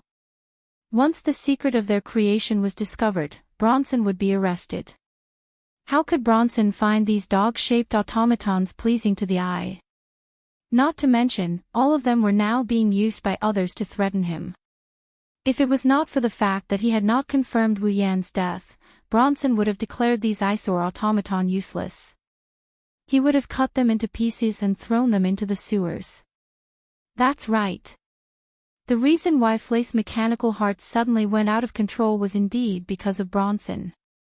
If Flay lost control during the duel with Loki and Raby suddenly barged into the battlefield to attack Wu Yan, there was a high chance that Wu Yan would die under Raby's sharp teeth. After all, Wu Yan was willing to threaten Bronson just to help Flay. Even if he reacted in time, he would not be able to do anything to Raby. On top of that, Flay's heart went out of control again. She was in danger of dying at any moment. Wu Yan would be even more cautious because of this and would be restricted in every way. It was not impossible for him to die under Raby's sharp teeth. Of course, Bronson felt that Wu Yan would not die so easily. Therefore, if Wu Yan did not die, then these automaton would be a means for Bronson to protect himself. With these automaton, even if Wu Yan knew that it was Bronson who did something to Flay and held a grudge against him, he would not directly report Bronson to the Magicians Association. If that was the case, Wu Yan would not be able to guarantee that Bronson would not destroy these automaton. Therefore, even if Wu Yan did not die, Bronson would bring these automaton to him tomorrow and negotiate with him. Based on how much Wu Yan cares about Flay, using these automatons can be considered as a write-off. Otherwise, if they were to break up, the chances of success would be 100%. Bronson was very confident in this kind of negotiation. After all, grasping a person's weakness was one of Bronson's specialties. Of course, Bronson was not the kind of person who would obediently hand over a hostage. Who knows if Wu Yan would go back on his words? Therefore, Bronson had come here to plant a safety net in the automaton's body. You. Bronson did not turn around. He used a cold voice to issue an order. Drag all these automaton into the workshop and add a component that disrupts the flow of magic power to the magic circuit. Hearing this, the staff standing behind Bronson were secretly shocked. One must know that the magic circuit of an automaton was directly connected to Eve's heart. Once a component that disrupted the flow of magic power was added to the magic circuit, and the component worked and disrupted the flow of the magic circuit of the automaton would be crushed, and Eve's heart would be damaged too. The automaton could be repaired no matter how damaged it was. Only Eve's heart, if it was damaged, it would be beyond saving. Bronson, this is equivalent to burying a bomb in the body of an automaton. Just hit it directly into the magic circuit. You don't have to worry about whether it will affect the body. Moreover, once the settings are touched, the magic power will be disrupted. Bronson waved his hand after finishing his sentence in an indifferent tone. By tomorrow, all the components must be completed. Yes. The workers did not resist and answered respectfully. Bang! Bang! Bang! Bang! Bang! Suddenly, there was a commotion outside and a series of gunshots reverberated in the air. Then, there was a series of screams. What's going on? The workers turned pale with fright. What happened? Bronson frowned. He had an ominous feeling in his heart, telling him that he had miscalculated something. Driven by this ominous premonition, Bronson rushed out of the building without saying a word and looked in the direction of the entrance. At the next moment, Bronson's pupils shrunk and he knitted his brows deeply. Chapter 1645. Allium under the dusky night sky that looked like it was about to rain, the chaotic sounds of gunshots, rioting and screams all disappeared the second before Bronson rushed out. When Bronson rushed out of the building and arrived outside, the scene he saw could be described as hell to some extent. The guards who were in charge of patrolling the area were all lying on the ground with smoking shotguns in their hands. On their bodies, blood flowed out from various damaged parts like a pool of blood, dyeing the ground red. Around these guards who were lying in a pool of blood, there were also an automaton with wires and engine oil scattered all over the ground like corpses that had been dismembered. The smell of blood spread in the air. The smell of gunpowder and magic power shuttled back and forth in the air. With the guards and automatons lying on the ground, it was hard to tell if they were dead or alive. Together with the bloody scene, those who were not brave enough would have fainted. What was wrong with calling such a scene hell? But in the center of such a hellish scene, at the entrance of the gate, a figure stood there. Wearing the uniform of the Walpurgis King Mechanic Academy and a knee-length black coat that looked like a knight's robe, the figure had his back to Bronson. He stood in the middle of the bloody ground, the guards lying on the ground, and the dismembered automatons. Magic ripples visible to the naked eye were fluctuating around the figure with his back to Bronson. The magic ripples turned into a tangible force that covered the pitch-black blades, swords, spears, and halberds. The surface of these weapons was covered with a layer of dim light. Telekinesis. The intruder used telekinesis. He controlled the pitch-black weapons and used them to take down all the guards here, destroying them one by one. The performance was not too bad. It was definitely not a good automaton either. An intruder. And Bronson had only seen him once. But he was very familiar with this intruder. Staring at the figure who was standing in the middle of the guards and automaton who were lying on the ground with black weapons floating around him, Bronson muttered with a gloomy expression. Scarlet eyes, the intruder. Of course, it was Wu Yen. Yo, President Bronson. Wu Yen turned around and looked up, revealing a pair of wine-red eyes to Bronson. His face was calm as he spoke indifferently. We meet again. Indeed, we meet again. Bronson glanced at the guards lying in a pool of blood. It was just a glance and he no longer paid attention to them as if they were not his people but strangers. He cast his sharp gaze on Wu Yen. And under such circumstances, such a time, such a scene, this really surprised me. Actually, I don't want to see that face of yours anymore. Wu Yen spoke in an indifferent tone, his wine-red eyes flashing with a cold light. Unfortunately, I said that if you do something you shouldn't do, I will give you a big surprise. Indeed, it is quite a surprise. Bronson sighed, as if he was regretting something. I didn't expect you to violate the rules of the Walpurgis Academy by going out in the middle of the night. I'm afraid you will be expelled. This won't be the last time we meet, right? The Academy doesn't have a rule that prohibits students from going out in the middle of the night, only that automatons can't go out. Wu Yen looked at Bronson disapprovingly. So, President Bronson, I'm sorry to disappoint you. At most, I will be punished by the head teacher or the dormitory supervisor. However, this will indeed be the last time we meet. Of course. Bronson said with a smile that came from the bottom of his heart. Although there isn't a rule that prohibits students from going out in the middle of the night, I remember there is a rule in the academy. If a student attacks a commoner, they will be sentenced to death. Sir, are you looking for death? I'm sorry to disappoint President Bronson as well. Wu Yen retracted his expression and walked towards Bronson step by step. I'm here to be the messenger of justice. I'm here to dig out all the disgusting experiments you've conducted here, including the modifications you've done to the human body, the dissection and the abandonment of the human body. Bronson's breath caught in his throat. Those artificial pro-camouflage children should all be here, right? Wu Yan glanced at the buildings around him. Also, those failed modifications that were intended to be used to make bandoliers should also be stored here, right? Bronson's expression changed again and again, finally turning into a murderous expression. You sure know a lot. You won't live long if you keep doing that, Sir Scarlet Eyes.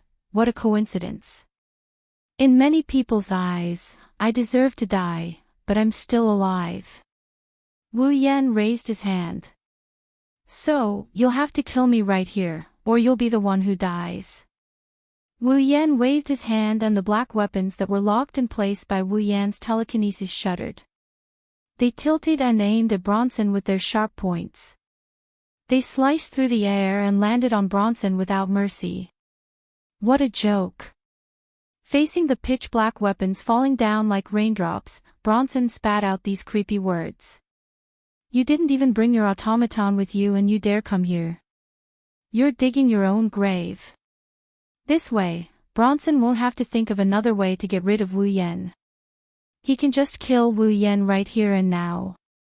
When the time comes, all he needs to do is to use the guards lying on the ground and the broken automaton as evidence to prove that Wu Yan broke in and started a massacre. Even if Bronson kills Wu Yan, no one will pursue the matter. Isn't that just digging his own grave? Let me show you the masterpiece of the Angel series, which is even more sophisticated than the cherubim. Bronson extended his hand. A powerful magical force flowed out of his hand and turned into a ray of light that shot into one of the buildings around him. Come to me, Lucifer. As soon as he finished speaking, the sound of something breaking through the air could be heard from the building that was filled with magical force. Immediately afterwards, a golden stream of light shot out and arrived in front of Bronson in an instant.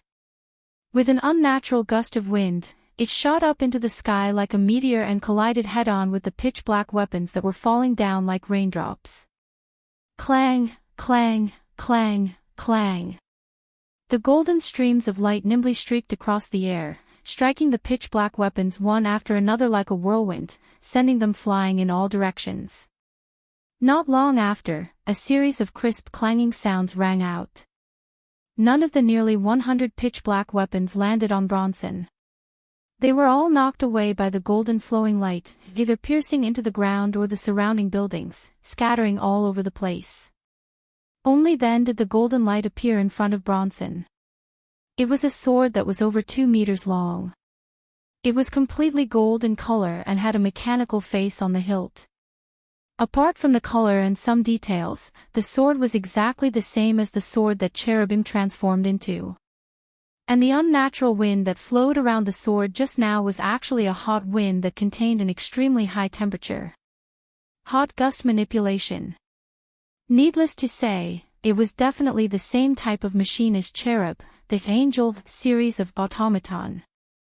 With this excellent automaton, the one standing in front of Wu Yan would be the one who almost took the throne of the Demon King and became the champion of the Night Gathering. Your magical force seems to be a lot stronger than the pro-camouflage children, Bronson said coldly. A monster like you must be able to help me complete a lot of research, right? Chapter 1646. Whoosh. Accompanied by a sharp whistling sound, the golden greatsword shot out like a bolt of lightning. The blade surged with a super-hot wind, like a golden streamer with a fiery edge, flashing past. Bang bang bang bang bang. Compared to the sharp whistling sound, it was much more chaotic. Gunshots, like machine guns, shook violently from the opposite side, instantly drowning out the sharp whistling sound. Amidst the chaotic gunshots, it wasn't bullets that shot toward the golden streamer, but a variety of pitch-black sabers, swords, spears, halberds, and all kinds of weapons covered in azure light. The medium that shot out these pitch-black weapons was not a bow, arrow, or cannon. Instead, it was a crimson space that stood in the middle of the space like a door. In the crimson space, ripples constantly reverberated. Every reverberation was accompanied by a pitch-black weapon emerging from it. Like an arrow leaving the bowstring, it shot wildly and rushed straight ahead. The atmosphere was shaking, and the wind was howling. Like an ever-victorious general charging into an army of thousands of men and horses, the golden streamer erupted with a super-hot wind. The blade, which was powerful enough to melt steel and cut everything in half, plunged into the group of pitch-black weapons that filled the entire field of vision in front of it. Screech! Suddenly, an incomparably ear-piercing screech turned into a sound wave within the group of pitch-black weapons, drilling into the ears of everyone present. That was the sound of the golden greatsword moving at an extremely fast speed. The pitch-black weapons that came close to it were all knocked away. Because there were too many pitch-black weapons, the golden greatsword was almost knocking away dozens of weapons in a second. As it flew forward, it also knocked away the pitch-black weapons that came crashing toward it head-on. Therefore, the overly fast collision sounds mixed together to form such a sharp, ear-piercing buzzing sound. However, that ended quickly. The golden greatsword was indeed very sharp. Under the enhancement of the ultra-high temperature of more than thousands of degrees, it could be said that it could cut through anything. But it couldn't cut through those seemingly ordinary pitch-black weapons. Not a single one. So, no matter how sharp the golden greatsword was, no matter how powerful the sudden attack was, the speed of the sudden attack became slower and slower under the continuous collision of pitch-black weapons. Clang! Finally, the sound of steel colliding with steel sounded. The golden greatsword still couldn't break through the storm-like weapons. When the sudden attack slowed down to a certain extent. Instead, it was bounced back by the pitch-black weapons. Seeing this scene, Bronson controlled the Angel series automaton, named Lucifer, to return the golden greatsword to his side. Looking ahead, his face was so gloomy that it seemed like water was about to drip from it. In front of him, the crimson space was still rippling, and pitch-black weapons were poking out one after another, as if they would never run out. Bronson's face was extremely unsightly. What exactly is that crimson space? What exactly was the pitch-black weapon that even Lucifer, who had been enhanced by several thousand degrees Celsius, could not cut through? It was impossible for Bronson to know that even if the wind was enhanced by tens of thousands of degrees, it might not be able to cut through those pitch-black weapons. After all, even if it was only hardness and sharpness, those pitch-black weapons were still noble phantasms. If Wu Yan's level wasn't restricted, his power would be severely limited. Otherwise, Lucifer's Angel series automaton would have been smashed into smithereens by the rain of noble phantoms, let alone knocking away so many noble phantoms. If Wu Yan's skills were not restricted, and he could not even use his superpowers, he could only use his telekinesis to squeeze the noble phantasms into the shape of weapons, which greatly reduced the power of the noble phantasms. Otherwise, Lucifer would have been broken. What's wrong? President Bronson. Standing in front of the crimson space, Wu Yan looked like a god in control of this space. His wine-red eyes matched the crimson space behind him. He looked at Bronson with a mocking smile. He extended his hand and grabbed a black spear. Didn't you want to kill me and dissect me for research? After that, Wu Yan lifted the pitch-black spear from his shoulder to his back and threw it with all his might. Whoosh! With the help of his telekinesis and strength, the pitch-black spear shot out as fast as lightning. Bronson only saw a flash of black light in front of him, and the pitch-black spear was less than 5 meters away from him. Goo! Bronson's face darkened and he raised 2 fingers. A magical mist rose from his body and entered the golden greatsword beside him. Suddenly, the golden greatsword spun, and in a strange sound, it disintegrated into a humanoid automaton. It was none other than Lucifer. His appearance was similar to Angel Ji's. He was also over 2 meters tall. He had 2 giant blades on his wrists and 3 pairs of wings of different sizes on his back. His entire body was golden in color. He was a humanoid robot with a strange appearance. He was an angel. Nimbly, it took a leap and arrived in front of Bronson. It raised the giant blade on the back of its wrist high above its head and slashed down viciously. Clang! The pitch-black spear that was about to reach Lucifer was knocked away. It spun like a dart and stabbed into the wall of a building not far away, shattering a large number of bricks. It didn't break. Bronson stared at the pitch-black spear that was stuck in the wall. His eyes were filled with doubt. What is it made of? Is it a magic equipment? Magic equipment was a tool that was equipped with magic circuits and could perform magic. Magic equipment did not have Eve's heart. Therefore, it did not have intelligence and life like an automaton. It was just a tool used to perform magic. Although it had magic circuits, it did not have intelligence and life. It could not control the magic circuits and perform magic like an automaton to reduce the burden on the user. Therefore, the user of the magic equipment had to control the magic circuits in the magic equipment to perform magic. Using musical instruments as an example, an automaton was a musical instrument that could magically play on its own. Meanwhile, magical equipment was just an ordinary musical instrument that required a player to play it. As such, it was rare for magic equipment to appear in a battle. After all, compared to magic equipment, an automaton only needed to be injected with magic to activate its magic circuits. It was undoubtedly more useful. Since Lucifer was still unable to break the ordinary-looking weapons with his magic, it meant that the weapons must have been specially crafted to carry some kind of magic circuit, right? Then, Bronson glanced at the crimson space behind Wu Yen. That crimson space, is it a magic equipment too? It doesn't matter if it's a magic equipment or a magic artifact, as long as it can kill you, it's a good tool. Wu Yen curled his lips into a smile when he heard Bronson's question. Besides, it can also be used like this. Wu Yen reached out his hand and snapped his fingers. Buzz! In an instant, crimson spatial ripples abruptly rose from the space around Bronson and Lucifer, covering them in all directions. Bronson felt a chill run down his spine. Without any hesitation, he jumped onto Lucifer's back. Lucifer leapt into the air with Bronson on his back. Almost at the same time, pitch-black weapons abruptly shot out from the crimson spatial ripples around Bronson, piercing through the air, and slicing through the space where Bronson was just a moment ago. If Bronson had not asked Lucifer to bring him away in time, he would have been sliced into pieces by now. However, Bronson did not feel happy. Instead, his eyes widened. Above Lucifer, a huge crimson spatial ripple started to fluctuate. Chapter 1647. It was as if the sky was dyed crimson. A huge crimson spatial ripple reverberated in the air above Lucifer, who was carrying Bronson.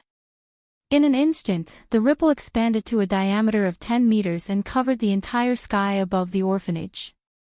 Your Lucifer transformed into a sword seems to be quite big. Bronson widened his eyes as he stared at the huge crimson spatial ripples in the sky.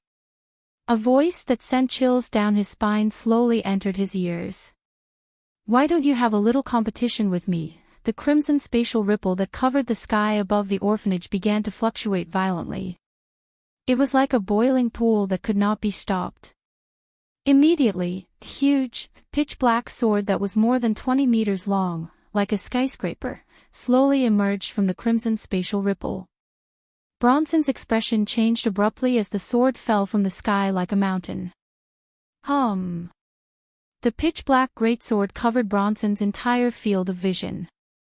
All he could see was the incomparably sharp, pitch-black tip of the sword that was flashing with a deadly cold light. It violently cut through the air, and under the crazy vibrations of the atmosphere, it fell heavily towards Lucifer who was carrying Bronson. Ha! Feeling the huge pressure from above and the shadow of death that was gradually approaching, Bronson roared at the top of his lungs. He frantically urged the mana in his body as if he was trying to squeeze the blood out of his veins. He desperately squeezed out the mana that was strong enough to tear his body apart.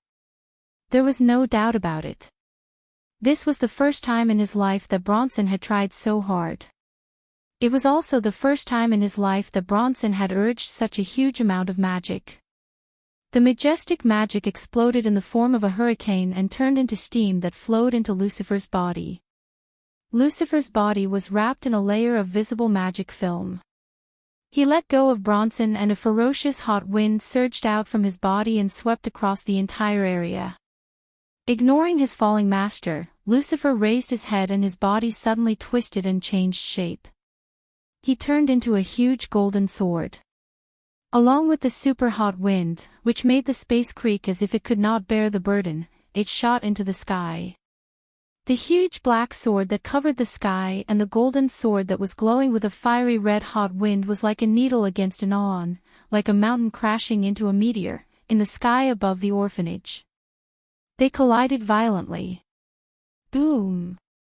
With a deafening sound. A thunderous roar resounded. A burst of violent wind and waves exploded out, bringing with it an impact that made people feel as if they would be crushed into dregs. It enveloped the entire orphanage. Without the slightest suspense, the stone houses made of stone bricks were like glass as they were cleanly blown apart by the shockwave. The stone roofs were also mercilessly blown away, and even the surrounding fields were flattened out in small pieces. By the time the shockwaves dissipated and the violent rumbling disappeared, the scene had completely changed. The buildings became dilapidated, as if they were abandoned houses. They were so fragile that even a strong wind could blow them down. The ground cracked inch by inch like a spider web. A layer of the ground in the center of the field was shaved off, revealing a pit filled with smoke and dust. In the pit, Bronson knelt on the ground, his skin covered with scars. His face was filled with pain and he could not stop gasping for breath. Not long after, he spat out a mouthful of blood. Bronson's injuries were not caused by the attack, but by the excessive consumption of magic power. His body could not bear the burden, which caused his skin to crack and his internal organs to be damaged. Compared to Bronson, Lucifer's appearance was much more miserable. Standing in front of Bronson, Lucifer's originally golden body was now covered with scorch marks. Smoke was rising from his body, and there were even traces of electric sparks. Obviously, part of his body had been damaged. What was worse was that one of the 3 pairs of wings on Lucifer's back, which had golden feathers as hard as steel, was in tatters. One of the 2 giant blades on the back of his wrist was also broken in half. Obviously, even though Bronson had gone beyond his limit and supplied Lucifer with magic power, Lucifer was still no match for the pitch-black giant sword that was as big as a skyscraper. Of course, in order to achieve this, Wu Yan did not have it easy either. Standing in front of Bronson and Lucifer, his face was slightly pale and he was panting. Although he was in a much better state than Bronson, one could still see the faint tiredness in his eyes. However, it was not surprising that he would end up like this. Without superpowers, he could only use telekinesis to squeeze the iron sand into the shape of a weapon. The burden on him was not ordinary. After all, telekinesis was a highly condensed form of magic power. Using telekinesis would consume a lot of magic power. Yet, Wu Yan had challenged his limit and squeezed out such a giant sword. He even used telekinesis to control it in attack. How could he not be tired? In this world, there was no one other than Wu Yan who could use telekinesis to attack like this. You've lived a long life, President Bronson. Suppressing his slightly rapid breathing, Wu Yan coldly looked at Bronson, who was kneeling on the back of Lucifer's tattered body. There was blood at the corner of his mouth and his face was filled with pain. You're still alive. Should I say that you're worthy of being called the puppet user who almost became the Demon King? Bronson did not answer. It was unknown whether he was disdainful, unwilling, or unable to answer. He just raised his head and stared at Wu Yan. His eyes were filled with murderous intent. Oh, that's scary. Wu Yan laughed exaggeratedly as if he was frightened by the murderous intent in Bronson's eyes. It's a pity that 20 years have passed since you were eliminated from the Night Assembly. Other than your mana growing stronger with the passage of time, you haven't improved at all. You've even forgotten to train yourself in order to manage that mechanical workshop of yours. How foolish. Stupid. Bronson was so angry that he laughed. Individual progress is nothing but degeneration. The progress of the times is irreversible. Magicians are individuals, groups, and life forms that exist for the sake of progress. If mankind stagnates, it will bring destruction and disaster to the world.